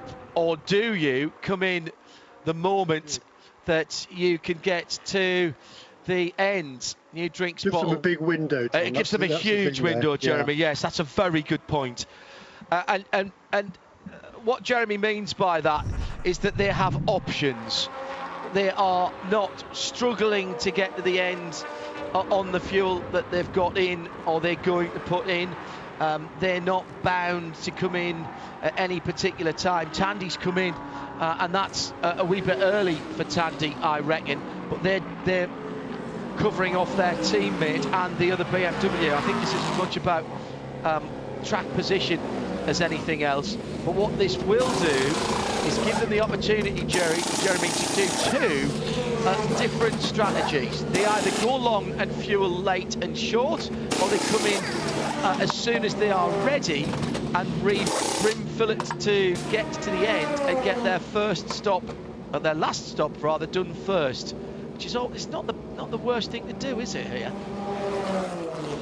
No, that's right. You really do want to make your last stop before everybody else, because then if there is a full course caution afterwards, you've already done your stop, and everybody else will have to come in and make their stop and will fall behind you, behind the safety car. So you're absolutely right there. But what they're also thinking about perhaps is tyre wear. Is that a factor? Oh, as it gets hotter. I haven't really been paying too much attention to that, I must admit. About how much tyre degradation there is. I don't think there's a lot, but certainly something to bear in mind, particularly as it is quite a bit warmer this afternoon than I think it has been the rest of the weekend. The flapping cover for the Andretti Autosport LMP car has disappeared. It's back in the pit lane now, and it doesn't have it. Got a little bit of a ding from... Now, which prototype was that? It was the 36 car. It was the Andretti car. Yeah, what was the DPI going by it? 01. It was the 01. Thanks, yeah. I thought I saw the dark red on the fin. I don't think they're going to bother putting that inspection cover back on the 36. So the Andretti car goes out with the suspension dampers exposed to the world. I hope they put a little bit of sunblock on that, otherwise they're going to get very red by the end of the race. Well, and that's the other thing that I was just wondering is, correct me if I'm wrong, but isn't that how you get to the pedal box as well? So yeah. Wouldn't that add an additional bit of cooling for Oliver Askew? Possibly. Makes his toadies nice and chill as the rest of them is roasting slowly. Yes, yeah, it's a good point. There's a few in there. I think you have to take the nose off on that leash here to get to the brake and clutch reservoirs, but certainly it would make sense if you could get in there. So that car's a lap down though, isn't it, to the two Riley Motorsports car and the core Autosport machine, or certainly to the leader there. Marco Andretti, he kind of had a bit of a struggle during his earlier stint. He couldn't get past John Bennett, who was running a pretty good pace, it has to be said. It took Marco a long time to get past him, and by that time the Riley Motorsports cars had pulled out a fair bit of a gap. yeah, they've run a good race, Jeremy. Oh, hang on a second. It's a team run by Bill Riley. Again, as I said to you the other day, you're not going to sell that as a breaking news headline, are you? Bill Riley runs really good race. Yeah, that's been happening for a few years now, Mr. Shaw, hasn't it? This is a fact. It has. And it doesn't seem to matter, Jeremy, what manufacturer or what class he's running in. It's a race car. It's got a wheel at each corner. He manages drivers well. His team are always well organised. And if they need to learn a new car, they seem to be able to learn a new car. It's really impressive, actually, when you think about it. Well, it certainly is, as we see. I mean, they've got all the everything they need there to run front-running cars, including experience, which is a huge factor. Here's a pit stop for the Aston Martin, which comes into the pits in the lead on this sequence. It's gone, what, a half a dozen laps longer than the Lexus is and number 16 Porsche for Wright Motorsports. So that car gives up the lead to Aidan Reed in the Turner Motorsport BMW, and that will move Marcus Paltela, a two-time winner of this race. Let's not forget, he's making his return to the IMSA WeatherTech Championship for the first time in 4 or 5 years, the Finn, Marcus Paltela, but driving for that NTE Sports team have just done a fabulous job. Jaden Conwright has set the fastest times in that car during the race, and very good times they have been. But Marcus Paltela, two-time winner, he won this race with Dane Cameron back in, 2014, I think that was, and also won it in 2018 as well. So he's got a great record here, and that car is currently in the second position with that pit stop for number 23 Aston. LA Cadillac in share, and that's another full service. It is. It was fuel, tires, drinks, bottle change for Simon Pagenaud as he stays aboard, and the stop going almost perfectly. Simon just waiting about a second after the fuel nozzle came out before going back out onto the circuit. And if you guys want to look somewhere, well, Nick Tandy is doing Nick Tandy things. Purple in Sector 2. I'm not used to seeing overall fastest laps with an hour and 20 minutes to go in the race. This is sort of an odd time for that to be happening. Yeah, new tyres, but a full tank of fuel. So Tandy trying to, I wonder if they'll freeze. Oh, that's Corvette, they won't freeze anything, will they? But he wants to get by and lead the race right now before the last pit stops. I reckon they're going to run about 30 to 33 minutes from that pit stop. The two Corvettes, they pitted a lap between each other, and I reckon they'll run 30 to 33 minutes and pit with just around about 47, 48 minutes to go, and then they'll run to the end from there, and then we'll have then the stagger will unwind effectively, and we'll have the battle between them and the BMW. In third position at the moment, which is the farthest car's just gone into the pit, so that will become Connor De Filippi as they cycle through the pit stop, as Farfus is now in the pit lane, but they will still have to stop again as well, so there's no real advantage for the BMW unless we could have them all coming in around about the same time. I do wonder if one of those two manufacturers will split their strategy and send one of those cars long to try and do a much shorter pit stop at the end and keep the track position. You're in you have the issue then, Jeremy, that if a safety car comes out, that ruins your strategy on that. But if you've got two cars in the race, and at the moment your third and fourth is BMW, what have you got to lose? Yeah, indeed. Pit stop here for number 10 car comes out of the second position. 25 laps stint there for Philip Albuquerque. In that number 10 car, I didn't see whether there was a driver change. I was looking to see how many laps it had done. It was around about 10 seconds behind Dane Cameron, who I would expect to stay out for another lap or possibly two. Last time last round of pit stops, number 16 and number 01 and number 55 each came in 2 laps after the number 10 car. Sliding into the pit box, the 5 Mustang sampling. Under 80 minutes to go now, 77 minutes to go. Why is that important? Because these prototypes at the front of the field can do about 40 minutes. So it will be into the window now for one more stop after this one. Shea Adam with the Mustang sampling car. It is Tristan Vautier out, Luke Duval in, so Duval will be taking this car to the finish. Fuel and tires, and the Cadillac, the Konica Minolta Acura, there we go, I can say it all at once. That was no driver change, Jeremy. Philippe Albuquerque staying aboard that car to the end of the race, but they did do fuel and new tires. And there was a little bit of fatigue that I picked up on the tire changer's part. Lifting the tires just looked like it was more of an effort on that last attempt into the pit lane. Also the 01 Cadillac Chip Ganassi Racing, they are doing 4 tires and fuel no driver change, so that means Kevin Magnussen staying aboard for at least one more stint. If he takes it to the end, it would be a triple to the end, or they could put Renger in, fresh as a daisy, ready to go and bring it to the checker. Don't know which one I prefer at this stage, to be honest. They look like brand new tyres going on the 0-1. Jeremy? Yeah, I'd imagine they'll probably put Renger in for the final stint. Well, I don't think you're right, Shay, you're absolutely right on that one. But that car came in a lot earlier than I had anticipated, but still, as you said, John, they can easily get to the end here with 40 to 80 or 120, yeah, with one more stop. But Dane Cameron, by the way, in the leading car, has just had his best lap of the race, a 1:31.571. The fastest lap of the race was set by Renger van der Zande, a 31.564. So 7 thousandths of a second between those two cars in terms of their fastest laps. Whalen Cadillac in as well. This is all setting up, isn't it, very nicely for a battle of the pit crews potentially in about 40 minutes time or just under. Shea Adam is watching the fuel go in to the red and white number 31 Cadillac.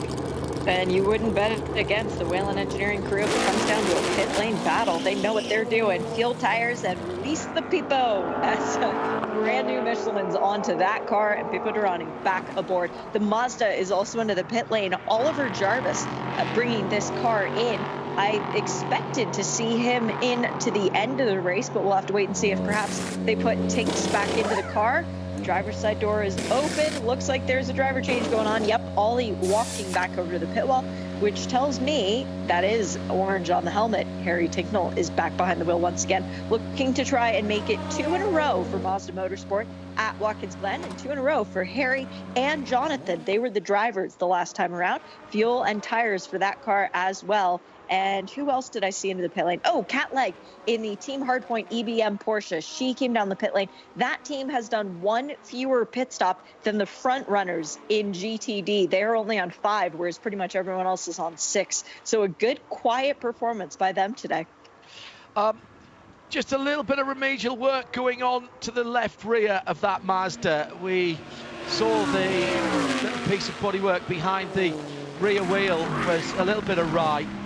In one of the earlier pit stops, there's been a little bit of contact there, but not very much. Looks like somebody might have just run into the back of them, or maybe a bit of side-by-side contact, and they were just making sure that that wasn't going to fall off and cause a problem. Leader Dane Cameron into the pits after setting his fastest lap of the race 3 laps ago as the VP Racing fuel burned off. Looked like the Mazda was out right with Kevin Magnussen, so that's going to be a very, very interesting battle indeed. Indeed, John, and not only that, but the 01 car got out ahead, I think, of the number 10 car. So Magnussen ahead of Albuquerque after that pit stop. Number 1 car goes 1 lap longer on that stint than the number 10. The 01 car managed 24 laps, 23 laps for several other cars. That's 01 car actually did whatever. Anyhow, the 01 car is ahead of number 10, and that could be absolutely critical. Yeah. Interesting driver rotation for the Mershank Racing with Curb, Agajanian, Acura. Shea, probably to the end of the race now. I think we've got the Frenchman Ollie Pla in there. Yeah, I would definitely see that being the case. But I mentioned that Mazda trying to defend the race win, and it was Harry, Jonathan, and Olivier who drove to the win here almost 2 years ago. Wow, 2 years ago already. But yeah, Olivier Paul was the 3rd driver for the Mazda back then. He too is trying to defend the race win, but with a different manufacturer and a different team. Let's see which one of them can pull it off, or if any one of the other 5 DPIs that's still on the lead lap can make some magic happen. Well, things can turn in an instant here, we know that. Hashtag Michelin PRT for your questions, points arising, anything that you've noticed that you'd like to make known to everybody else. If you've got an opinion about what we've been talking about, good, bad or indifferent, really don't mind. I'd rather it was good or bad rather than indifferent, actually. But there you go. Also, more submissions for what is the difference in atmosphere between European to ELMS racers and the IMSA racers. Hashtag Michelin PRT to @IMSA Radio. And stay tuned to RS2 after the race, and we'll answer some of those questions, go through some of those points, and let you decide the editorial agenda on Michelin post-race tech. Just on 70 minutes to go. Let's have a Mazda in-race update.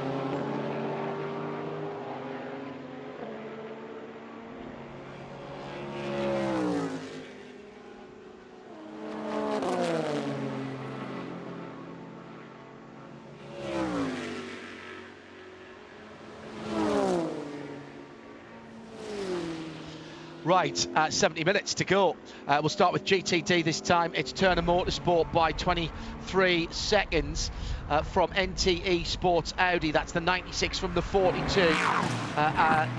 Max Paltala in that car. Now, with Billy Johnson in third, 4.8 seconds further back, and he's at the head of a queue because he's got Jack Hawksworth right up his tailpipes in the number 14 bright yellow Lexus RCF GT3.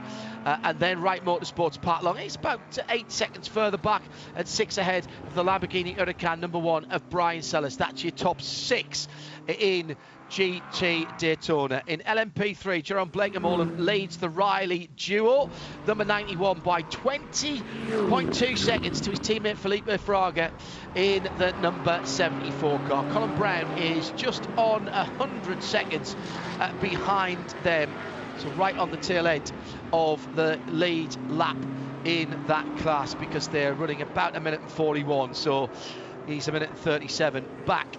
GT Le Mans, the two Corvettes are a couple of seconds apart. Nick Tandy in the lead now of the Corvette Racing train. 8 wheels of C8R. Tandy has got by Garcia and he's heading for the hills. He's pulled out 2.5 seconds.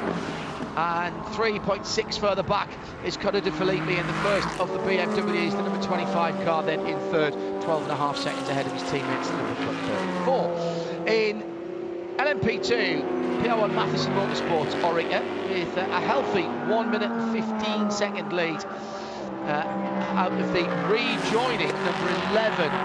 So that is actually going to go out a little bit from that, with Wayne Boyd now behind the wheel of United Autosports, third place, number 22 Orica.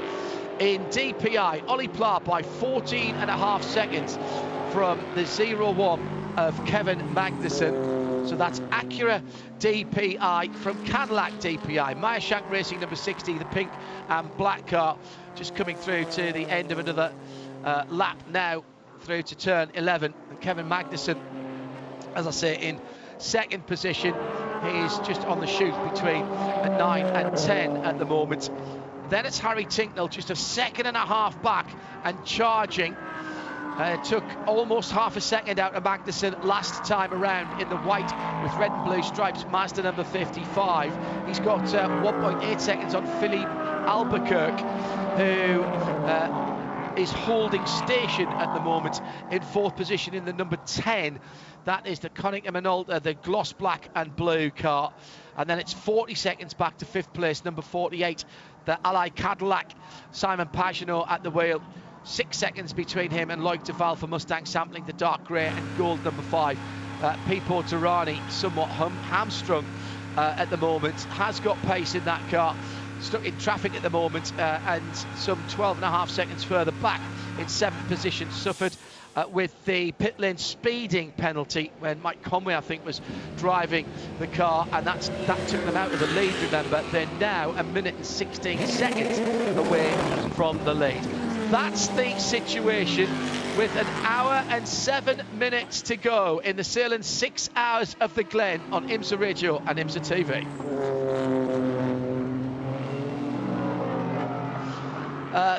Quickly, some pit stops before we go to the pit stop sequence with Jeremy Shaw. Shea Adam has a VP Racing pit report.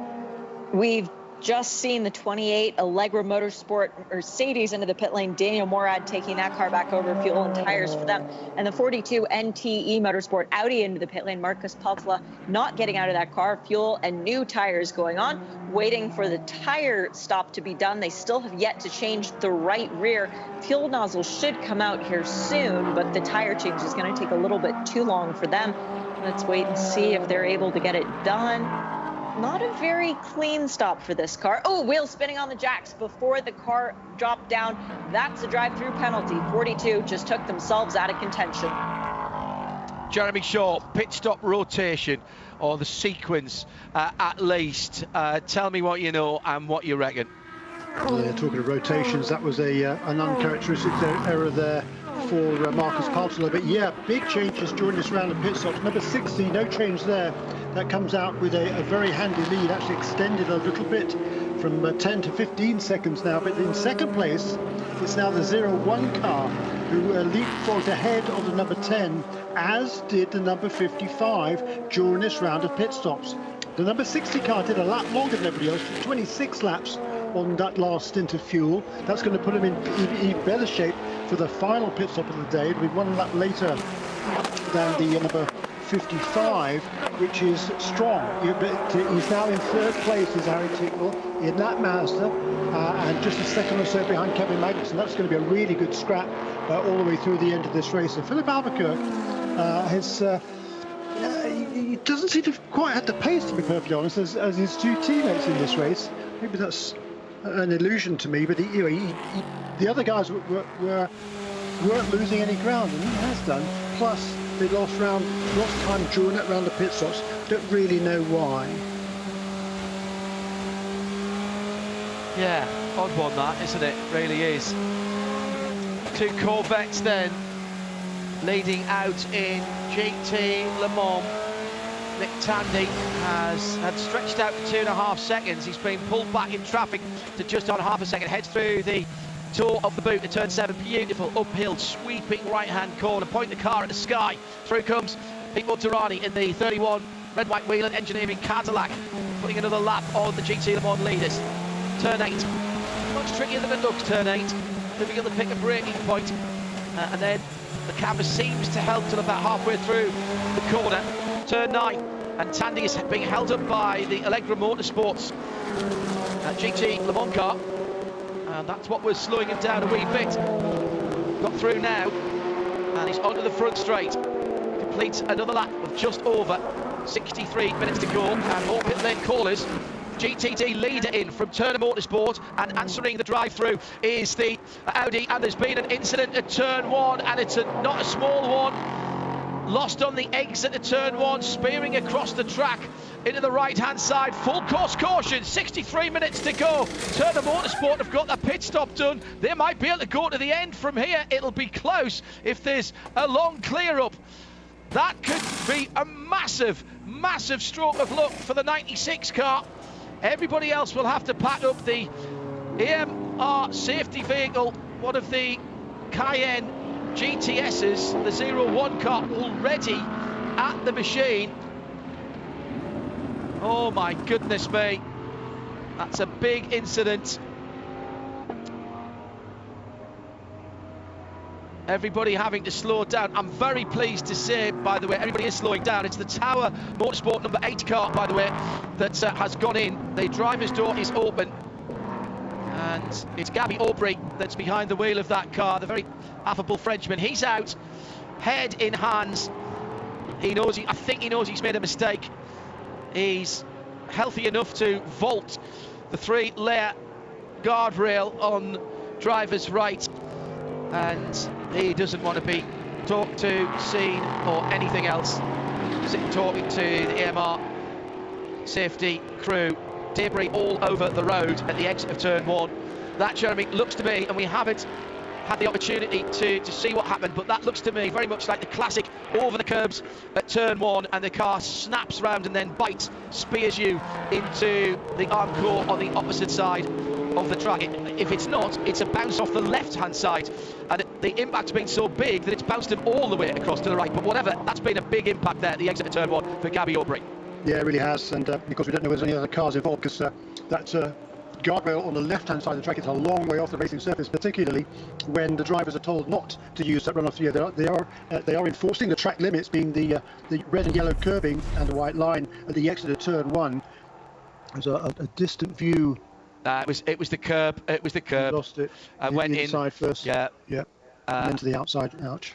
The bodywork went to driver's left. The car actually stopped in the middle of the road, and then Gabby was just rolling it, I think, clutch dipped, trying to get off the middle of the road, which she did rather well with what was left of the Tower prototype. So my first thought, over the curb, lose the back end, bite, and into the right hand side.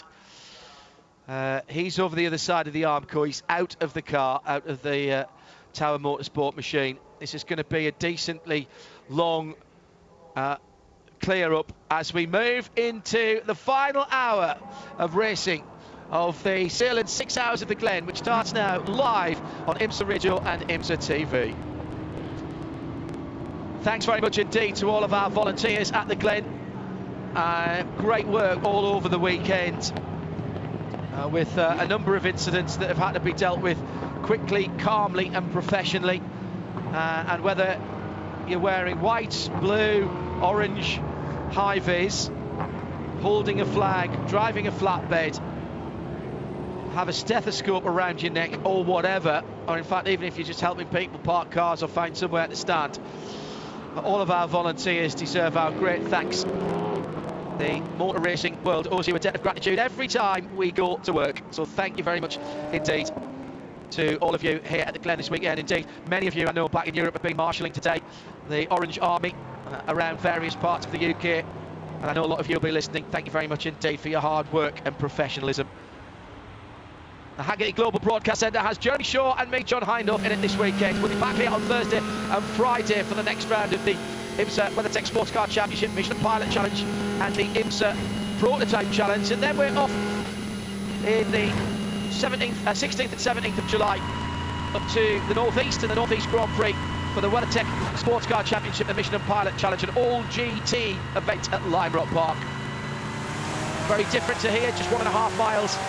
Very quick indeed. Vies with Road America actually for the fastest average lap speed that we have here on the IMSA schedule. Think back to the last time we were there, and it was the Bath portion that won by less than half a 9/11 length. Closest finish in IMSA history. You can join us there. All the details, limerock.com for tickets and more. And if you are under 16, a veteran or an active duty military, your entry is free and everybody's parking is free at Lime Rock Park as well. limerock.com for all of the details. But before that, as I say, we're back here on Thursday and Friday for 3 more events under the IMSA umbrella. Well, Jeremy, now I have got the strategy software open and I'm doing frantic calculations. How long is this yellow going to be? Who's going to roll the dice? Somebody will roll the dice. I have no doubt at all. The GT cars have a little bit more in terms of track time per fuel stop. I can't see any of the DPIs unless this is a particularly long stop. All of them had, 4 or 5 laps at speed before that yellow came out. At least, some of them more than that. Yeah, we'll see some of those, particularly the ones at the back in DPI coming in under this caution. I think number 48, the number 31 most likely, and the number 5, they're definitely going to come in because that will mean their final pit stop will be shorter. And I would be surprised to see the difficult decision is for the number 60 car, because that was out in front. It's running longer on fuel than most of the other cars in any case, so therefore requires less fuel. The interesting thing is whether the top 3 will come in and potentially give up the track position in case one of the others doesn't. So, but I would certainly expect the last 3 to be in the pit lane now for a splash. Number 48 car was in 12 laps ago in any case, so that's pretty much halfway through its stint, so I'm sure they'll be in. So that's going to be really interesting. The LMP2 cars, they just both made their pit stops a few laps ago in any case under green. Yeah. So I'd expect the orders to remain the same there, number 52 and the number 11. They've had a fabulous battle all the way through this race. I think Guy Smith is a couple of laps behind in the United Sports entry car number 22. So it's really just between the 52 and the 11, as it has been all the way through. In GT LM, yeah, that is interesting, John, isn't it? Because they were last in the pits probably 20 minutes, best part 20 minutes ago. So I think they're all going to need some fuel, so they might as well come in now under this caution period. Then they can get to the end. So I expect to see all of them in, and the advantage there very definitely with the Corvettes, because they were in several laps later, 4 or 5 laps later than the 24 car, and 8 laps later than the 25, so therefore require less fuel. Which means they'll be standing still a shorter amount of time, is what Jeremy's alluding to there. Good point. Yeah. Good point. Yeah. And in GTD, most of the leaders had made pit stops right before, or fairly soon before this caution period, but actually, no, they hadn't, had they? 14, 16, 12, 23. That'll be a bit of a gamble if they stay out there. Numbers 96, 42 and 28. Number 42, with that drive-through penalty, did it lose a lap? And has it got the wave round? I think the answer to those questions, it lost laps race leader. I think it has got the pass around, so he is back on the lead laps. That's great news for Marcus Bartolo, and he therefore will be on the same sequence as everybody else. He has made his last pit stop and served his penalty. So the cars in particularly good shape in GTD then are 96, 42 and 28. I think those were the last ones to make their pit stops. Well, the turn of BMW, the 96 car, was in as the caution came out, so that I mean, they could have planned it any better than that. I'm not sure what crystal ball Will Turner has, but if it could be an Old Taco Monday, couldn't it? If for those that don't know, that is the winning meal of choice. With 53 minutes to go, the prototype fields are coming in. This will be tight. I still think they'll need a wee splash, depending on how much yellow we have left. The remains of the Tower Motorsport car have gone. We're opening the pit and we'll cycle through. How much racing do we have left? That's a question I can't answer. But the pit stop sequence, before the pit stop sequence, we'll go to Shea for this VP Fuel Racing Fuel pit report. And this is interesting because Bill Riley is splitting his strategy too, and I'll be free to look at that in a moment. Fuel and tires for Relive Albuquerque in the 10 Continental to Acura. Fuel only for the Mazda. This could be a ploy of brilliance. It goes out and gets the lead. Track position ahead of Olivier Claude, the 60 Meyershank Racing Acura, the 0-1 of Kevin Magnussen, all those cars taking fuel only, and then tires for Relive Albuquerque. But track position is invaluable, and Lena Gage has pulled a blinder. Well, interesting. None of them needed a huge amount of fuel, Jeremy. So you would have been sitting there if you were doing all 4 tyres. I have a suspicion that there was only a couple of tyres added to some of those DPIs. We'll get the definite on that in a wee moment. But no Michelin tyres for the 55 Mazda, and they've sent Tinks out. They probably say to his family on the radio before we go green and rile them up and basically send them out on full attack. But look at the time on the clock. We're nearly 50 minutes. These cars can do maybe 42, maybe 43 minutes flat out. This is going to be amazing if someone gets to the end from here. I'm very interested to see. We've got drama at the end of the Sahlen 6 hours of the Glen, whatever happens now, and we've still to have the GT Daytona stops as well, Jeremy, and the GT Le Mans. The GT Le Mans cars will be fine. They can do about 50 minutes, but the DPIs, I'm not sure, Jeremy. I'm really not sure. No, it just depends how long this caution period is, quite frankly, and whether there's any additional clean-up required there. If it doesn't last another 15 minutes, then yes, we're going to see splashes for the DPI cars. It's definitely it was the right call to come in. And if this is a long caution period, then they maybe can get to the end from here. Whereas if you hadn't stopped, you probably couldn't get to the end. So it definitely makes sense there. The strategy called there to not change tyres on that number 55 car. Is that the only one that didn't change tyres, Shane, that you saw? 55 did not change tires, the 0-1 did not change tires, and the 60 did not change tires. The 60 didn't either. Well, that's very interesting. The 60 should be beaten out because that would have required less fuel than anybody as well. Yeah. Well, the thing is, Jeremy, it's highly unlikely, isn't it, that any of those cars can make it to the end unless we've got another 10 or 15 minutes of full course yellow. So everybody's going to have a splash. So what you've said to Tinks there is you've got to burn fuel and go full rich until I tell you to come in for your final splash. And at that point, have you built up enough of a gap above everybody else? We know that Mazda can be quick. We'll talk about that in a moment. VP Racing Fuel pit report for the GTs. Here's Shea Adam. Fuel and tires for the Lexus. And the tires that came off that Lexus look a little bit more, and have to say, was surprised on that.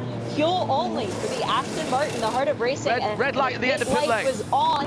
Stop. Ross Dunn is a smart cookie. Next out is the number 1 Formula Racing Lamborghini. That car takes fuel and tires as well. Now the pit light goes green. Third in line is the Wright Motorsport Porsche fuel and tires for Patrick Long. And then fourth was one of the 2 Lexuses. I think that was the 14. Yes, ahead of the sister car, the number 12, a bit further back. But the 88 also is a great stop for that Porsche. Cat Leg jumped up a bunch of places too. Also, this helps the number 9 FAF Porsche as well, which had that stop that Shea called, where Johnny Knotts, the senior pit lane official for IMSA, was making sure that the window net was fastened and giving the thumbs up when he was happy. They lost quite a lot of time there. Well, all right, that time cost them maybe a couple of positions on track, but they're all going to bunch up again behind the safety car. That is a fast car with a fast driver, and Lawrence Van Teur will be set on full stun by the team.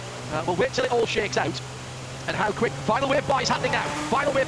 So I think we're going to have something in the region of 43, 44 minutes to go. That's going to be really interesting for the DPIs. strong LMP3. Bill Riley splitting the cars, splitting the strategy. The 74 Riley Technology car leading the Michelin Endurance Cup and the points for Gar Robinson. They came in and pitted. The 91 Jerome Bleekemolen stayed out. Let's see how this one finishes. Jeremy Shaw, this is going to be utterly absorbing for the last 45, 43, whatever it is minutes of the Sahlen 6 hours of the Glen. Just what we need to finish off a very busy weekend, which we've had great racing at. But this one, edge of the seat stuff, all the way to the checker. Yeah, brilliant. So this, I reckon, was the only the 7th lead change in this race. Number 55 car becomes the 5th different leader, and inside the final 45 minutes or so now in this race, 55 car is out front, and that's where that team wants it to be. That was the team that won here, scored their first victory as Motorsports here at Watkins Glen 2 years ago. This is the only time we did this, and we didn't get here last year because of the pandemic. So Mazda very, very keen indeed to get back into the victory lane, particularly having started off the season so well with the podium finishes. That streak was broken last time out at Detroit, where they slipped back to 4th at the end. But this is going to be an absolutely incredible contest. There seems to be we've got some side-by-side contact in the line behind the safety car as to between the number 10, which is the Cunningham and Alder, and the 01 of Kevin Magnussen. Neither of them want to give it up. They're both in 3rd at the moment, and there was definitely a little bit of leaning going on there. All handbags at the moment. Shea Adam, what do you reckon as they came out the pit lane? The Cadillac beat the Acura out of the pit lane. I do remember saying that. I'm a little confused right now. Well, actually, I can check that because I can have a look at how they came out of the pit lane if I can scroll back far enough. You keep your eyes on that. Yeah, 01 came out a full second ahead of Philippe Albuquerque on the pit lane exit. So we'll just check that from the overhead as well. It was quite tight, but it wasn't tight at all, actually. So not sure why there should be that going on. Now, interestingly, the Acura has got ahead there of Magnussen. Now, this could be interesting because if they have to reorder here, which they might have to do, this might take another lap. And then we get down to 40 minutes. Might not be the worst for those deep behind cars, Jeremy. Do you think it works out between themselves? Potentially so, yeah. If they're teammates, I would say they definitely did. Oh, what a race this has been. This is our 4th intervention from the C8 safety car. We've had 2 hours and 3 minutes on the nose of green flag racing after the 3rd time of asking if we saw that lovely white C8R. Shea has more news on the last stop. I thought a couple of teams only took 2 tyres. Shea, what do you have? Thanks to Matt for letting me know. The 60, the Meyershank Racing Acura that's been so fast today, well, they gave Olivier Paul new rubber on the outside tires only, so 2 tires for that car. Let's see how that strategy plays out. Can't upset the balance of the car. It's a good thing to do, but far better to put them on one side or the other rather than the front or the back, because that really, at the start of the run, would upset it. And don't forget, they'd only been out for 9 laps, so it's not as if those tyres that came off had done an awful lot of work. So I kind of like that call. We see it much more now in sports car racing, Jeremy, than we used to. And we're going to get one more lap. We are going to get one more lap. It's going to be 40 minutes. I reckon everybody will be okay on fuel. Oh, hang on a second. Now, what's going on here? I think we've got a couple of cars coming back for another splash of fuel here, Jeremy. And if they're going to do that, they might as well take tyres, because there's no further wave bike. So if you're going to go full rich to the end, you might as well take four new Michelin tyres. Smoke them if you've got them. Isn't that the case? Absolutely right, yes. Nothing to lose there for those 2 teams. They were 6th and 7th in the order. Number 48 car lost a couple of positions during that round of pit stops. So absolutely nothing to lose there. Number 5 car had been pretty much up for most of the day. No, didn't take tyres. Just a splash of fuel. I've got a feeling those two, they'll have to wait for the line, so they'll be right at the back of the whole line. Duval did not wait for the pit exit line. Call. That's a penalty. Yeah. Kobayashi caught it. Duval did not. Yeah, and fair play, by the way, to those that caught it earlier on as well in the GT.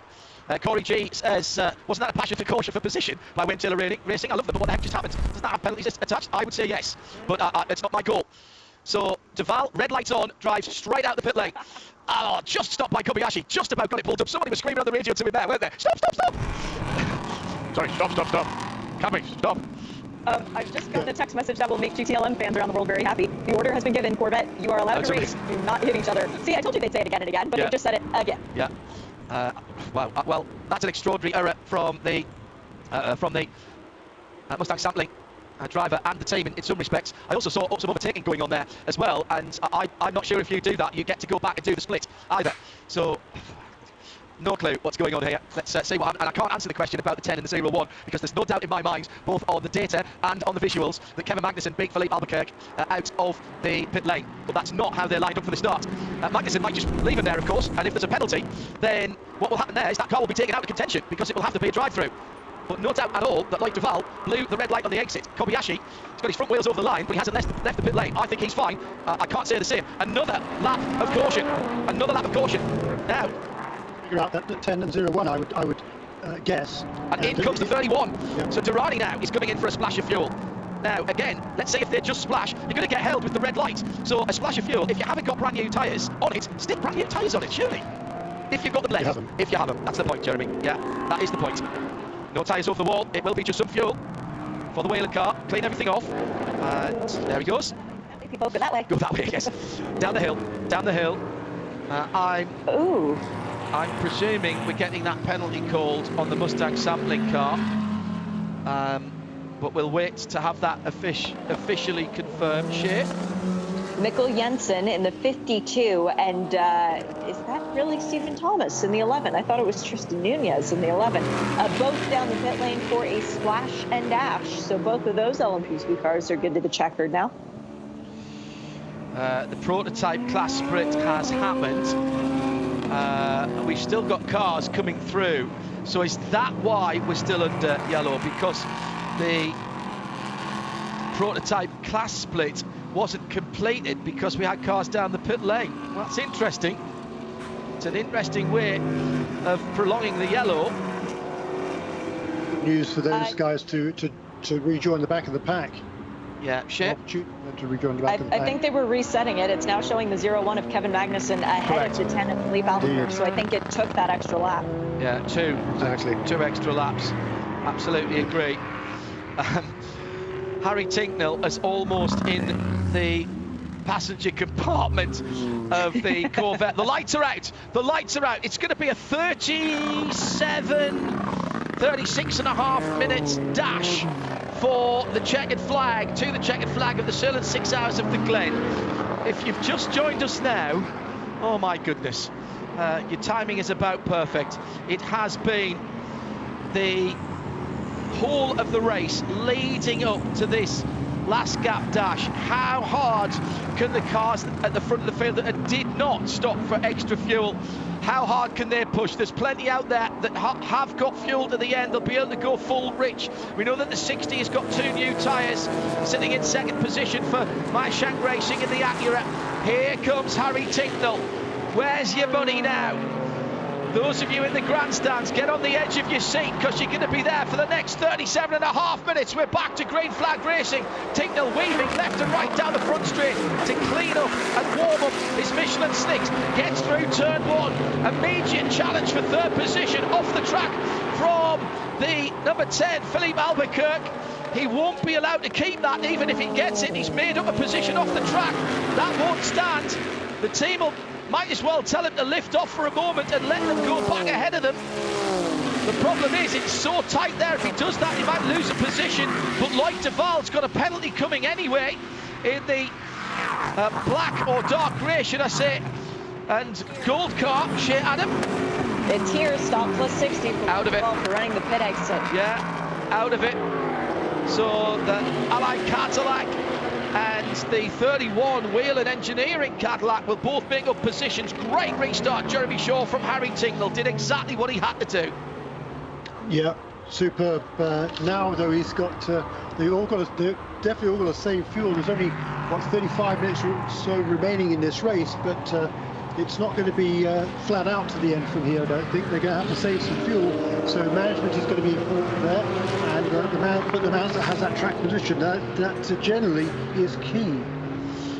3-4 wide coming through the traffic at the moment, with some of the prototypes that were out of position and making those pit stops very late in the yellow flag period, including the number 11, the Win Autosports car. That one easily spotted with its yellow flashes on the front of the blue nose of the car. Stephen Thomas, Tristan Nunez, Thomas Merritt did a good job today.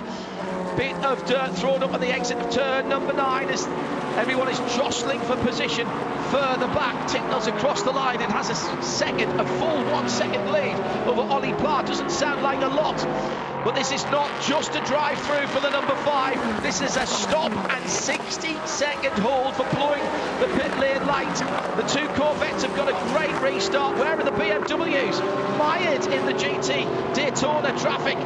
Further back down through the field in GT Daytona, Bill Oberlin leads across the line for Turner Motorsport. And remember, they cycled to the front because they got their pit stop in as the yellows came out. And in second position, that was Brian Sellers going through in the second position there. Side by side, 2 Porsches and the 2 Lexus, all disputing position going into the inner loop with 35 minutes to go. this GTD battle has really been set alight. We worried earlier on. What was I thinking about? Why was I stressed about it? We were worrying earlier on that they were spreading out, and now we've got the top 8, 10, 12 cars all battling for position. It's the top 10 with Jeff Westphal, who went across the line in 10th position in the 39 car bar with Berrigan, Audi, the dark grey with green flashes. They're all on the lead lap in GTD.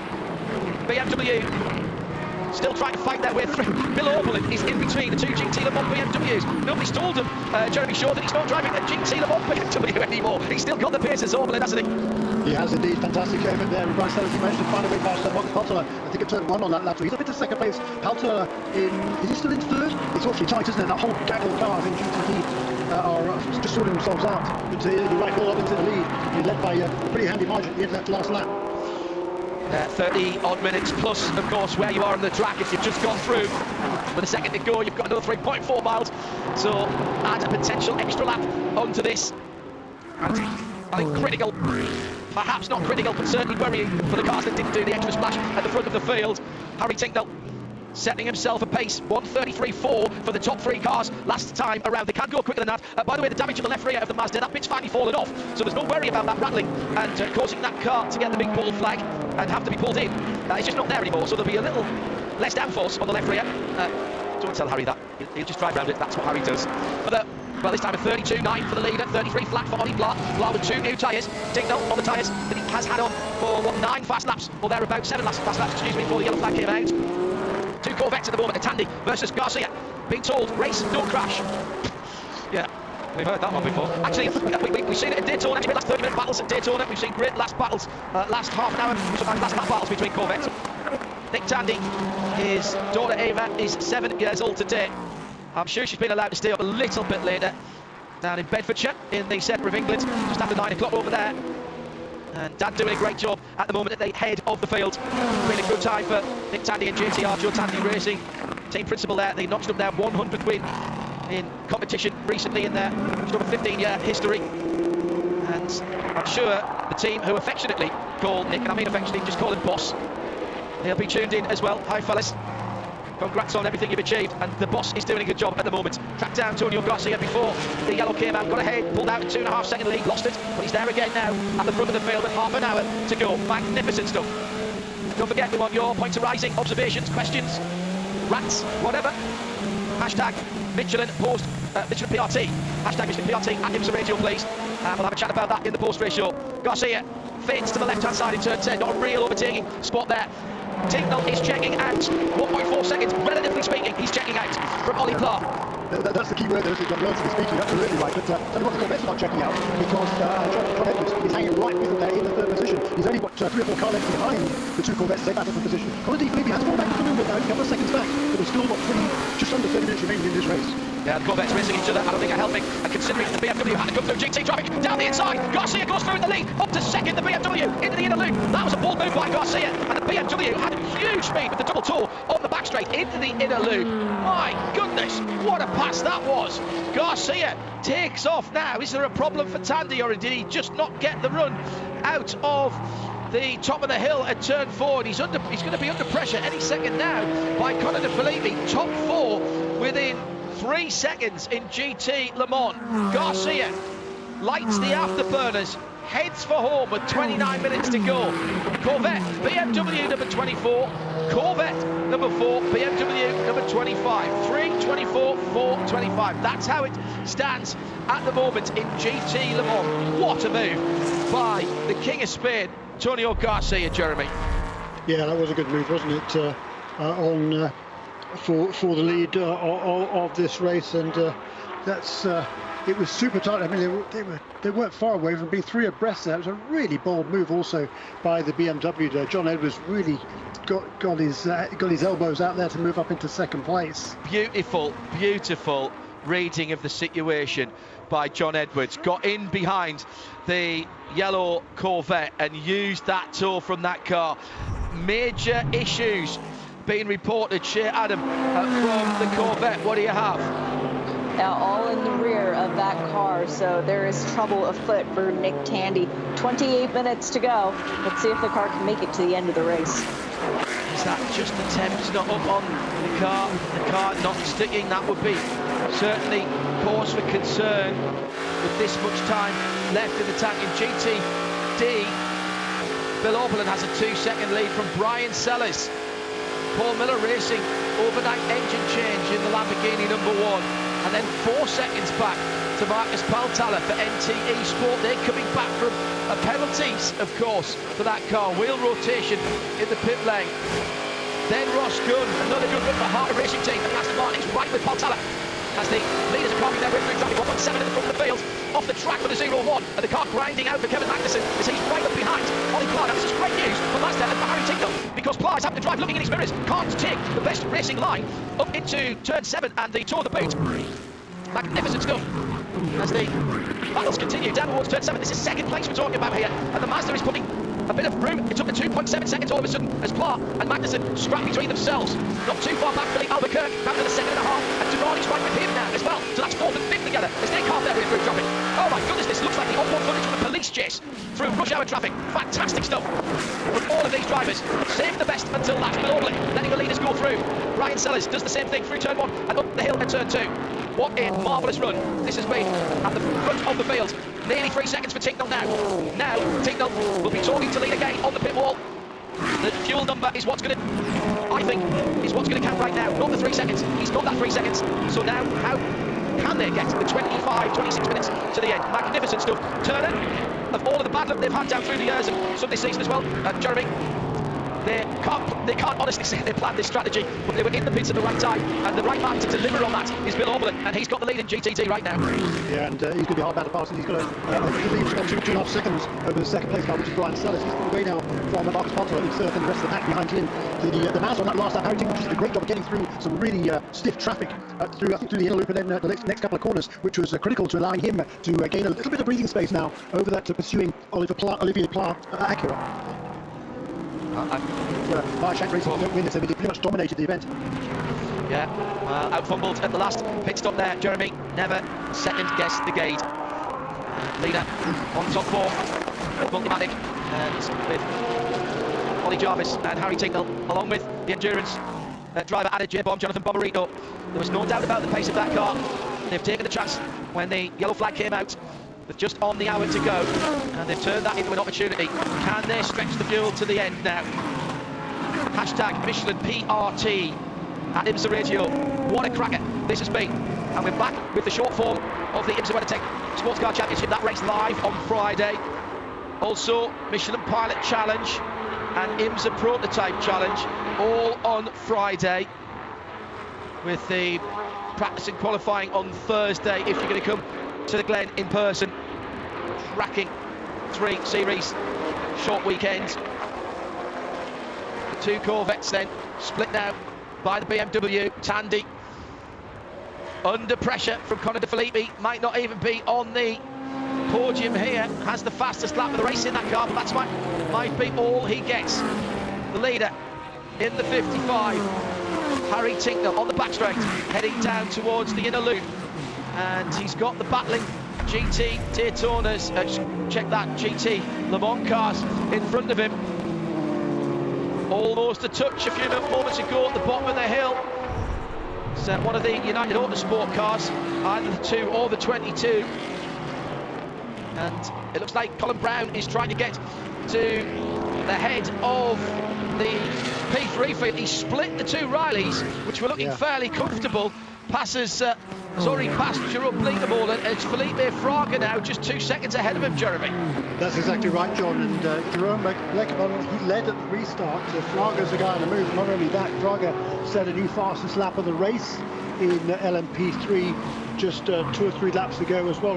Just a couple of laps ago. Lap 170, 141.1, it's 10th of a second quicker only than Colin Brown. He's got a 2-second advantage, so it's been a great performance once again from Felipe Fraga. And Colin Brown, though, he's going to try and chase him down if he possibly can. Ian's just tweeted at IMSA Radio. He says, look, this is lovely. It's a very cool video game advert, but can we get back to the real race now? In fact, there are more than a few elements of that, Ian. Don't disagree.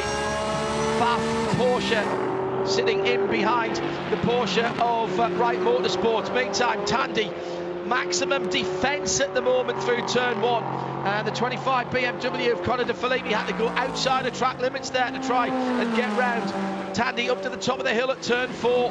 Now, can he get out to turn 4 better than he did when he was leading? Meantime, Albuquerque right with Magnussen, Durrani closing down on them. That's the 3rd spot on the podium there. Magnussen in the 01 Cadillac, Albuquerque in the 10 Cunningham and Alta Acura, and Durrani in the red, white Whelen Engineering number 31. They're all scrapping for the last step on the box. Meantime, the leader, now here's interesting. The leader, number 55, coming to Loic Duval, who's had the stop and hold for 60 seconds. And is there a final twist? Because that is a quick car, and Harry will not want him to hold him up. Loic Duval sitting in 7th, just on the end of the lead lap. We are speculating here that the 55 car can go to the end, the Mazda. Shea Adam can update us on that from the VP Racing Fuel Pit Paddock report and the Multimatic Mazda team pits. Just checking in with the drivers now, but the last I heard, they were good to the end of this one. So Chelsea and Isabel, your boys should be okay on this one. Oh, they'll be biting their fingernails in the south of England at the moment. 20 minutes to go. 3rd spot on the GT Le Mans podium still up for grab. Lead in LMP3 still up for grabs, with Colin Brown now within a 1.5 seconds. GT Daytona, well, 3.5 seconds back to Sellers, 8 seconds to Paltala, but Paltala's got Ross Gunn on his gearbox at the moment for 3rd place. Paltala in the NTE Sport Audi, and the Heart of Racing team looking for another podium finish. And at the front of the field, the gap is 1.5 seconds between 1st and 2nd. Then 3 seconds back to 3rd, and then 3 cars within 1 second for 3rd place. Magnussen for Cadillac, Chip Ganassi, Cunningham and Alta Acura, and Whelen Engineering. Jeremy, this is what you call a grandstand finish. This is what you call an IMSA finish. Yeah, this is brilliant stuff, and the gap between 1st and 2nd, it was down to just over 1 second. Is now back up to just less than 2 seconds as they cross the line there with 18 minutes remaining. So we've still got about 10 laps left in this race, so there's still plenty of time here. And you know, it's not they can probably get to the finish. We've seen these guys get really good fuel consumption, particularly at Mid-Ohio, wasn't it? Yeah. They stretched out their fuel loads quite substantially, but this is a much faster track than Mid-Ohio. It's not quite so easy to do here, so it certainly isn't over yet. And it's not easy to do if you're being pressed by somebody who has no fuel issues and you're trying to fight through traffic, so you're on and off the throttle, all of that sort of thing. You're just burning fuel at that point. Lift and coast is not in the lexicon of these drivers right now. There's a win up for grabs. There's a win in the championship. There's a win in the Michelin Endurance Cup. There is a win in the Sahlen 6 Hours of the Glen, one of the classic sports car races in North America and the world. Fuel saving is not going to happen here. They will run these cars until they splutter, and we might see that. We actually might see that here at this kind of pace. A 33.1 for the leader last time, a 33.8 for the 2nd place car. Tinkle then stretches out to over 2 seconds. Now, the slide rules are out, the calculators are out, but at this point, he's got traffic. All that big long train of GTD cars, he's now going to get past cleanly. He's going to catch some as he goes up through the S's.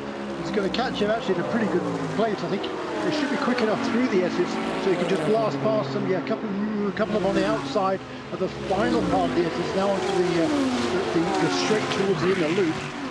Mazda with the smallest engine, both in cylinders and capacity of any of the DPIs. Traditionally, it's not been great going through traffic because it loses momentum and then has to build up again. But Tinkle, don't tell Harry that. He's carving through this. I know, he's doing one of those challenges on Gran Turismo where you've got to pass 64 cars in 4 laps. To the left-hand side of the Heart of Racing Aston Martin, to the right-hand side of the NTE Audi R8 LMS. He's just totally laser focused in, and the lead is still 2.6 seconds, Jeremy, with the traffic now behind him, and Ollie Pla now having to do the same thing. Awesome driving. Pla's picked his way through as well. He'll be on the outside at turn 9, going past the NTE Sport Audi. Max Paltala giving him a little bit of room. Then the battle, hang on, the battle for third's going to go through that as well. I'd almost forgot that. Here comes the 0-1. Right in there. And, oh, Durrani's through. Durrani's got through on the 0-1. So Durrani leads the 0-1. So Durrani up to 4th, Magnussen down to 5th, Philippe Albuquerque now 3rd. So a huge change around in that battle through the traffic. Albuquerque now 3rd in the number 10 Cunningham and Older, but Durrani is trying to get back on terms with him. He's got past Magnussen as well. So that's now the battle for 4th and 5th going down to the inner loop. Durrani defends to the inside, Magnussen goes to the left, can't get that one done, and ahead of them is Philippe Albuquerque, all 3 of them in the outer loop together. Oh my goodness. Take a breath with 14, call it 15 minutes to go, 2.5 seconds at the front of the field. For Tinkle, nothing at all between 3rd, 4th and 5th, Albuquerque, Durrani and Magnussen. In LMP2, it's 5 seconds between Nunes and Mikkel Jensen. Jensen took a second out of Nunes last time around, though, in that battle, and they are on the same lap. GT Le Mans. It is Garcia for Corvette number 3, the yellow car, by 3.5 seconds. Tandy still holding on somehow to 3rd place by the skin of his teeth, or if you prefer, 1/10 of a second. Philippe Fraga has got Colin Brown 0.3 of a second behind him for the lead in LMP3, and Bill Oberlin has got 4 seconds on Paul Miller Racing's Brian Sellers. But Shane Adam, that story might not be over in GT Daytona. At 1:43 in the afternoon, it was the final warning issued for the number 96 Turner Motorsport BMW. I commented on that because Aiden Reed was behind the wheel at the time. Race control has just said over the IM system, hey, Turner, check your private IMs. Could this be Turner Motorsport getting a drive-through penalty for excessive abuse of track limits? We've got 13.5 minutes to go in this race, and it is so important that Bill Oberlin does not go off at turn 1, turn 8, or turn 10. And with faster cars lapping, it's harder to keep it on the line. And now we've got 4 cars in the mix, Jeremy Shaw, for 3rd place behind Philippe Albuquerque. The number 10 holds it at the moment, but then pretty much everybody else other than Loic Duval is in with a shout.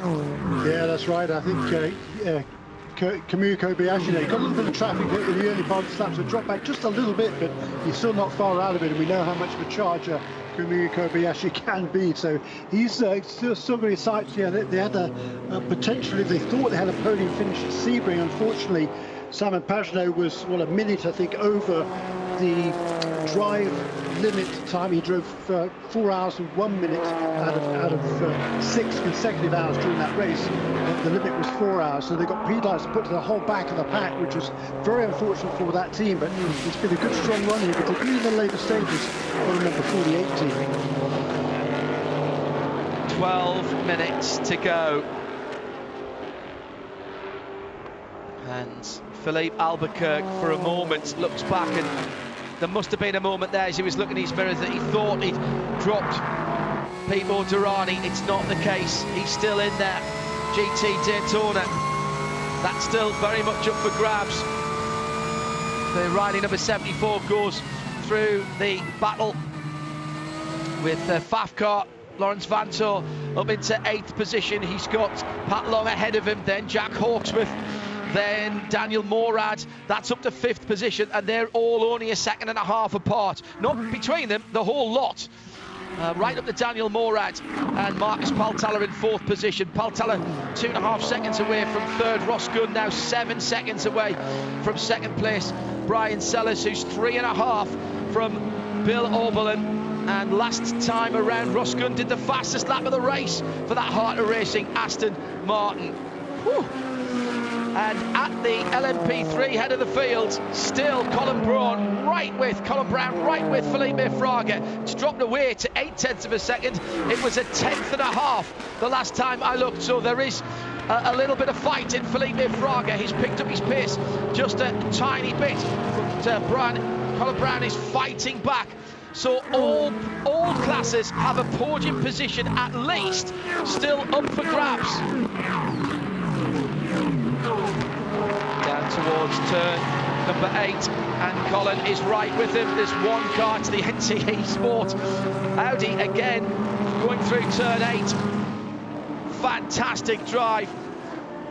Here comes the battle for the lead in LMP3 towards the end of the track. The blue and orange number 74 on the front straight. Behind that, it's the white and tangerine car. Cross the line, 1.1 seconds between them this time. LMP2 right together now as well. This is ridiculous. I need 2 heads and more. Hello, Ziff on Breeblebrox. Would you like to come and commentate? We have battles for major positions in all of the classes at the moment. A 1.5 seconds. Miguel Jensen, as I suggested he might be, Jeremy, is catching Tristan Nunez, and he's still got 9.5 minutes to go.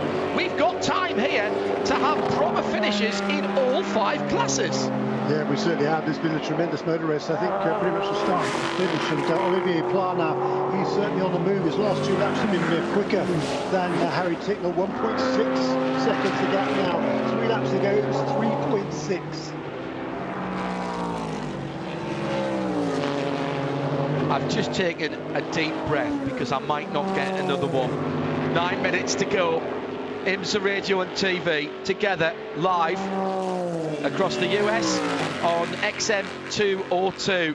If you're driving at the moment and listening on XM, find somewhere to pull over, because this could get very, very loud and exciting indeed in the last few minutes, with major positions, podium positions, championship implications in all 5 classes still to be decided.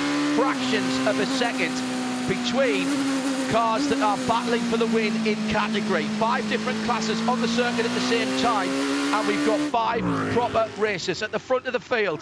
The lead that Harry Tinknell has amassed now has dissipated down to 1 second, as Pla, with newer tyres on one side of the car, let's not forget, is beginning to plan and scheme and build his plan to get back to that lead car.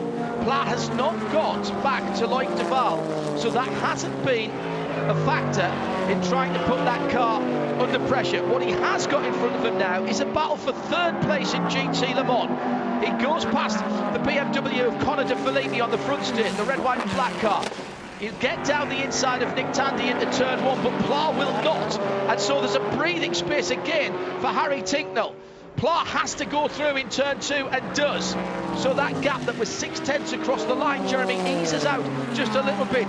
Tinknell had to make that move at turn 2 and did. That's given him a tiny bit of space. Yeah, this is just tremendous. I think they might catch Loic Duval. Looking at the lap times, there was a 1.5 seconds quicker last time around, even with a bit of traffic there for it. Well, I guess they both had the traffic, didn't they? But they might catch that number 5 car could be a factor for all the leaders here, with still 7 minutes remaining. That's another, that's 4 laps. And they're only about, 3 seconds less than that, I think, behind the number 5 car to put it a lap down. He's not going to want to go a lap down, of course. No. He's going to make it easy for anybody. No, and he's got a championship to run as well. But there's no Cadillac in the fight here. There's no team car. There's no manufacturer allegiance here. So we'll keep an eye on that. But Tinkle at the moment, with 6 minutes left, how canny have they been at Mazda Motorsport and Multimatic? What are the numbers saying? Because now it's down to fuel, I reckon. Fuel and tyres. There's no doubt that Tinkle has the performance. There's no doubt that the Multimatic chassis and the Mazda engine has the performance. Now through to another fast GT Le Mans car, and again he goes through. Nice spot on the track to get through there, Harry. Yeah, and great driving there by John Edwards. He saw what was happening there in his mirrors. He made sure he left plenty of room for that prototype to go through. That's behind the other one coming on to the longest straight here. You're right, he's caught Duval. The leader of the race and in DPI has caught Duval. Pla just has to go a little bit wide round the Vassar Sullivan. The Lexus are now 3 wide into turn 6, but Tinkle can't afford to be conservative here. He's on the ragged edge. Pla's held up again a little bit behind the leading GT Le Mans car of Antonio Garcia. There's a traffic jam in front of him down towards turn 7. He's got to get the car to the right hand side. Duval actually might be helping him out here, flashing his lights. He's waking up the drivers in their own personal battles from 3rd, 4th and 5th on down in GT Le Mans, that there's faster cars coming and that the blue flags showing there's a faster car behind you aren't just for the battles that they're in. So Duval working a bit like a snowplow at the moment and just giving Harry the opportunity to pick and choose his spots there. Now the question is, what happens when he gets right on the tail of Duval? Well, Duval's squeaked out a bit and across the line it's 2.2 seconds with 4.5 minutes to go. That traffic, that particular little scheme of traffic, that's gone the way of Mazda, Jeremy. It has, but as you say, it's still 4.5 minutes remaining, so that's going to be another, 3 laps, isn't it? Crikey, this is fantastic stuff, just tremendous racing here. And Olivier Pla here, he's a little bit unlucky there, I think, with where he put some of the worst of that traffic, but there's still plenty of time for the same thing to happen the other way around. 4 minutes to go. Still battles going on. Oliver Askew, by the way, has just put the fastest LMP 3 lap in of anybody, a 1:41.6. Oh my goodness, so much going on. LMP2, Tristan Nunez has steadied the ship a little bit. Mikkel Jensen's dropped to all of 1.5 seconds behind. As Ollie Pla picks his way through this traffic. It's just a 1.8 second gap. What do we say in endurance racing, multi-class racing? Traffic given, traffic taketh away. You can gain a second, lose a second. It can happen in a blink of an eye. Somebody doesn't see you, you bang wheels, you're off the circuit. Look, and we're on board another 24 BMW, he's right with the Corvette again. 2 laps ago, it's 4 seconds, the margin between them. That's for first and second. Garcia in the yellow Corvette, and Jonathan Edwards in the black BMW as they go onto the start-finish line. And they're in GTD traffic as well. The 2 Porsches, the FAF machine, right there as well.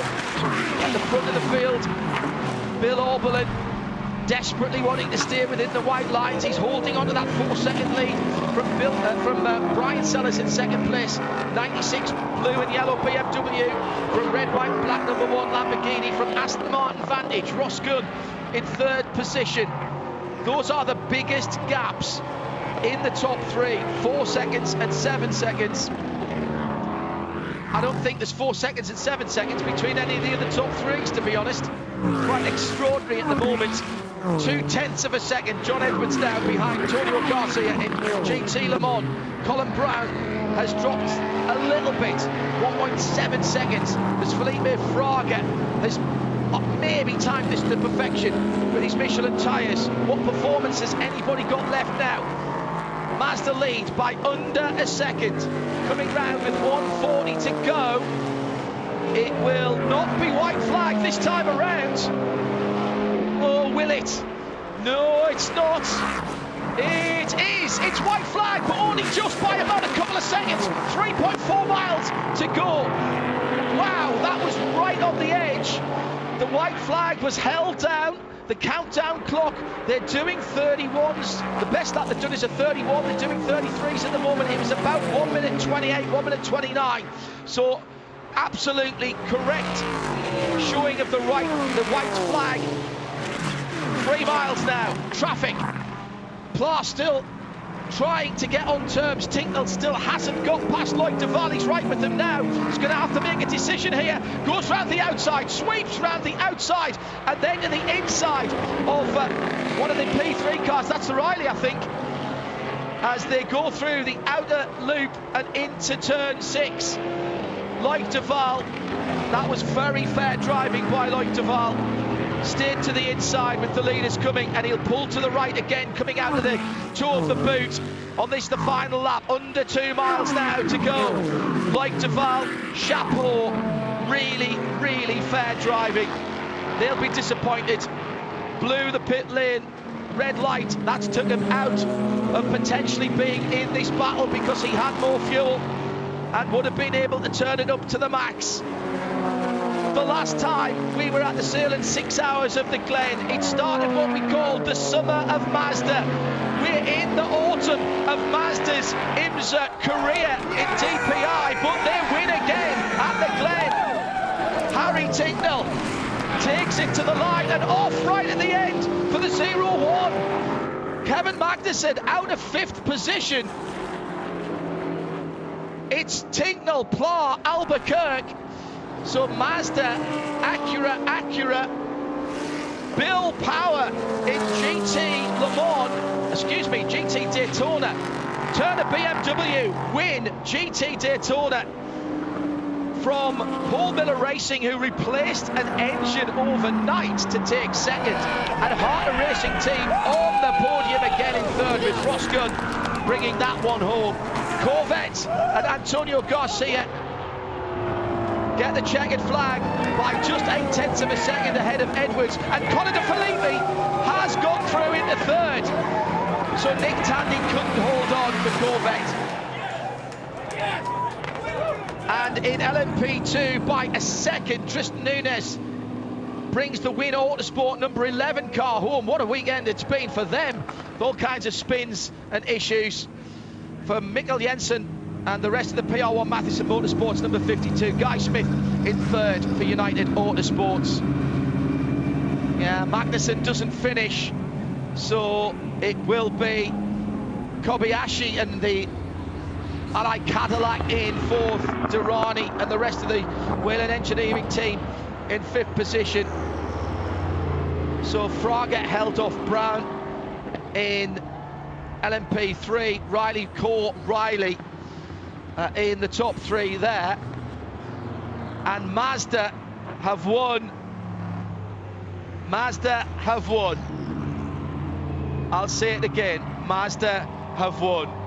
Speed, consistency, reliability and brilliant pit strategy.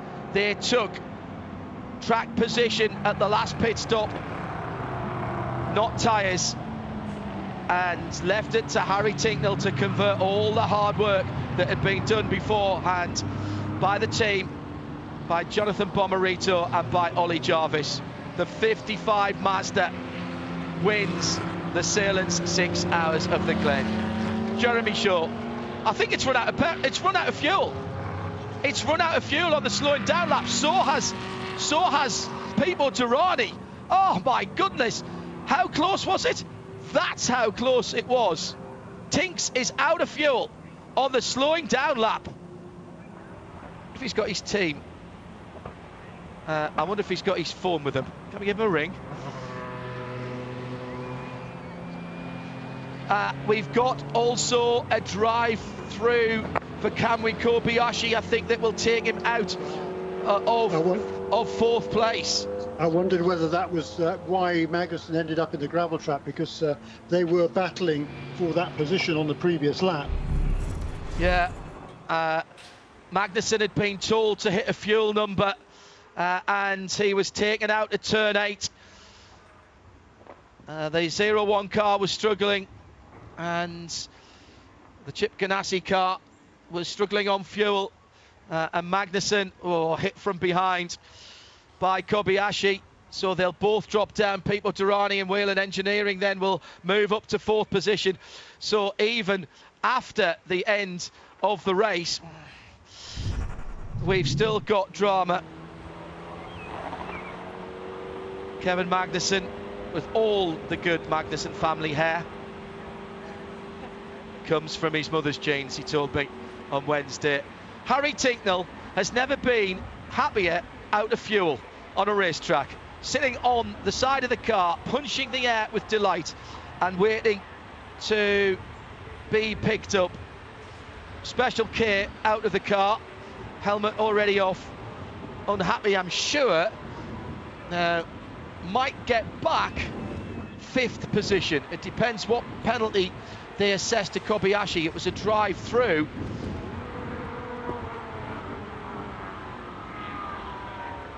And after the elation of victory and the realisation, Harry Tinkle taking deep breaths, sitting on the side pod of the victorious number 55, just breathing it in. The last time we'll see this car in the 6 hours here, the Mazda Idemitsu programme coming to an end at the end of this season. And is this to be a second summer of Mazda? As Tinks is heading to the side of the track. It was that close, Jeremy. It was that close. It was brilliant, wasn't it? That was a fantastic race. Bottle of water by one of the spectators brought to the edge of the track so that Harry Tinkle, in fact it was one of the corner workers. Yeah, absolutely brilliant stuff, so that Tinks can get a breath. He's left absolutely nothing from him or the car, Jeremy, out there. The car got back to turn, I think that's turn 7, isn't it, that it got back to. And look, and you know, if they had to do that extra lap, I mean, you talked about it when they took the white flag. It 3 was seconds, only a couple Jeremy. of seconds. Yeah, 3 seconds, exactly. And he wouldn't have got home. That's an excellent point. Excellent point. Coming up, Michelin post-race tech. We'll stay with our colleagues on TV and on the PA for a moment. It's going to be a while before that car gets back and we can start the podium festivities. So stay with us here at the track on the PA, and indeed, if you're watching on television, Jeremy's doing some quick calculations, and we'll try to get a couple of drivers to speak to us. If not, we'll get them in Michelin post-race tag. Hashtag Michelin PRT. What a race. What a race. Let's recap the results for you then. Unofficial at this point, and with penalties to be applied, certainly in the DPI category. Mazda Motorsport in the 55 car wins it by a second at the end from Meyershank Racing, with Curb Agajani in the number 60 Acura in second place, and Philippe Albuquerque brought the Konica Minolta Acura DPI home in third, the number 10 car. Next across the line, Pipo Derani, that was the Whelen Engineering Racing Cadillac number 31. Then it was the number 48 Ally Cadillac Racing, but that car has been assessed a penalty on the last lap, so I don't think it will stay in that position. Kevin Magnussen ended up in the gravel, but was the last car on, actually didn't complete the 200th lap, but it was now. So where was Loic Duval? He is scored in 7th position. He was just ahead of the leaders. No, he was behind the leaders as they went across the line. Yeah, so he was a lap back as well. Yeah, Magnussen had already completed lap 199, so that's Correct. why Magnussen is ahead of Duval. And Correct. Kobayashi, we'll have to see what that penalty is for Kobayashi, whether he falls just behind Magnussen or whether it's a steeper penalty than that, which would drop him behind Duval as well. Yeah, that'll have a points implication as well. LMP2, no doubt what happened there. Win Autosport and the 11 car have taken it by just a second from PR1 Matheson Motorsports in the 52. Then it was United Autosports Orica 3 laps further back in the 22 car. In GT Le Mans, Corvette, 2 BMWs and Corvette, with the 3, 24 and 25 on the podium. Nick Tandy, after the final stop, had 40's way to the lead before that final stop, but the back end of the car not playing ball for Nick in that run to the checkered flag. LMP3, another second and a half separating the top 2. Riley Motorsports number 74 ahead of Core Autosports 54, and we have the third place Riley Motorsports number 91 car, all lease years of course. And in GTD, Turner Motorsport, Will Turner, good, but today lucky. But you know what, there's no asterisk. Well done. Bill Auberland still had to bring it home, and does that and wins for BMW and for Turner Motorsport in the 96 and the rest of the team. What a turnaround for the Lamborghini Huracan team. Paul Miller Racing had to change an engine overnight last night into this morning, and the number 1 car comes through on the podium in second, with Aston Martin Vantage in the shape of the Heart of Racing team in third place for the number 23. Another podium finish. Jeremy, give me what you can with points. Oh yeah, where do you want me to start? Don't mind. GTD, right. At least this, yeah, we'll leave DPI in case I see something change. Yeah, exactly right. In the GTD then, the points leaders won the race, so Bill Auberland and Robbie Foley will extend their lead. It was only 11 points over Roman Anderson and Ross Gunn. It'll now be extended by 50 because the Aston Martin finished in third place, but such as the point system nowadays, that's a 50-point gap. So that's the situation there. In third position now will be, I think, Brian Sellers and Madison Snow in GTD. In GTLM, again, the points leaders won the race, Antonio Garcia and Jordan Taylor. Jesse Crone, John Edwards and Augusto Farfus will move up to second position in the points, ahead of Conor De Filippi and the other BMW 966. So 1001 to 966.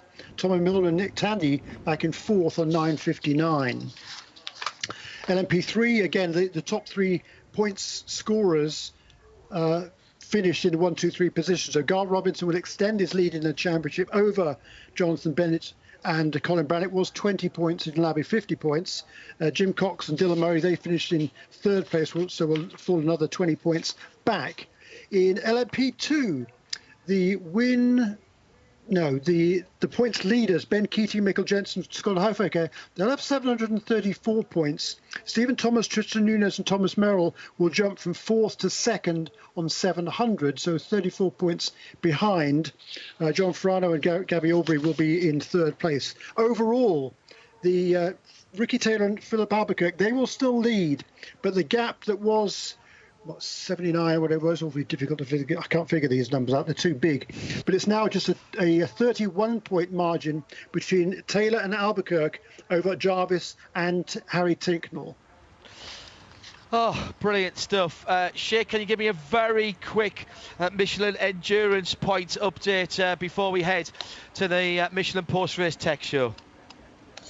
Yes, in terms of the prototype, it is championship extension for the number 10. They have 33 ahead of the 55 Mazda, which vaults themselves up into contention with 30 points. In P2, it is still the 8-Tower Motorsport car in contention, but the 52 now has a 1-point advantage over them. LMP3, I'm pretty sure Gar Robinson and Scott Andrews have it wrapped up. They have 41 points ahead of Oliver Askew on 33. So all they need to do is start the start the race for Petit Le Mans, and the 3 segments should have that done. It is the 3 car, not only leading the championship, but leading the Endurance Cup. They have 34 points ahead of their teammates on 32. And in GTD, it's basically just as close as when we came in. The 16 Wright Motorsport Porsche is leading 28 points. It's a tie for second place, Pfaff Motorsport and Paul Miller Racing on 27. And then back in third place, Mauro Engel with 26. Perhaps an irony that a Multimatic driver had to be brought back to Victory Circle by a Porsche. They'll be building their DPIs shortly for rollout at the end of 2021. We won't see them in competition until the 2023 season. Let's head down to the media scrum Shea Adam, who do you have in this VP Racing report down there? Ryan Smith is my hero, because thanks to him, we should be able to talk to Antonio Garcia. And first, Jordan Taylor. Jordan, 21 wins in the IMSA WeatherTech SportsCar Championship. Now, you are the leader in that, but the first win in Watkins Glen, sailing 6 hours. How does this feel? Yeah, it's awesome. I mean, yeah, you nailed it. I think this is one of the only tracks that we haven't won here on the IMSA calendar. I think Lime Rock might be another one. I don't know if I've won there, maybe a couple of poles, but yeah, Watkins Glen was always a big one, the 6 hour especially. We finished second here back in 2011 with Otto Haas, where we probably could have won the championship with that win. So it's been a long time coming, but it's great to be back here with Corvette Racing. The first time here with the C8R and with no testing, and to come out here and, you know, win the race and have a possible 1-2. Just an unfortunate event for the 4 at the end there, but yeah, I can't be prouder of the whole team. A long, hot race. You leave with both championship leads. That's got to make the 4 days off even sweeter.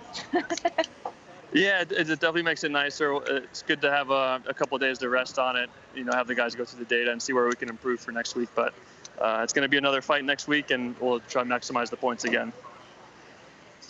Hey, Jordan, it's Hindhoff in the Haggerty Global Broadcast Centre. Well done, fantastic stuff. That seemed a bit difficult at times to get into the rhythm of that race with a couple of safety cars at inopportune moments.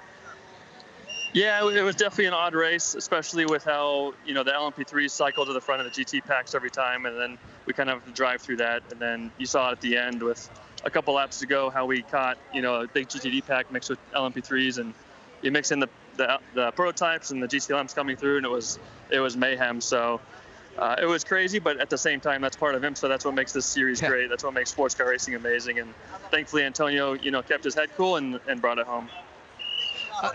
We heard there was a problem at the rear of Tandy's car at the end. Do you know anything more specific from that? And were you worried it might affect you? Yeah, I mean, we only heard what he was saying. I don't think anything was seen on the data, but the guys will go through the car. We've got a couple of days off now to have a look at it. The car is still relatively new, so this is, you know, good testing to get these endurance races under our belt before we head overseas. Yeah, good point. Le Mans in August, of course, this year. Congratulations to you and the rest of the team. That was a bit close for comfort at the end with those German cars right up your tailpipes. Don't celebrate too hard. We'll see you back on Thursday. All right, thanks a lot. VP Racing Fuel Pit and Paddock report. Great stuff from the guys at the head of the GT Le Mans field. We're going to take our leave from you now on the TV, the IMSA TV feed, and also of the PA at Watkins Glen, and hand over to our colleagues down at the Victory Circle for the formalities. Will continue on RS2 and XM202 with the post-race show.